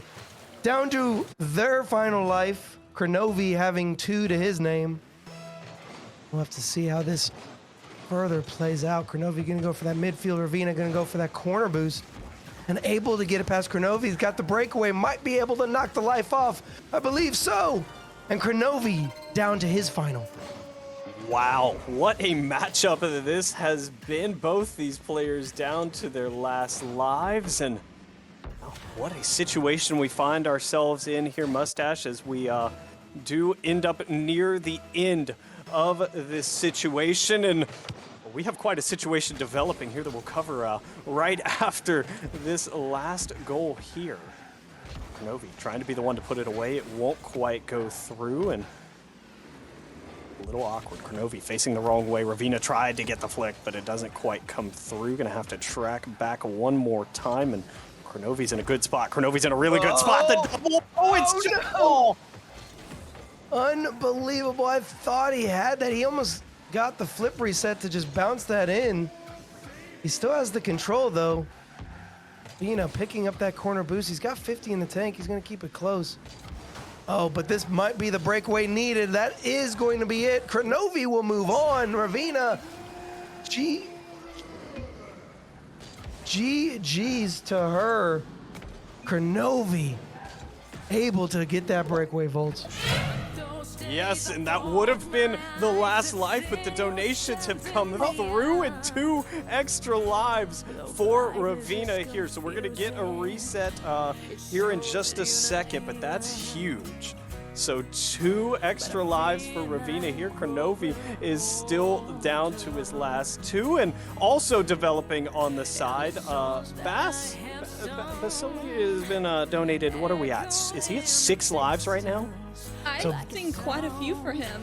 Yeah, I'm trying to keep track. I'm pretty sure he's at 6 right now. So Basilisk is sitting at 6. Ravina just got donated 2. Can I give one to Crow? says Ravina. So they're having a little bit of chat. But ladies and gentlemen, we've got Ravina with 2 lives. Crow with his final life still. Ravina gonna put that one in, and that will actually knock out Crow. Yeah, so Kronovi gone. Yeah, unless there was some donation before that. Otherwise, you guys can donate $100 to bring Kronovi back in.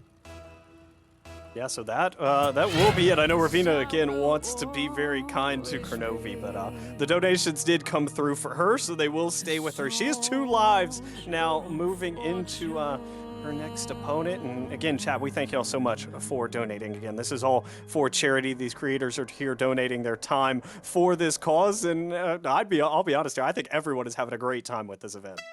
Oh, indeed. And Top Gun, I mean, to see Basilisk come in with those, 3 extra lives, I mean, that could propel him to be enough to be the last one driving.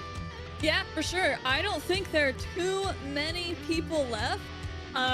So it is definitely 100% a possibility that he can use all those lives. Or that he can use those lives to be the last one driving. If we do hit $500 in donations, we do shuffle for the draw. But yeah, we've got Ravina, we've got Bass, we've got it kicking off here pretty soon.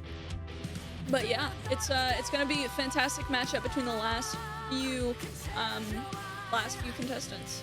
Yep. So we're gonna get these players reset, and we will move on to Basilisk versus Ravina. Basilisk sitting with 6 lives. Correct me if I'm wrong. 7? 7 lives. 7 lives. Get 7. 7 lives for Basilisk. I've got to write this down.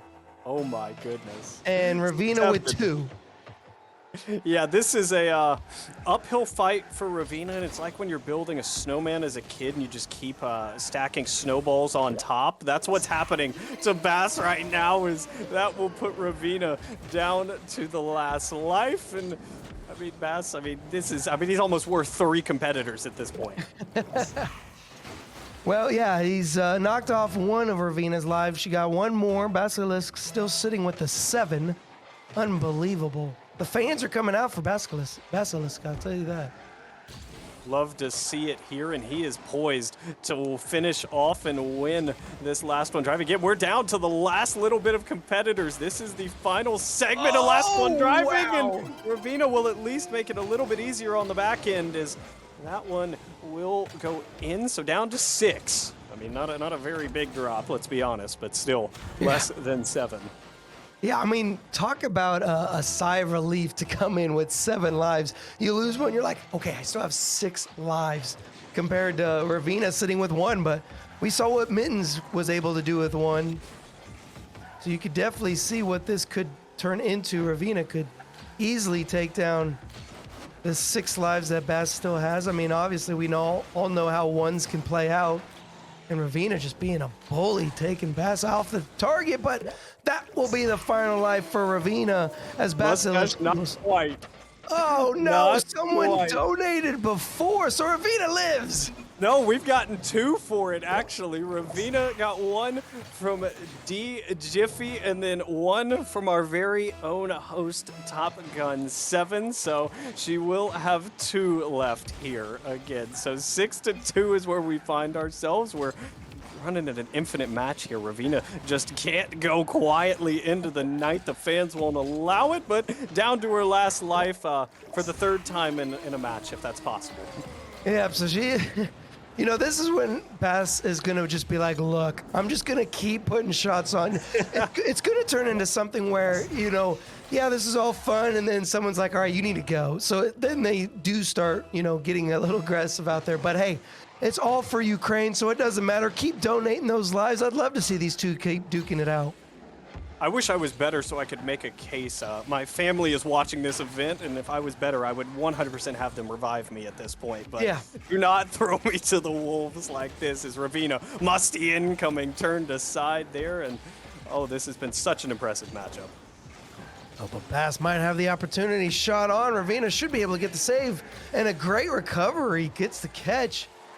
Gonna have to go for the wave dash. Tries to keep this one close to the ground, able to keep herself going, and just got to keep it in the corner. That boost pad just showed up right when she was out of the area to pick it up. Unfortunately, still sitting with 1 life, drops it down, should be able to put this on target and knocks another one off of Bass.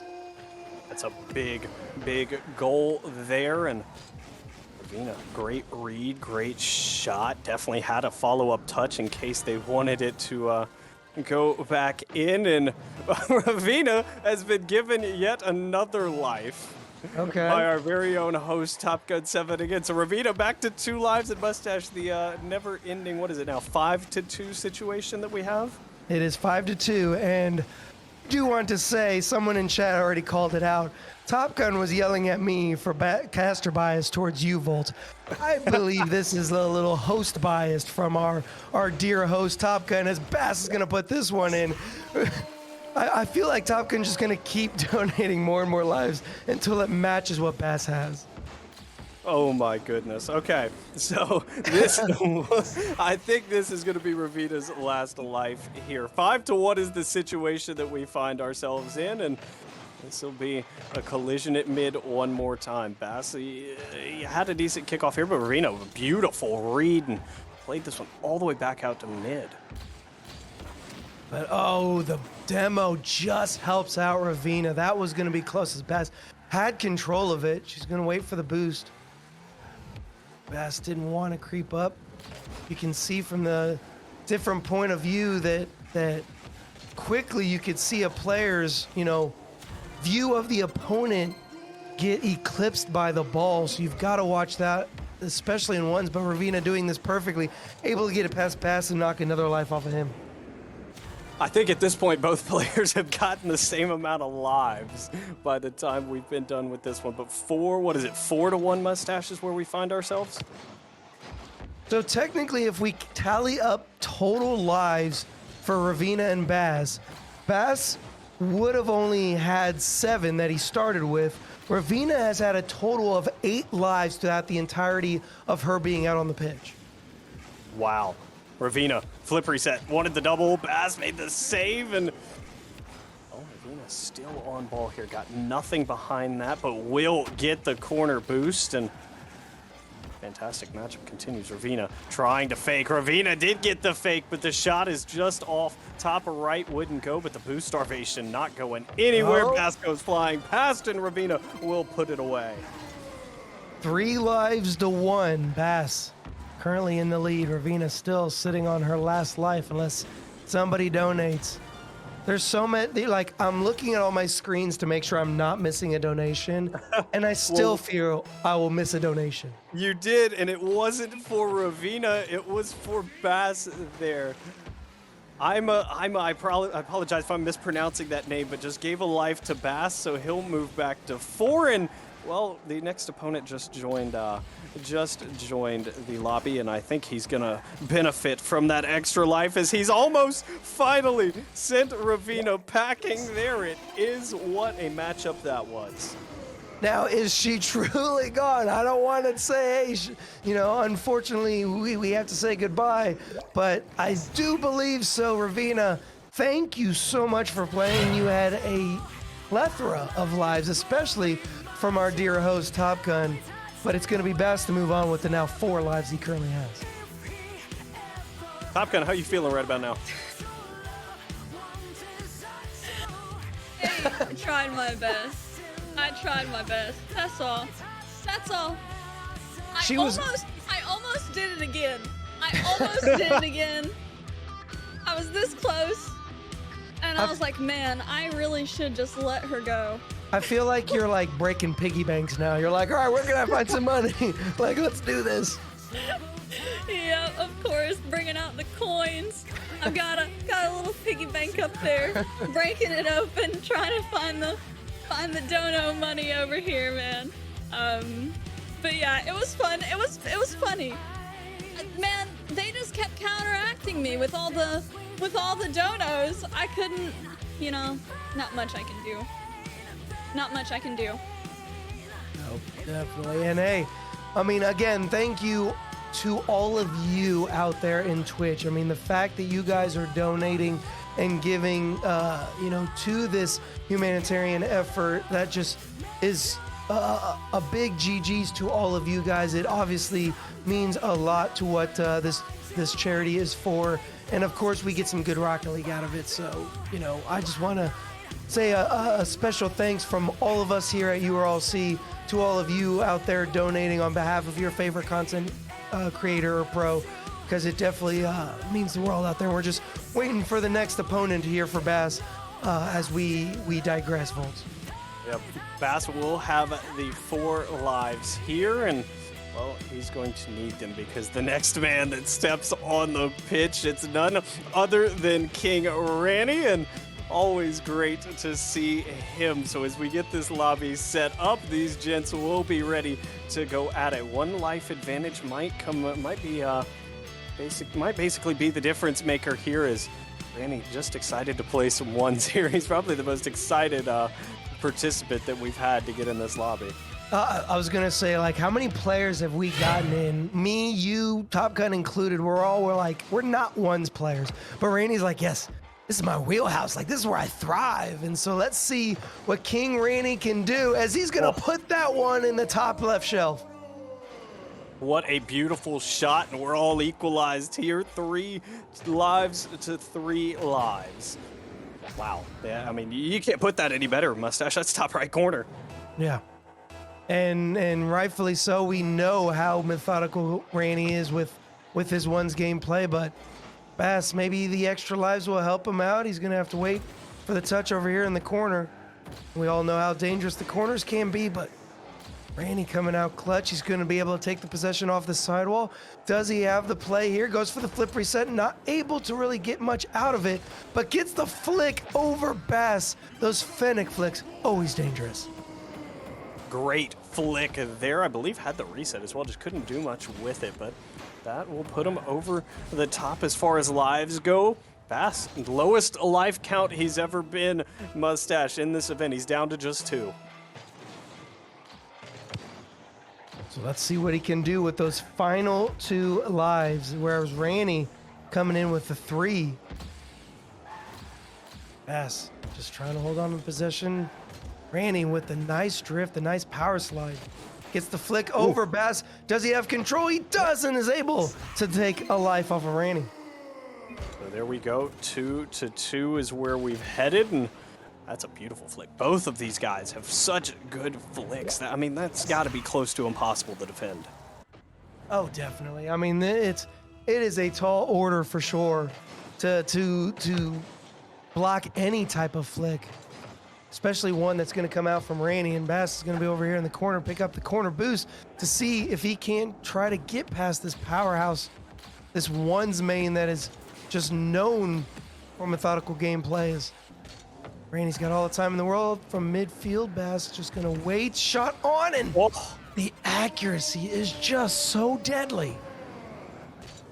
Oh, what a shot. Oh my goodness. He gets so much behind this 261 top left, and yeah, I mean, that's such an impressive shot, and Bass down to his last life here, Mustache. He's, I want to say, he's probably been on the pitch longer than anyone in the URLC. Maybe Mittens. That's been close here in the last one driving event, but I mean, it's between those two for sure.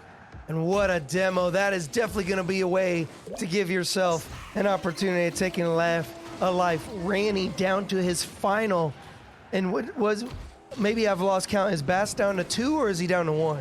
Down to 1, I believe. Yes. So this is next goal wins territory, and King Randy, we'll see if he can be the man to end the reign of Bass, or if it'll continue here as big boost afforded to Bass. Randy a little bit awkward, having to play well on low boost.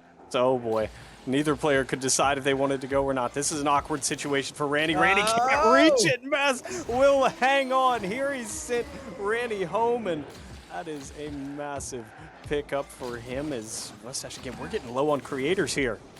We are definitely getting low on creators. Top Gun, you're going to have to refresh us on how many creators we have, as now Randy is gone and Bass is still alive. We do not have very many left, only a few. And Bass has what, 1 life left? I believe so. Not sure that he's going to be able to make it through the whole list. We still have some very, very, very good creators coming up. There is only a few left. There are only a few that we have here in store for you guys. So you better stick around for the last few coming on. It's gonna be, who's gonna be the last one driving? I don't know if you guys know who's coming in. I don't know if do you guys have any of the list of them? I don't have a list, but I can see in chat. Wait, did Randy get donated a life? Did we miss that one? Did he? Oh, we might have. Randy says he thinks he has an extra life here. We're gonna wait on word from behind production. Bass says BRB hiding in the corner, but I do think that is potentially correct. What a big pickup that would be, as Randy again. We'd go to that 1 versus 1 life scenario, but that would be a huge situation. And in chat, they've got a little bit of telepathy, I would say, because I saw a name of a creator get spammed in chat a couple times, and he is indeed up next. So that's a big pickup as well.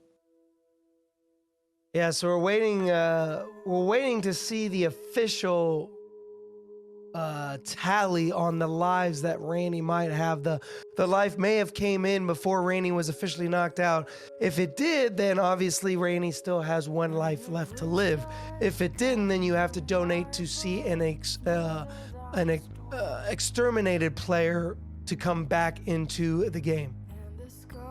All right, so we have gotten the official. It is going to be 1 more life for Randy. So Randy versus Basilisk. Let's see what they can do. Yep, it'll be a restart here, and we'll head back down to the pitch. So Randy getting 1 more life, 1 last chance. Time to make it count, as this will be a big opportunity for him. Again, the next competitor, Mustache, is quite the tall task for anyone to take down, but here we go. Golden goal fashion. Someone's staying alive, someone's headed home. All right, so Bask, great challenge, but Ranny's gonna come out with it on top, and that extra life works out. Bask will be the one now knocked out.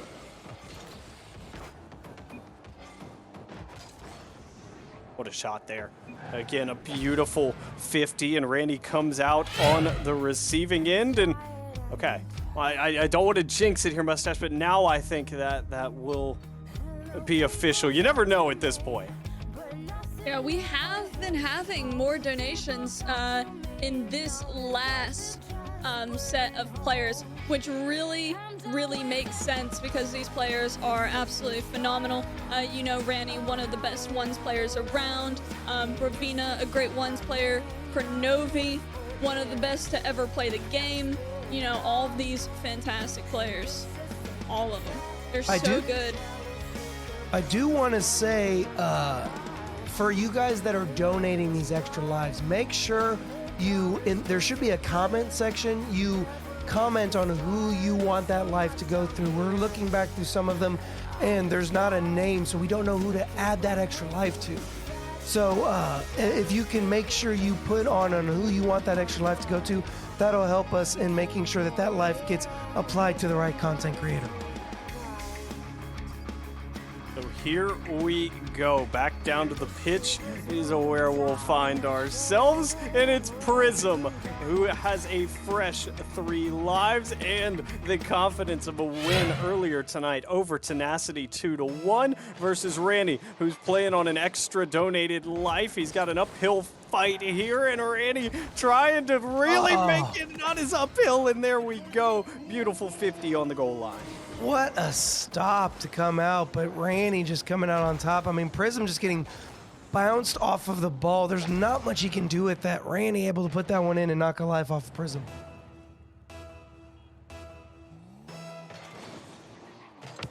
Again at mid. This is where Prism thrives. Boost and space. Prism up. Randy got the boost. Prism reset. Musty in. It got a little help from Randy. But either way, Mustache, I think Prism will take that one. And, well, that will be the end of Randy. Yep, the Musty coming out. King Randy coming out with the sheesh in chat. And, yeah, that'll be the final life of Randy. Prism still sitting with 2 lives left to live. Prism with 2 lives, and this next one, this is a good little storyline here, but it was fun seeing Randy do so well again. Randy's a true GOAT out here. We appreciate him participating in this event. And Top Gun, do you have a number for us on how many creators we have left? I think we only have maybe 1 or 2. So we should be moving on to the SSL division soon, and we will be very soon finding out who the last one driving is. I think, you know, like we said earlier, the last ones playing do definitely have a huge advantage. Prism with 2 lives. We have another creator coming in, full 3 lives. So we'll see how that goes and see if Prism can make it through these last couple creators and be the last one driving.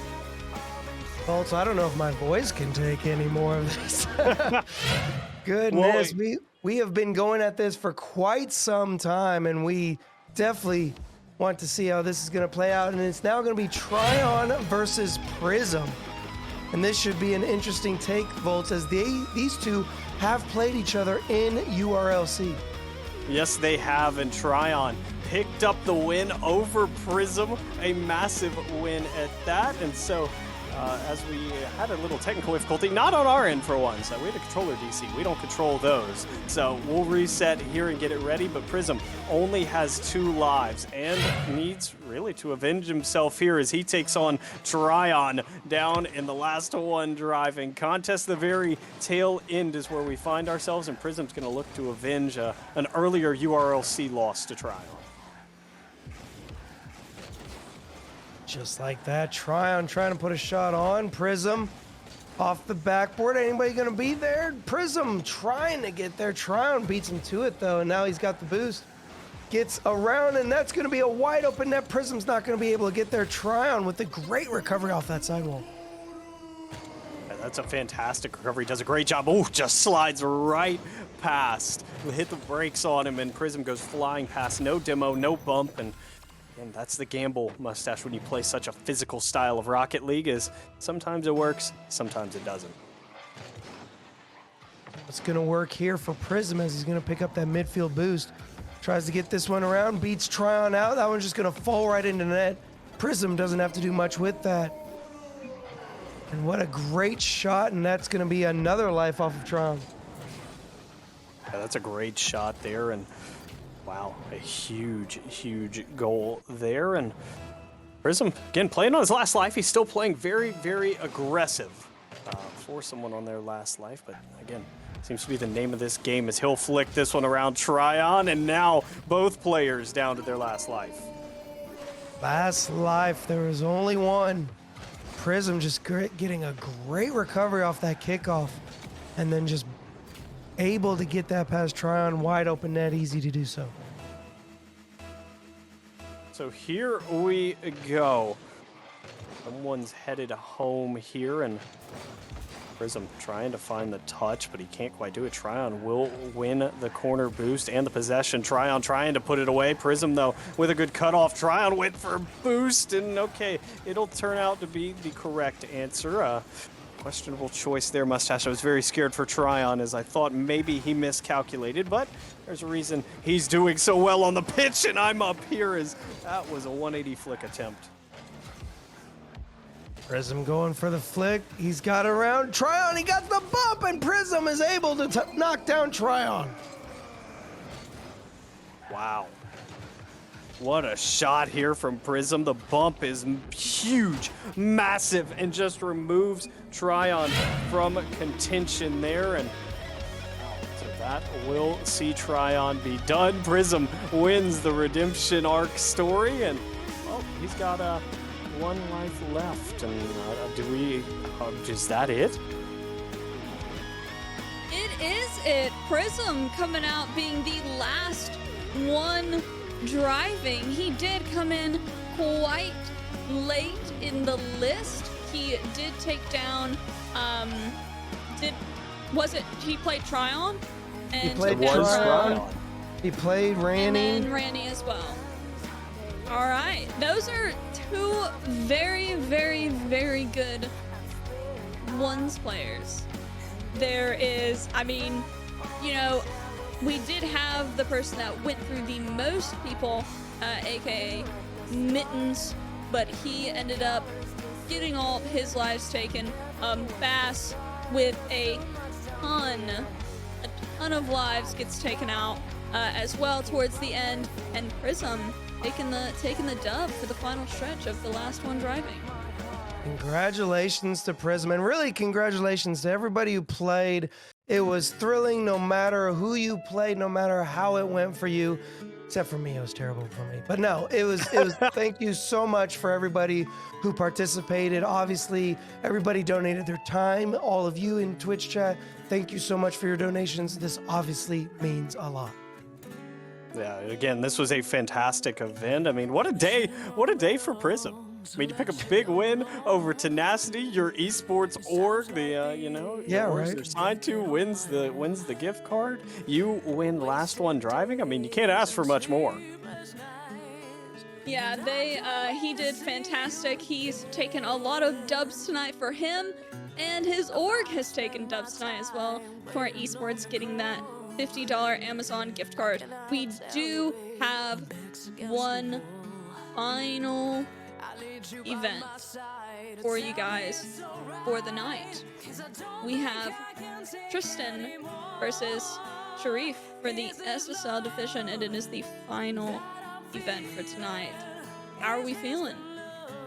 We're feeling good, and it's definitely going to be a thrilling matchup, to say the least. Remember, it is going to be a best of 5. But obviously, we want to talk about this main event. So rather than talk about it, let's check out a little bit of a promo about this main event that we're getting ready to show in front of you.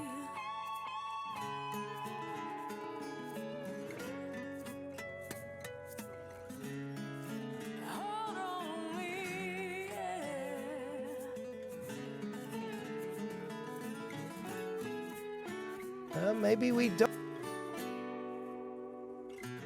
Stop the feeling I've been here before, but with you I found no key to Akron,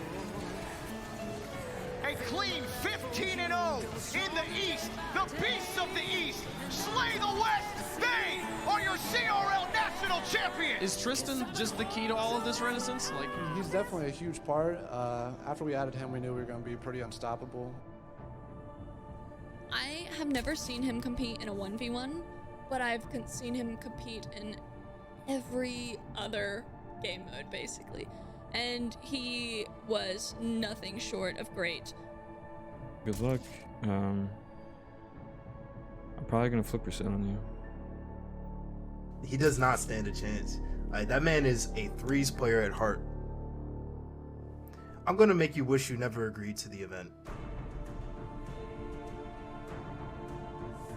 You're not gonna come back after I verse you.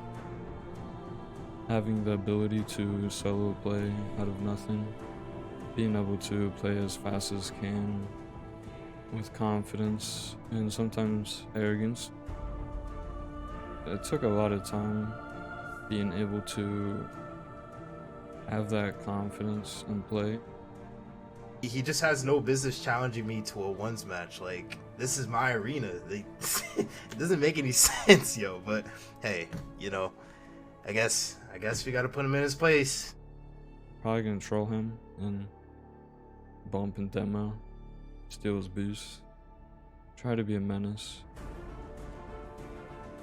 I haven't played in a ones event in so long, so this is definitely gonna be an interesting event.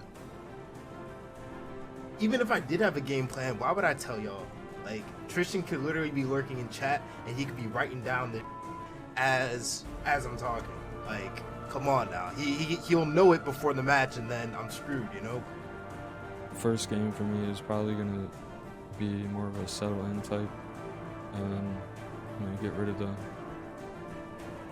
maybe nerves. I'm not sure if I will be nervous, but You can bring Tristn, you can bring Wonder Mike, you can bring any mechanical player that you want to. I think I'm gonna have to come in prepared. Yeah, he's a proven ones player, really good. Yeah, I think my overall game plan is to sort of be as aggressive as possible. Probably feeling out how Sharif is playing, probably going for solo plays, and if I'm not capitalizing on that, then playing a little bit more safe and more of a calculated approach. Now that I'm on the grind and I actually have the time to really grind the game, it's over. It's over.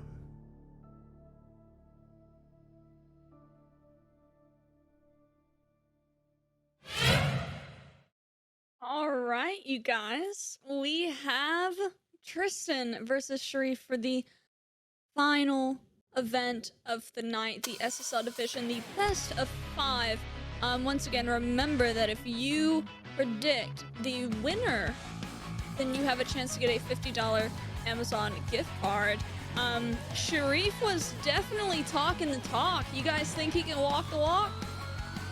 I'm going to leave it to my prediction on how I'm going to go about this. Obviously, we're going to bring all of you guys in to do viewer predictions, but Volts, I definitely think that there is some confidence from one player versus another, and I'm not going to lie, I've had this picked since the beginning of the night, so if I'm wrong, I'm wrong. Everybody just vote different than what I do, but I'll wait till my prediction to show you why I'm going with that particular player. I will say, from the promo package there was one player that was very, very confident and seemed very excited for the opportunity, and the other seemed very lackluster but confident at the same time. Just seemed unfazed by his opponent. Just it's very nonchalant about the matchup that was in front of him. And I will say, it's happened to me before, and I ended up being wrong, where the promo package kind of flipped my decision. I'm with you, Mustache. I had a pick coming into today, but I have since changed it after watching that promo package, and I'll let y'all know what the change was once we get the viewers involved, Top Gun. I mean, I already know my decision. Through the package, we did see one kind of quiet confidence, right? Like they were both very confident, but Volts, as he said, one was very nonchalant and the other was very forward with how he felt about the games. You know, I see chat talking about one is all confidence, but do you think Sharif may be a little bit arrogant? Maybe it is just confidence. Maybe he just is very sure in his ability, and we'll see. But I have played with Tristn previously. I know a bit about how he plays, and I think it's going to be a good matchup for sure. But it is about time we bring chat in our predictions, as well as make predictions of our own for the last event of this URLC 3. This is Sanang D's build predictions. Who will win the series? So, who's gonna start us off? I feel like you two might be the same, and I might be different. That's kind of the vibe that I'm getting. You're probably right. You're probably I'm not sure if I should go first, or if I should let you guys go. So, Volts, I kind of saw yours in chat. If you are going to go that way, so I'll let you start us off. And you know what's crazy is I'm sitting here about to press the button because I've got it pre-typed out, and I'm kind of thinking about changing my mind here. This is such a tough decision. Again, I mean, we've seen what Tristan's capable of.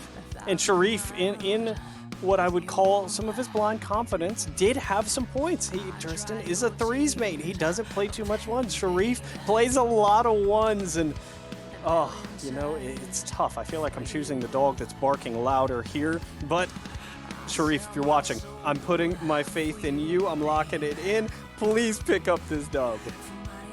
Alrighty, so you're choosing Sharif. I figured you were kind of going that route because I kind of saw it in the chat and everything.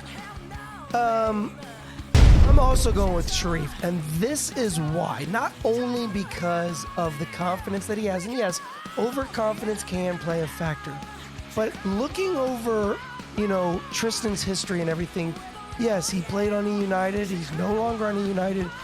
He has done some college play and stuff like that, but his Wikipedia page says inactive. Sharif tweeted out on January 26th, "This is the final year for me to go pro. The grind starts now." He is on that grind. He's going to do it. He's got the determination. I think he's got this series win. You know, I think that you do a lot of research, Mustache, and you still come out on bottom. It does nothing. So I can't. I totally. Okay, the thing is in my head, I even totally agree with you. Like, you know, when you do a whole lot of gaming, you know, a whole lot of grinding, I think that you can definitely. I think that can definitely show. You can outperform other players, as you guys said. Tristn doesn't really play one-star knowledge, right? But I do have confidence. I'm going to lock in my vote as Tristn, or for Tristn rather, simply because I don't know. I know a little bit about each contestant. I do know the most about Tristn, but I do think that he's got it. I think that he can make it happen, and I think he's a very, very good player. Like I said, I've played with him twice in Twitch Rivals, and he has done absolutely fantastic in every single game that he played in. And we got second place. Maybe I should have said first there, but we got second place out of many pros and many content creators. So I think he can do it. All right, so Tristn versus I, Sharif. Two of us again. It's always been one person off, voting against the other two. So Volts, we'll have to see. Am I gonna go 0-3 tonight, or are we just gonna everybody have a 1-2 situation or what have you? Who knows? But this one, I'm gonna say Sharif 4-1. That's a series scoreline. Wow, That's a bold prediction, Mustache. I'll give you one guarantee is that you're not going to have a voice tomorrow, but no, that is for sure here. But this matchup, I don't know, because I've seen, again, we've seen both sides of the coin. We've seen the mechanics of Tristn. And, you know, we've seen, you know, we love to watch chat. Some people say Tristn, you know, too mechanical. Sharif can't handle it. Maybe a little bit too fast, too methodical versus, you know, the flip side of maybe Tristn kind of, you know, didn't practice, walked into this event expecting to, you know, just kind of waltz through Sharif. And again, I love the fact that you brought up that tweet because, again, when you set a timeline for yourself and you set goals and almost that feeling of desperation when you want something like that, it's motivating. So we know Sharif's been grinding, we know he's been playing, and I look forward to seeing what he's capable of.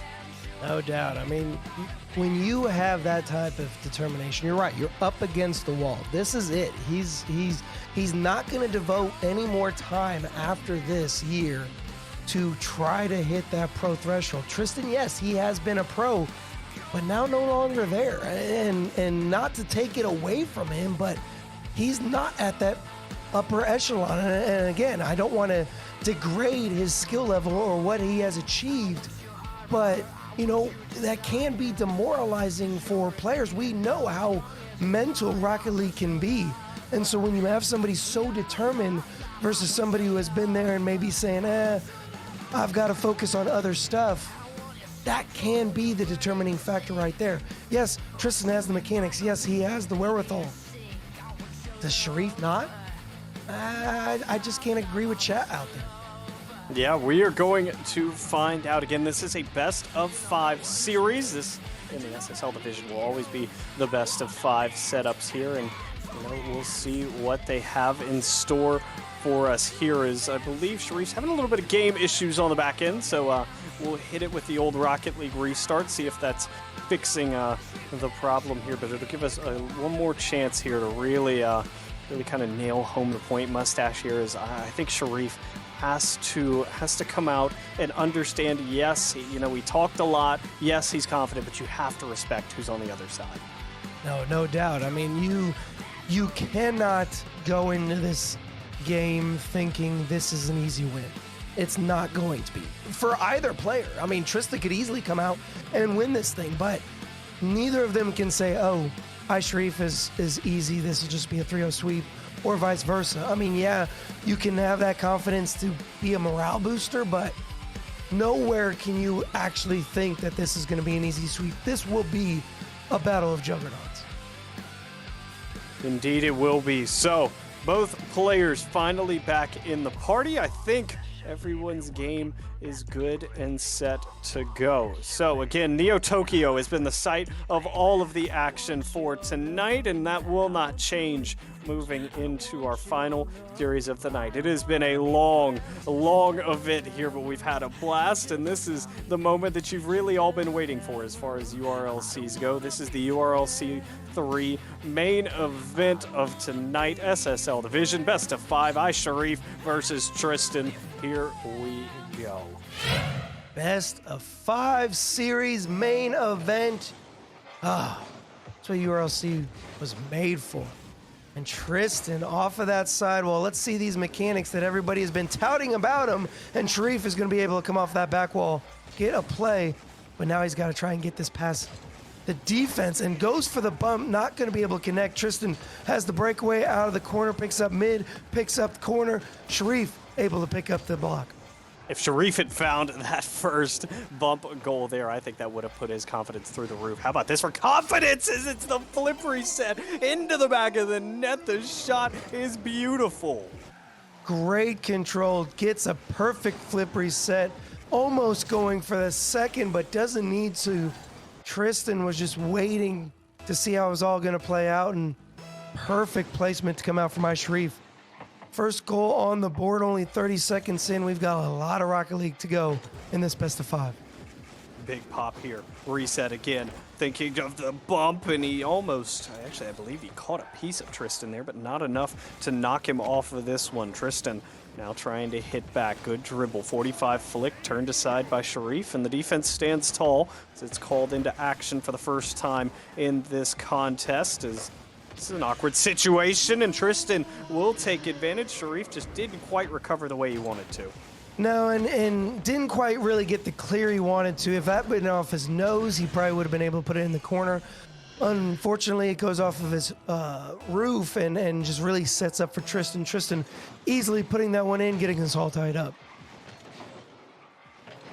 Sharif now trying to respond. Flip resets have been hitting. That's a double, but the shot will not be on. And the early mechanics here of Sharif have looked very, very good, which is, again, you know, some of chat thought that Tristn might have that mechanical advantage, but not quite thus far, as that's a good ceiling reconnect, but the bump was enough. Sharif will take possession, and Mustache, we know how dangerous, you know how dangerous those Dominus flicks can be, because you play in one, and Sharif bottom left for goal too. And that's just a great recovery to come out. You know, he's able to put that one off to the behind Tristn rather than in front. And a good shot placement. You're right. Those Dominus flicks are dangerous. Of course, I haven't quite perfected them as much as Sharif or any other Dominus main who actually, you know, can play the card to its full potential. But it still goes to show what the different card hitboxes can do, and Sharif able to take that from all the way from his corner to the far left side of the net, and Sharif with the 2-goal lead. Wow, the mechanics continue to impress. Mustaches. This is a very rare sentence, but Tristn looking a little bit frazzled here. He's really having trouble reading what Sharif's going for and getting up to contest some of these shots on net. And you know, I agree to an extent with being frazzled, but he does have about 3 minutes he can regain. Oh, but that one's going to be unfortunate, and that is something that is going to frazzle Tristn when you try to get those recoveries and you just miss the ball wide open net for Sharif. That is unfortunate, and that is something that can start tilting a player. Sharif will take full advantage, and now 2 minutes and 4 seconds gone by. Sharif in full control. Still a world of game left here in game number 1. Again, we're playing a best of 5 here. Sharif up, a reset. Tristn early contest, but a great 50. Sharif able to get his car vertical there, get all of that Dominus in front of the 50, and he'll put it away. Good shot placement, good 50, just all around. Perfect Rocket League to come out for my Sharif, knowing how he needs to attack that ball. 4-goal lead, and we are still not even to the halfway point. Sharif off kickoff will have to backtrack a little bit here. Tristn going to force the issue. Tristn really forcing the issue, and a great recovery by Sharif. He can't quite get enough of it.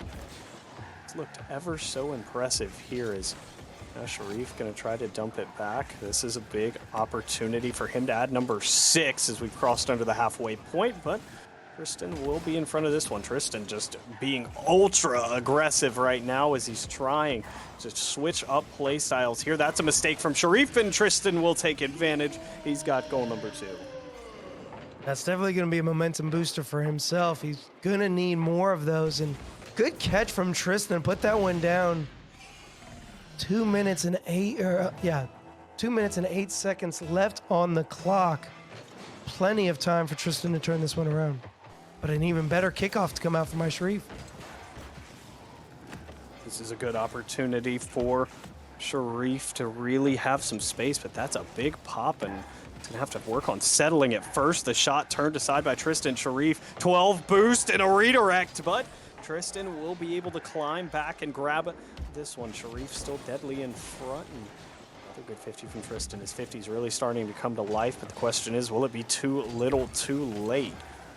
One's played to the side. Sharif now on low boost. He's got just 12, and Tristn knows it. Tristn knew it all the way, and he'll get the follow-up touch off the ceiling, and that's a beautiful shot. And wow, this deficit now just 2. He's definitely chipping away at it, and I was curious if Sharif was going to be able to get to that ball before Tristn was, and just good play to come out from Tristn, able to come off that ceiling, make sure he's got the boost to get down to that ball before Sharif could be able to get to it. And within 2, A minute 20 left in regulation. Still doable for Tristn to not only tie it up, but potentially take the lead. Sharif got a really good 50 here as he'll force Tristn all the way back, knock it into his own corner, and then repossess. Big flick incoming, and the follow-up turned aside by Sharif. That's an unfortunate fall for him as that waterfall straight down Tristn. Shot opportunity, delayed flick, but Sharif stands tall. Open net opportunity, and the lead will be doubled here, 6-3. What a defensive stand from Sharif. That was a fantastic defensive stand to be able to not only get that block, because I really thought Tristn was going to be able to pop that up over Sharif, but then he was able to get that breakaway, have enough boost to really launch that down the center of the pitch. Perfect play from him. And that lead back to 3. Tristn, though, going to try and see what he can do, see if he can drop it down, and he's able to get it back within 2. Back within 2. This is a good little pickup for Tristn here. Sharif just let that one get a little bit too far away from him and then awkwardly caught on the post. As now Sharif will have to try to avoid throwing this lead, and Tristn going to do his best to claw his way back in here. Big bump off. He will get the boost, and now with a collision there, Sharif going to come out the better as Tristn ended up spiraling off into the corner here. Wow. Tristn, big demo, will erase Sharif, Mustache, and that buys him a lot of space to work with. Oh, but that might be just enough. Tristan's going to have to get this cleared out. In the demos, we want to see some more aggressiveness from both players, really. The flip reset coming out. Tristn did connect, but Sharif able to get the save. He's going to be able to pick up his corner. Not really able to get the aerial needed, but he's just got to waste time. Tristn could drop this down, have the shot. No, Sharif able to get the save. He's just going to let this go, and it's going to be a Sharif win for game number 1. Game number 1 to Sharif there. It's quite the impressive performance, I would say, here from him. As he looked really, really confident. He didn't spend too much time on the defensive end. Definitely some things he'd want to clean up on the defensive end. And then, you know, this was the danger that we talked about. Mustache's Tristn looked a little bit uncomfortable there, especially in the mid portion of that game. I will definitely say it felt like a slower start for Tristn. He really started to pick it up towards the second half, and that could be dangerous for Sharif. Remember, you know, if you're a Sharif fan, Tristn getting warmed up could be a tall, you know, order to try to take down. So you really got to make sure that if you are Sharif, that you're able to keep your composure and really the accuracy that you've got. 6 goals, 9 shots. He's definitely very accurate. Keep that up to make sure that Tristn doesn't, you know, diminish those leads that you may or may not have. So, moving into game number 2, I mean, Sharif here could really take control of this series and move to a match point scenario, while Tristn obviously going to want to respond here, turn this effectively into a best of 3, but Sharif right back down to the pitch. Tristn will follow. It's game number 2 from Neo Tokyo here, SSL Division URLC 3. And this one, I think it's going to have a little bit of a different feel to it. I look for Tristn to get out to a hot start, Mustache, and really just never look back. Yeah, I definitely expect him to come out a little bit with a little bit more aggression, a little bit more panache, if you will, and there might be the way to do it. Rightfully so, he puts the first one on the board. He's definitely going to want to turn this one into an even series. Yeah, that one launched from distance there. Again, that's a really good pickup for Tristn. That's how he's going to have to get back in the series. He has to take advantage of the opportunity he's been given. He made the card change as well, Mustache. Dominus to counter a Dominus, and so far, so good. Definitely noticing, oh, what a drop, and so far that card change is working out perfectly. The long nose of the Dominus definitely helping him out, and able to just get that angle the protractor needed to come out. Unbelievable shot, drop down. Yeah, that is a beautiful drop down there. So again, Tristn looking like he might be, I don't want to say you didn't take game 1 seriously, Mustache, but definitely more locked in for game number 2 than he was in game 1 as Sharif was forced to put that one high over to to keep Tristn from finding the 50, and he wasn't able to make the adjustment, hadn't planned on making it. And speaking of adjustments, Tristn doesn't even need to get back to this one. He's put it straight into the net. It's 3-0. And that's just so demoralizing for Sharif, where he had that beat and, you know, he just gets a second touch and bounces it off the backboard. He's not able to recover, and then Tristn turning around with a great transition to get that one on target.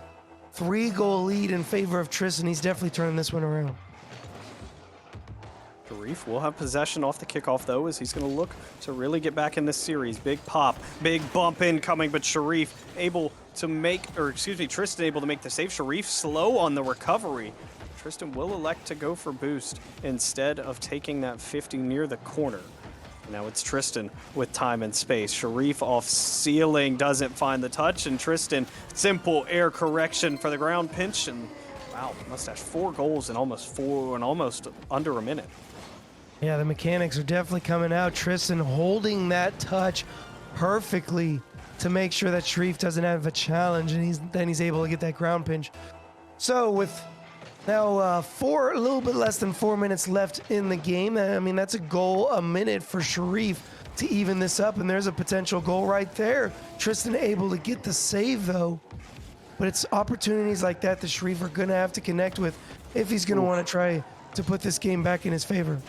Wow, and Tristn is being that menace. He's giving no space, and what a shot here. Again, look at the 50. Recorrects, jumps back on the wall, spirals back down to this one, and then 57 straight to the middle of the net. You know, Mustache, I'm not a big fan of chalking games up, especially when it's ones. But, I mean, if this continues, I mean, Tristn could put double digits on Sharif without even conceding.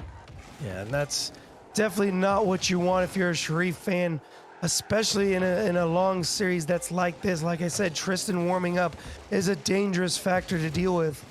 And so with Sharif in the air, tries to go around Tristn, not able to do so. Tristn able to pick up the corner boost. Sharif having to pick up mid, but Tristn having the dominance flick off of the backboard, able to recover. Can Sharif put this on target?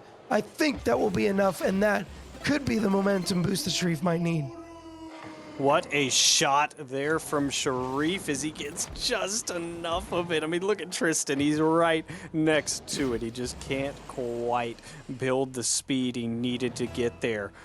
So, on the board goes Sharif. Only down by 4. We've seen it come back. We saw it in the prelims, in fact, of 5-0. Came back and finished 5-6. That was Derek and Vince way earlier tonight. Feels like a whole nother day. That was nearly 6 hours ago here on the URLC channel. Is Sharif gonna get a second one here? Make sure he takes his time and puts this one away. Mustache halfway home, and Sharif looking much better. Oh, definitely. And maybe it's gonna be the second half that Sharif kind of comes out strong. You know, ones is such a long game mode because, especially when you do have casters, you know, typically when you or I play ones, you score, you want to immediately fast forward through the replay. Well, these guys have to kind of bear through the replays just because, oh, and what a dunk coming out from Tristn. But bear through the replays because we're trying to explain what just happened. And so it is a long time that you are playing this out. But a good dunk to come out from Tristn to put the lead back into 4. 6-2. We find ourselves Tristn there again, kind of shutting down the comeback a little bit, letting us know that he can still score. He's going to add number 7 here. That's a mistake from Sharif. He let that one get way too far away from him on 0 boost, and well, that's what happens when you do that against Tristn. 7-2 dominant shot right there, 63 top corner.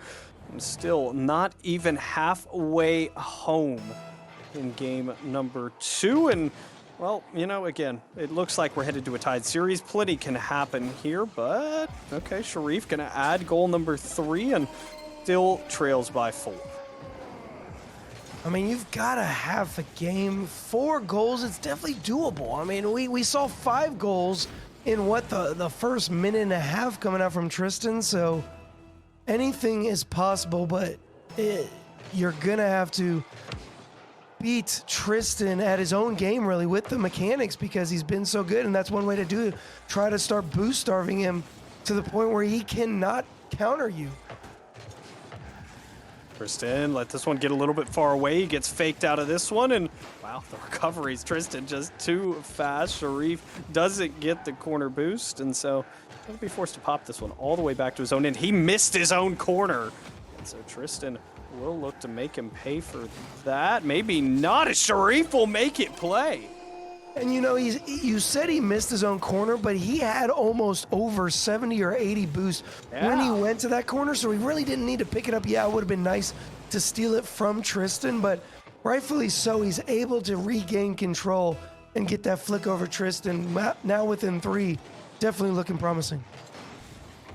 Yeah, that was a good little bait as well, because I don't know how much, if Tristn thought he had boost to begin with. Double flip reset from Sharif here. He's bumped off the ball. He got a flip reset off Tristn, and he'll get back to this one. Either that or he still had his second flip. Maybe that was the case. Yeah, he still had his second flip, uses that as momentum, and wow, down by 5, now down by just 2.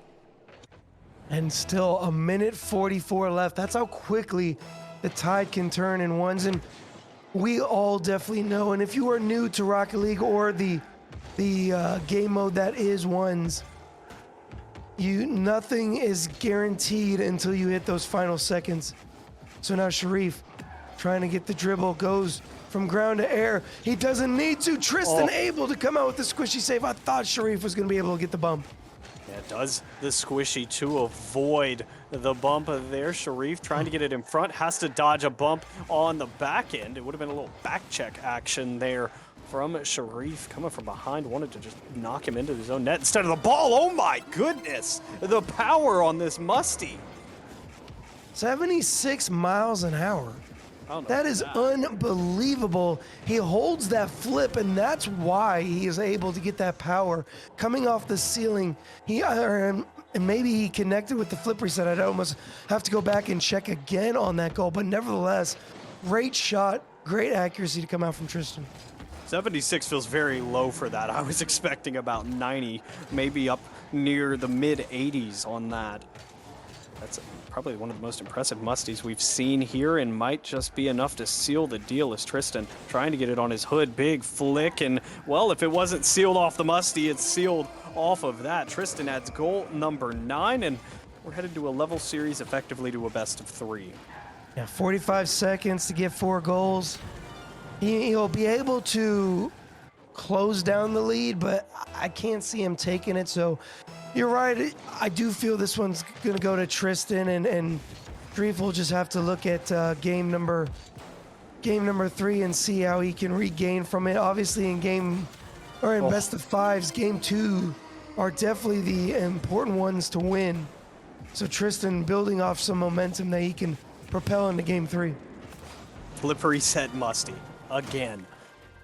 Tristn just looking so impressive here. Again, you can chalk it up to be a garbage time goal, or Tristn just padding his stats here. But either way, I mean, that has to hurt Sharif, and it just reminds him who he's playing here. Is he'll be able to grab one back for the road. Is good 51 there. Sharif will put it away, but still trails by 4 with just 24 seconds left. And you definitely want to get as many as possible. I mean, you don't want to just let this snowball away and say, okay, well, let him get 10, 12, 15 goals. You want to keep it close just so that you can know, hey, I can definitely score on him. Yeah, he was able to get a fantastic start to this particular game, but we can move on and see what we can do in game number 3, no matter who you are, whether you're Tristn or Sharif. And 11 goals now to Tristn, almost doubling what Sharif has been able to put up. 11-6, just 10 seconds left here in game number 2, and again, this is just a formality to finish this out for both of these guys here, as it's pretty clear, and has been really since the lead was built, that Tristn was going to be walking away with this win. And Sharif here just trying to somehow loop back around this one, drop it down. Tristn will let it hit the floor, and that will be the official end of game number 2. 11-6, the final score, despite a 67% kickoff advantage for Sharif there. He still comes up on the losing end, and I mean, that's got to hurt a little bit there. He had almost just as many shots, won almost double the kickoffs, and yet was doubled in the score category. Yeah, just Tristn with that early lead really kind of set the pace and set the tone for this particular game. And it's been a tall order. You know, like I said, no one is going to win this in a sweep, and obviously we see that here and now. This is going to be a fight to the death. I said 4 games, more than likely probably going 5, and right now it is anybody's ballgame. Mustache's worst nightmare right now is a game number 5, and I mean, I'd have to agree here. Unless Tristn wants to just sustain the way he just played, I would say we're going 5 here. I expect a good response from Sharif here in game 3. Back and forth contest nonetheless, and I mean, that's what we expect out of these two competitors. Both so confident, both at the pinnacle of this game, and again, I mean, that's what happens. Two Titans collide. Right, and Sharif is going to have to build off that confidence that he has and say, hey, you know, one game got away from me. It is what it is, you know. Just regain and move on to the next one, and hopefully he can kind of close down those floodgates that opened there in game number 2 with Tristn starting off with some insane mechanical plays. It'll be Sharif on the back wall here. It's a little awkward situation. Good 50 will allow him some breathing room. He's also going to be able to grab mid. Sharif, big pop, good adjustment. Sharif under Tristn, but it's just going to be off to the left side of the box. That's a hand away from Tristn, and he knows it. He'll just turn into a spinning top, and Sharif will put it into the back of the net. 1-0 lead here in game number 3. Yeah, and that's just good awareness to come out from Sharif to make sure that he gets the catch, able to hold on to the control and put it in the back of the net. So good early lead. I believe whomever has started the lead has pretty much won the game if you're a superstitious type. And Sharif with a nice flick to start off with yet another goal. That was a great flick there from Sharif. Gets it just up. It's a tail flick, and Tristn, I wouldn't even say half a second, maybe an eighth of a second too slow. Can't quite reach that one, and we'll see if Sharif can build a big, massive lead early in a game and just run away with one. Tristn might be able to get this one. Sharif just going with the shadow defense, and Tristn putting that one off a little bit off to the corner. He's got control here. He's going to go for the Doomsday, but Sharif able to cut it off early. Tristn, though, able to put the shot on, and yeah, Sharif just not going to be able to recover that in time. That's a great shot there as Tristn, again, does a really good job to loop around this one. Gets a lot of power and placement elite. Top bins, 50 miles an hour, and Tristn's on the board here in game number 3. Just a minute gone by. Again, another 50 where he'll be able to have some kind of possession. Tristn got a little overzealous there, and he will pay on the back end. Sharif able to put it away after dodging a flurry of demos. It's a little bit of good move. A little bit of an overcommit, and then Sharif, you saw that little cut that actually stopped the momentum that Tristn had. You know, it's almost like you get underneath the opponent so that way their wheels can't connect, and you lose that momentum that you may or may not have had. And a perfect little challenge to make sure that he's able to get in the way of Tristn, and rightfully so, he does it again there. Couple big bumps, but Tristn still staying on. Reset's good, and the shot is even better. Reset, good shot, great, just like that. 2-goal lead back down to 1 as the mechanics continue to be flurry and fruitful for both of these guys. And chat thought that maybe Sharif couldn't handle the mechanics of Tristn, and in game number 2 it looked like he couldn't, but so far in game 3, back and forth, both men having really, really good mechanics thus far. Sharif might able to have the boost. He gets a good catch. Can he get the flick? He tries to bait him out, and I thought he was going to be able to cut on that a little bit sooner, but I don't believe he had the boost. What a shot. Got to pop it up. Tristn waiting on the ground and gets the flip reset to put that one in. The 2-goal lead back for Sharif. Wow. What a shot here from Sharif. I mean, I thought he was going for a bump there. I think Tristn might have been on the same page as me. Yeah, you can see break his momentum a little bit there. He did not have him going for the flip reset. That is, wow, that's a great shot. So the midfield, Sharif goes. He's got one flip reset, tries to go for another. No, he actually has to point his nose towards the ball to make sure he gets the challenge. Bumping Tristn off, but Tristn getting with a bounce off the backboard. Is that going to be enough power? It is. And I believe that should give him enough recovery to put in the back of the net. Tristn just stopped in the midfield knowing he's not going to be able to get back. Yeah, Tristn missed corner. Tough break there. Sharif with a really great recovery there as he squishes out of net to keep his momentum. And 5-2. 5-2. A good score line for Sharif. They talked a big game, and at least in game one and for the majority right now of game number 3, he's been able to back it up. Has to leave mid boost for Tristn there. He'll get a big pop and start the collection of pads that he's going to need as Tristn, again, plenty of boost. Good beat from Sharif, but he's got nothing to follow it up with, and Tristn once again back in possession, back in control as this will be a good flick incoming. Oh, Sharif with a better read though. Tristn, I think, wanted the bump mustache and never quite found it. Nope, and he's still got possession, so he's going to have to just take this on to his own half, or at least in the midfield. Sharif on the sidewall. It's going to put him in an awkward position. I don't believe he's going to get there in time. No, when Tristn saw Sharif on that sidewall, that was a goal for Tristn, no doubt. Yep, he sees the positioning, knows he's got a lot of that net to work with, and even with it going crossbar down, Sharif can't quite reach it. I would say the only place that Sharif can save there is the top right corner. Everywhere else was an open target for Tristn. A great kickoff from Sharif. He's able to put on target. Tristn, though, no boost, doesn't matter. He's able to get the save. You now see Tristn is pushing in heavy, but that's going to be a big breakaway for Sharif as he throws that one on target. And the 6th goal in for Sharif, 3-goal lead for himself. That was a dangerous move there from Tristn, but it almost paid off. Sharif let it get a little bit too far away from him.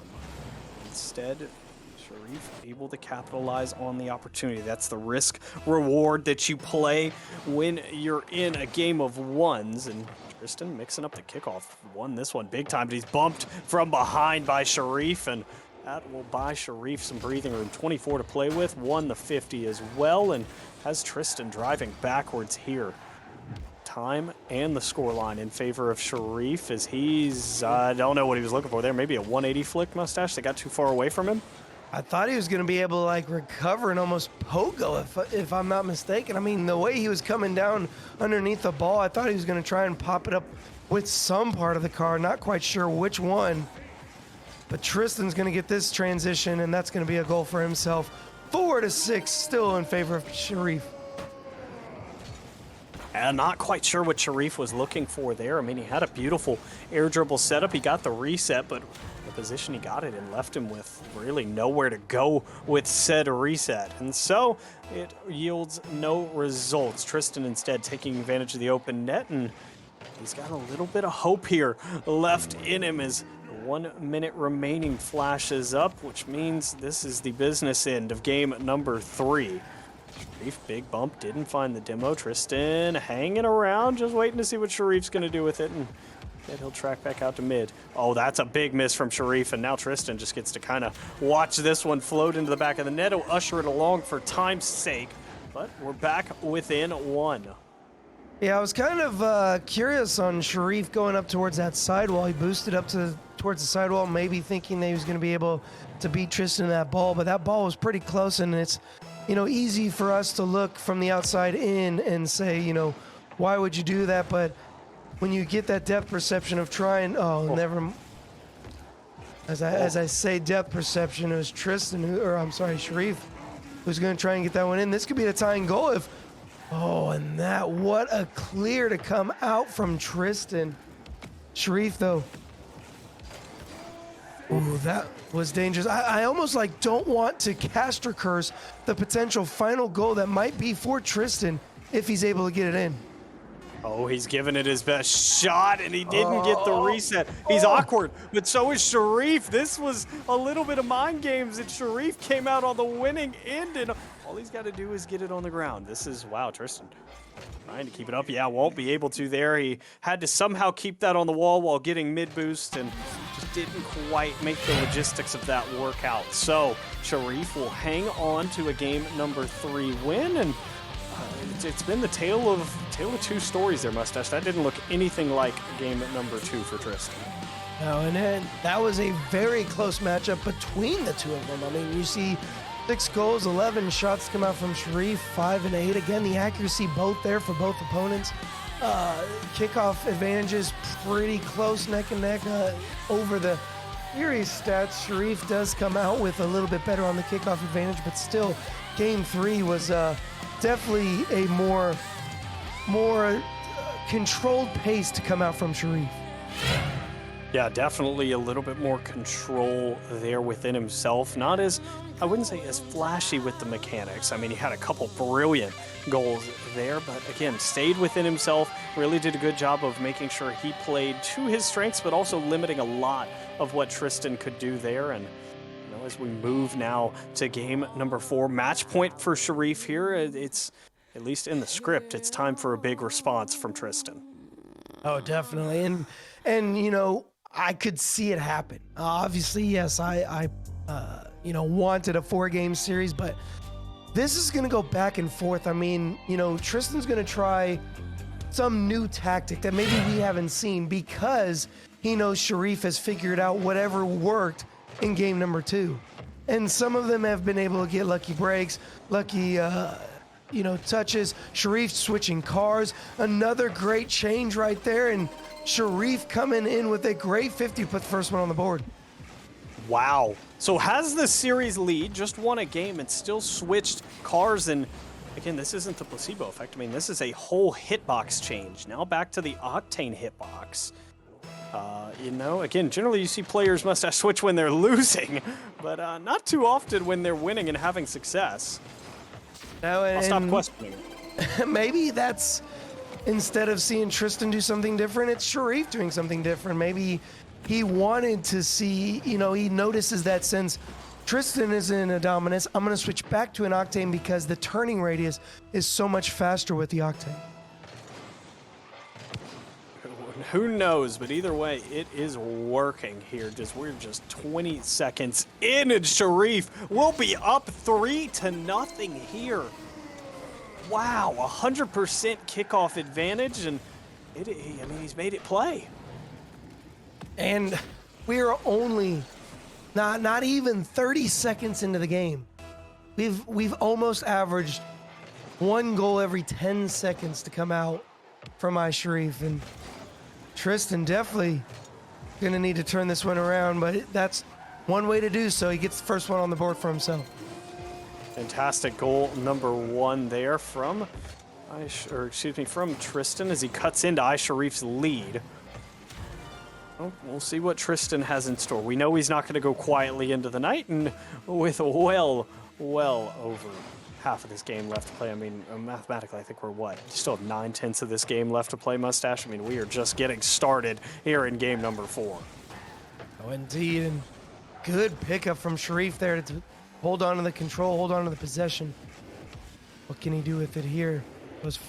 No, he does not go for a flip reset. He elects to go for a controlled pinch and able to come out with the challenge. I do not think I was going to say, if he goes for a shot attempt, I don't know what protractor, what kind of geometry he knows, but that would have been a crazy attempt. He elected to go for the possession steal, and rightfully so, as Tristn's going to take up that corner boost.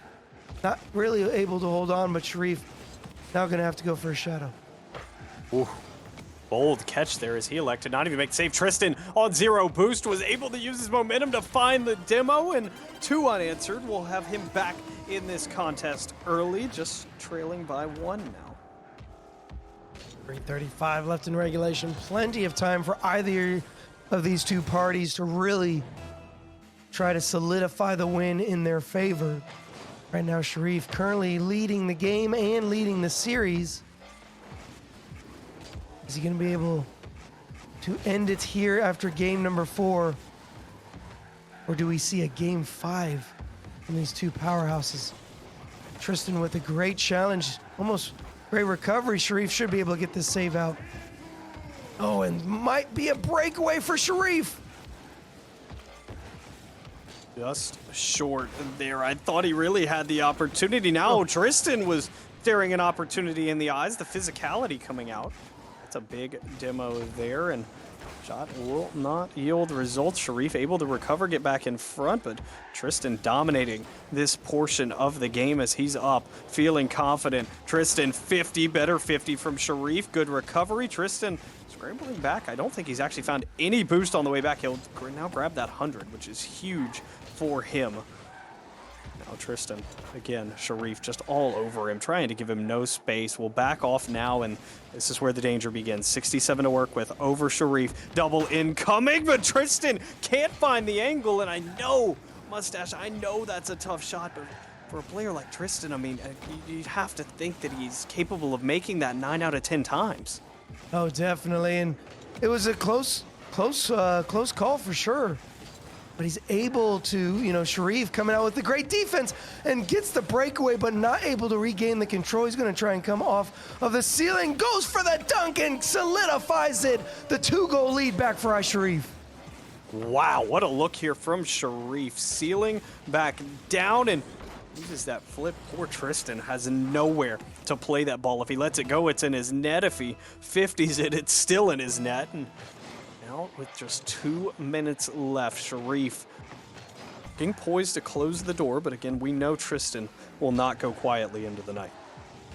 No, but the flip resets out and a good challenge. And I'm noticing that Sharif is perfect with those flip resets into a challenge. He makes sure he sets himself up for a good attempt, and unfortunately, as I say that, not going to be able to get that one. That one's going to roll in, and he still has the lead, but Tristn is chipping away ever so slightly. So Tristn takes advantage of the open net. 138 left here in game number 4. Tristn down to his last life. He's trailing by 1 here as series and game score in favor of Sharif. Good pop there as Tristn was being a little over-aggressive. Tristn still in an interesting situation. Good boost start from Sharif, but Tristn will put it out long. All you need is 12. Tristn left no doubt on that one, got all of that ball. Yeah, and I agree with Sharif to an extent. I mean, he's going to go for the boost steal because he doesn't want Tristn to go for it. Whereas Tristn says, look, I've got whatever I got in the tank, and I'm right on target. It was pretty far distance to go steal the boost, and that's the only reason why it's just unfortunate to kind of see, because it could, and that could be a goal. No, Sharif with the great save. He gets the breakaway. He's got the control. Is it going to be enough? It will be. Lead back in his favor.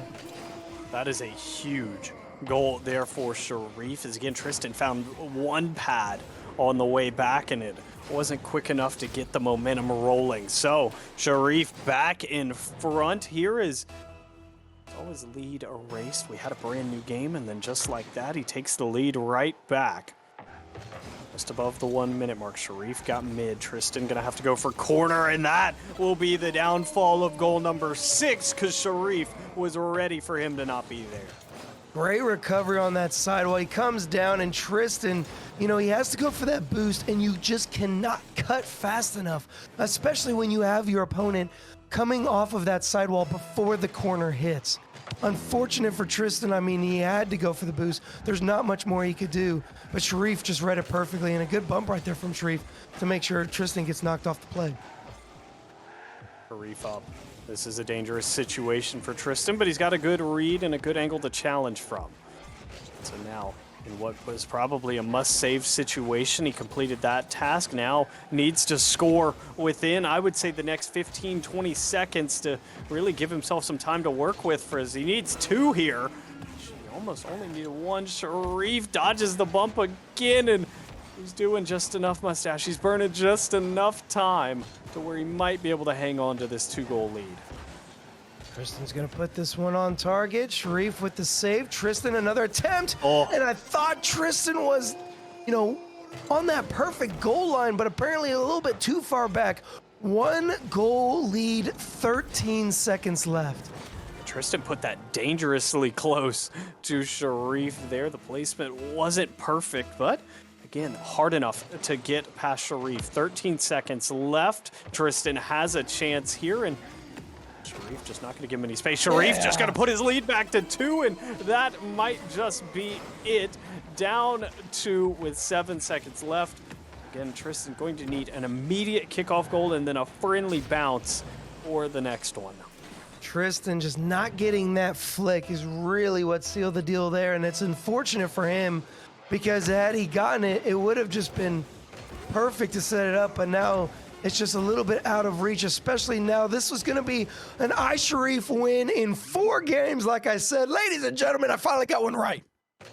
Mustache gets one right. I moved to 2-1 on the night, and oh, looky now. I think that puts Top Gun at 1-2 on the night. So we'll bring her in a little bit, but first a look at the final game 4 stats there, and well, they look about as what we expected there. Sharif had a kickoff advantage in every single game that we played. His kickoff percentage for the entire series at 65%, Mustache. And again, we harp on it all the time because we're a ones community, we're a ones event. Kickoffs in ones are brutal and almost a must control type of aspect. Oh, no doubt. And I really feel like that and the mechanics that really both of them had. You saw game number 2, that was all mechanics to come out from Tristn, and he came out on top pretty convincingly, if I might add. So, you know, Sharif able to adapt and overcome to try to take down whatever Tristn has up his sleeves on top of the kickoff advantages that really helped him out, I think is what propelled iSharif in this particular series. Yeah, it was a fantastic series, and again, such a pleasure to cast this high-level action with Mustache here, but we get to celebrate, and while we kick this over to Top Gun, I don't expect the happy faces that you see here. Let's go to Top Gun. You know, I still don't regret my choice at all. I know that I lost out on the prediction, but at the end of the day, they were extremely close games, and I kind of agree with Mustache that it's probably the kickoff advantage. Honestly, I think they both kept up with each other's mechanics pretty well. Both brought out tons and tons of aerial play and flip resets and musties and all kinds of crazy things. Kickoff advantage is very huge in ones. I think Tristn still did very well despite not having the kickoff advantage, keeping the games very, very close. But you know, both fantastic players, obviously. I'm not ashamed. I'm not ashamed. The games even Tristn lost were very, very, very, very close games. All of them were. They were very exciting, very close games, no matter the result. But if you voted for Sharif in the predictions, you do have a chance to win a $50 Amazon gift card. You know, if you voted with Bolts and Mustache, you have that opportunity. Congratulations to Sharif for the win. And you know, you guys, we'll see who got the final gift card of the night.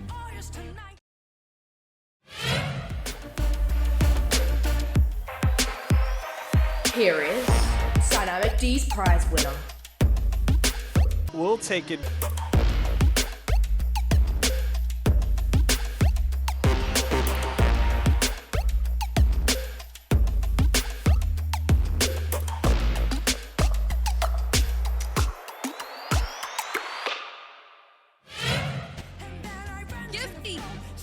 Giphy's a homie. Congrats on the $50 Amazon gift card win, Giphy. You're the greatest, the best. W. Apparently, if you know Top Gun, just come in here and you'll win a $50 gift. I guess so, huh? I guess so. I mean, know one of the contestants, like, be their org. or just no Top Gun 7. I know that last SSL event, Papa Gun won the last $50 Amazon gift card, my dad. And now Giphy, another regular in my own personal community, got the $50 Amazon gift card, so congratulations. I do believe that you do, exclamation point claim. I do believe that is how you obtain your $50 Amazon gift card. I just want you guys to know that my dad did in fact not buy me anything with a $50 Amazon gift card for my birthday. I was very sad. Very sad on that one, for sure. Well, Volts, Top Gun, it has been... That was a thrilling series, to say the least. I do want to say, I was bound to get one right. And not only did I get it right, but I got the series right, too. But hey, Impressive. It was a thrilling matchup, to say the least. A big GG's to both Tristn and Sharif. They're both stellar players. They're both phenomenal, mechanical powerhouses. I mean, you need to follow these two players throughout whatever they do in the Rocket League community. They're off to big and better things. For sure. You guys, we do have a final break ahead of us here very soon. I would like to say there is a Series of the Night award, which means whatever series is Series of the Night, the players get a bonus, and that is chosen by production. So we will get that to you right after this break.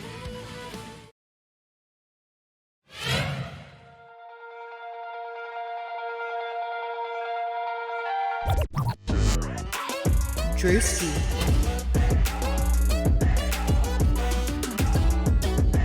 Missions.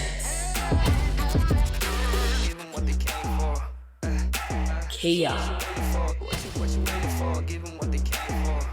Spyro.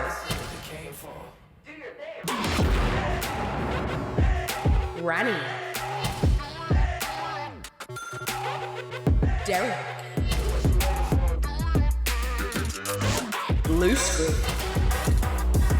Tenacity.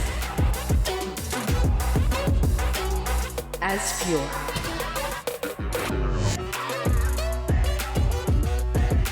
Wonder Mike.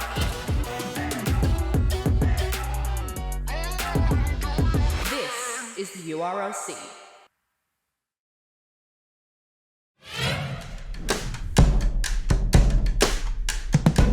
Hello, this is Mittens GG, a content creator and streamer for the URLC, and today I've received my camcorder. When I was approached about this and I seen the pictures and I seen some videos of it being used, I was blown away. Like, I was dumbfounded of how this could work as a keyboard. Alright, so let's see what we got here.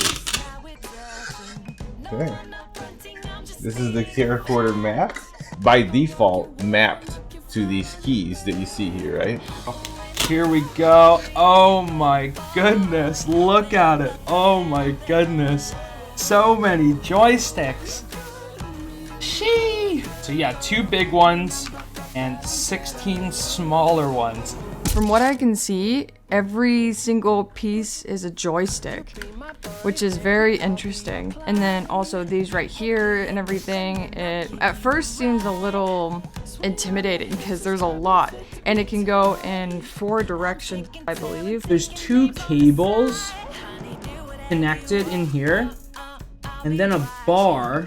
And I'm assuming that you can remove this here because I have seen on the videos they spread this apart, so you can remove this if you want to. I believe you'd be able to like separate these and then space it out how you would like, right? To make it more efficient. It's crazy because like you could probably use this device in a way that you don't even need a mouse, right? I don't know if this talks about, yeah, look at that, mouse control. And it has everything, so like up would be P here, right would be H, left would be F, down would be D. But apparently these are all customizable and everything like that as well, which is really cool. All of your fingers and your thumbs are ready to press these 3. Your fingers are all in here. Like, they really went all out in terms of ergonomics. I want to know, how sturdy is it? How long is it going to take for me to break one of these things by just playing the game. According to what I've read, it is extremely sturdy, and I can tell you right now, it feels extremely sturdy. It feels like I have to want to break this to break it. That's how it feels right now. But then, you know, obviously with all the joysticks makes it look insane. But yeah, it's super, super comfortable actually. It fits right in the palm of my hand too. Like they just lay right on the joysticks. It's really nice. You can basically never take your hands out of this device and do whatever it is that you normally do on the computer way faster and way more efficient. This is insane. For the gaming applications as well, you could macro certain movements in games and add actions to it, right? So you can move somewhere and then maybe, you know, shoot a gun or whatever, right? I think at first glance, people might not realize the potential that this thing has for Rocket League. So allow me to demonstrate. Let's talk about a basic Rocket League mechanic, like a half flip, for instance.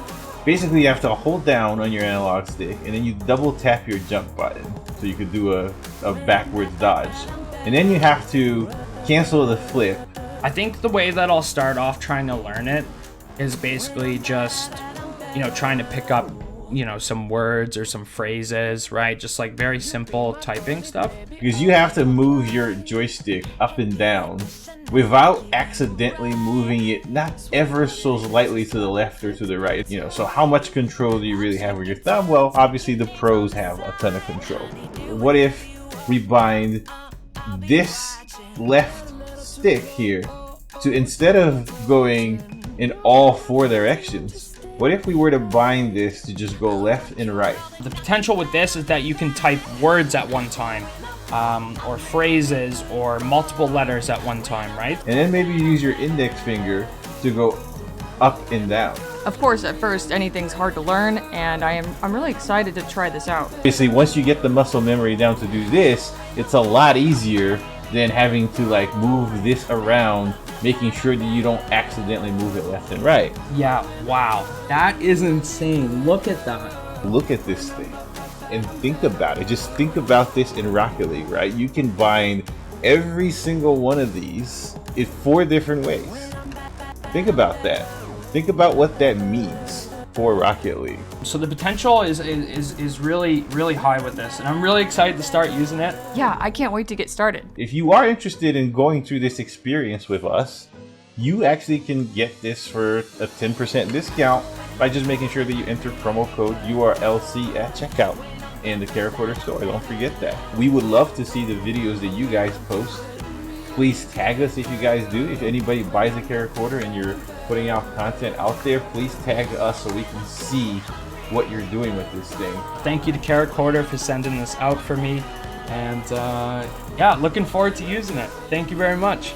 This could potentially become the new meta for Rocket League. Camcorder. Mark my words. By the end of this season, we're gonna prove it. Type at the speed of thought with Camcorder.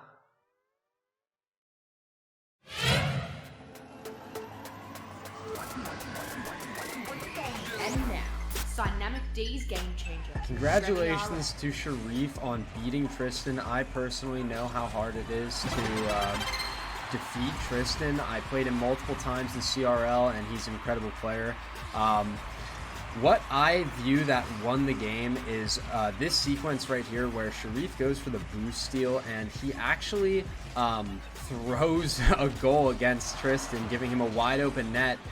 Realizing it because you could see his car completely stop. He comes back and scores this goal right here, keeping his mentality strong. It's tough when you have the lead and then it goes even, and then he gets a good kickoff here and ends up scoring another really quick goal to just give him the confidence and a 2-goal lead with 1 minute left. And secure it.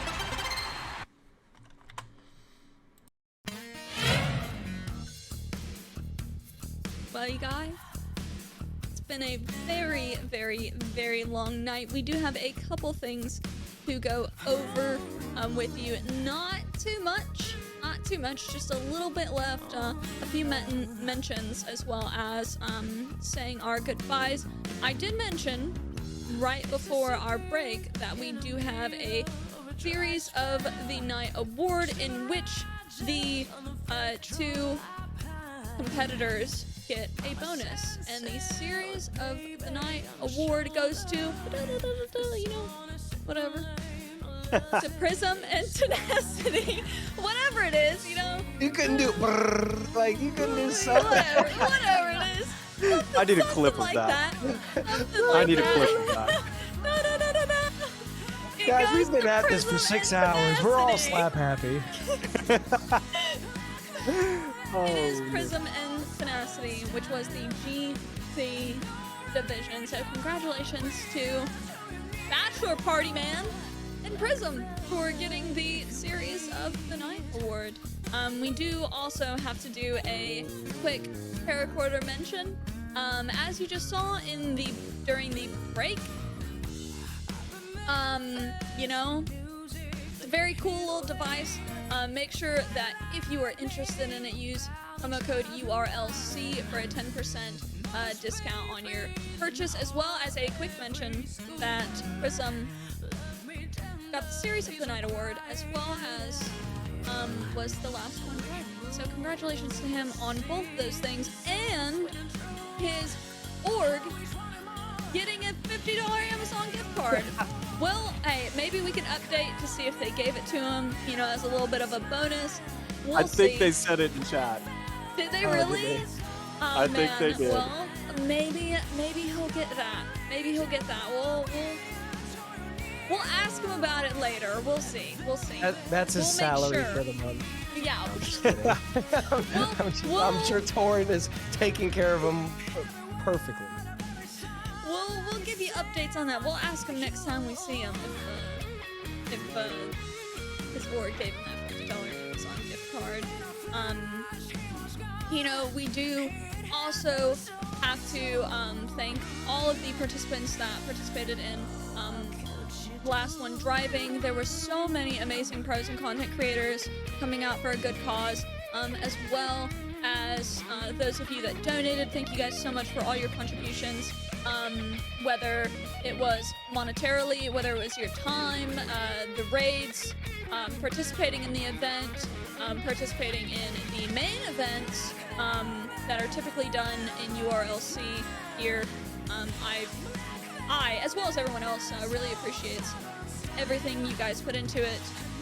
It was fantastic, fantastic time. It's been a really long night, but it was well worth it to see all of these amazing content creators come together for a good cause. Yeah, I mean, I want to say a big special shout out. I was kind of zooming in on the screen to see how much our total donation was. So it looks like we made $557, all by donations from all of you guys. All, you know, that is so awesome to see, and thank you guys so much for being a part of it and donating whatever, whether it was $1 or $2, $10, $50, what have you. Thank you so much. Obviously, you didn't have to do it. And it made the last one driving event, you know, that much more special because it gave special lives to, or extra lives to so many different people. I mean, it's just a huge thing to know that, you know, we're able to give back to, you know, the crisis that is currently going out in Ukraine. And hopefully, whether it's, you know, $500 or $500,000, hopefully it can go and help in some way, shape, or form. So it's all because of you guys out there in Twitch land, and thank you so much for that from all of us here at URLC. That's huge. Was a massive and fun night again, and of course on our list of thank yous we want to say thank you to tonight's band, Tristn and Zaritskaya. They were fantastic there. We hope you guys enjoyed the music again. Such a unique story behind them, and you know, kind of where they're at in this conflict, and living out, you know, what we see on the news. So again, we're so appreciative of them for letting us use their music, and you can find them on all of their platforms. Their YouTube channel, they're on Apple Music, they're on Spotify. I don't think they're on Twitter, so those are going to be your 3 best bets to keep up with them. But again, the covers are fantastic. The band name is incredible, and you know, we are all just sending our love and hoping they're staying safe in the middle of this global crisis. Of course, once again, fantastic event. Thank you so much to my commentators here that I've been working alongside for the last few events, or well, for almost all of the URLC events. They're fantastic. It is about time, chat, Mustache, Bolts, that we say our final goodbyes. For now, we will continue having URLC events every month for Season 1. So I will toss it to Mustache and Bolts to say their final goodbyes. Well, Volts, it's been a pleasure, as it always is. I love doing these URLC events with you, and to you as well, Top Gun. But it's been a long night. I will say my voice is, obviously, some of you can tell it's quite gone, but it's gone because of how much fun and how much excitement I've been able to be a part of in this, whatever 6 hours I think we're live time and stuff like that. It's such a blast to be a part of this. The last one driving was so much fun, even though, some people didn't get to play as much. Obviously, I didn't do very well, but hey, it's not about that. It's about what we could do because of that.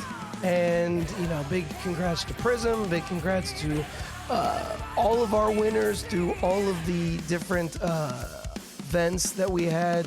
And, man, it's always so much fun whenever we get to do these vaults, and it's always a pleasure to join you and Top Gun in the booth. Yeah, Mustache, I love being in the booth with you. Fantastic commentator. You make flowing through these events so easy. Top Gun, fantastic host. You've only been getting better as time has gone on. And again, we have a blast, the three of us here in Twitch chat. I want to say a special thank you to you guys. You guys bring the fun, whether it's, the donations to add to our events, keeping it lively, having some fun with all of us in chat. You guys make this event come together as a whole. So we are so appreciative. And then, of course, to production tonight. There's so much work that goes on behind the scenes to make all of this come together. You guys don't even begin to understand how much work Stone and his crew put into this. So again, obviously, we know there were some hiccups. We appreciate you guys bearing with us through them tonight for this extra long production. But again, a fantastic night. And Top Gun, this is the point where we say goodnight. That it is. Yeah, I see people in chat asking for my cat, but I forgot to let him in. I forgot the door's closed. I mean, I could go let him in, and you guys could see him if that's okay with Boss Man. Maybe he's right outside the door. I think we just do it. It's the perfect way to cap off. Okay, all right. It's his birthday, too.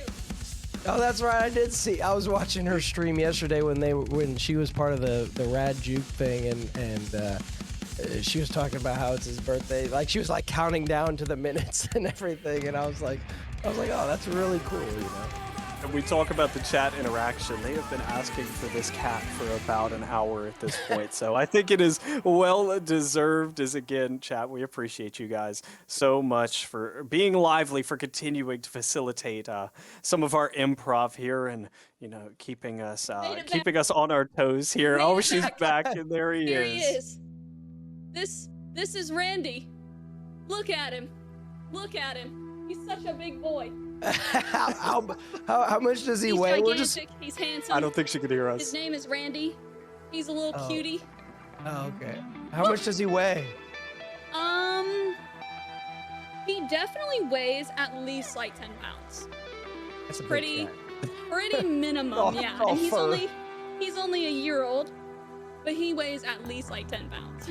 So, we're gonna need Randy to sign a media release now. Are you okay with that? I think he's okay with that. I think he's fine. But you guys, it has been sorry, I ran up the stairs to go get him. Listen, I haven't exercised in a while.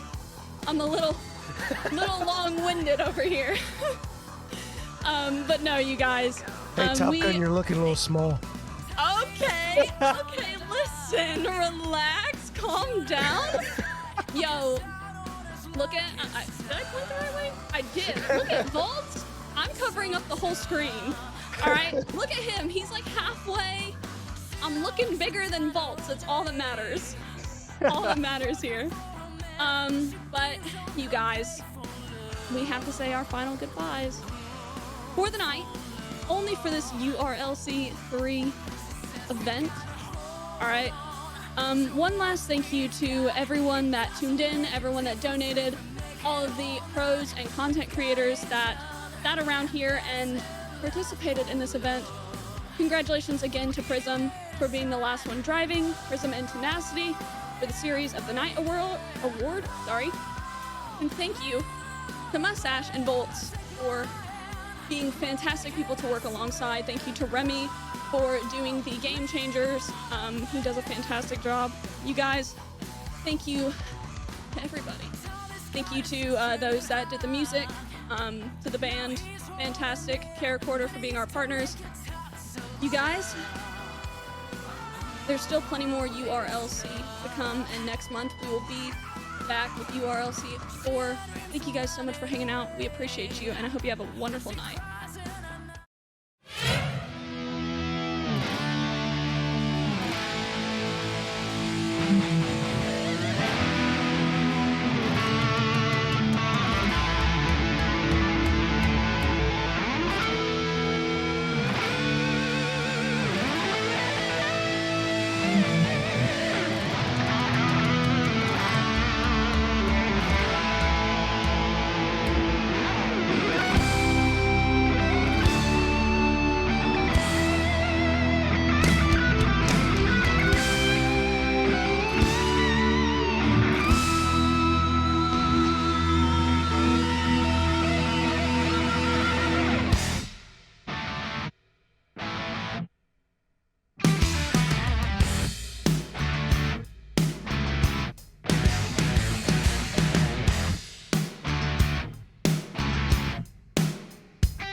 That's got me out and about. I've been looking at the sky, gonna scatter me high. Forget a hearse that'll never die. I've got a night lies, cat's eyes. I'm using every one of them running wild. Yes, I'm back. Yes, I'm back.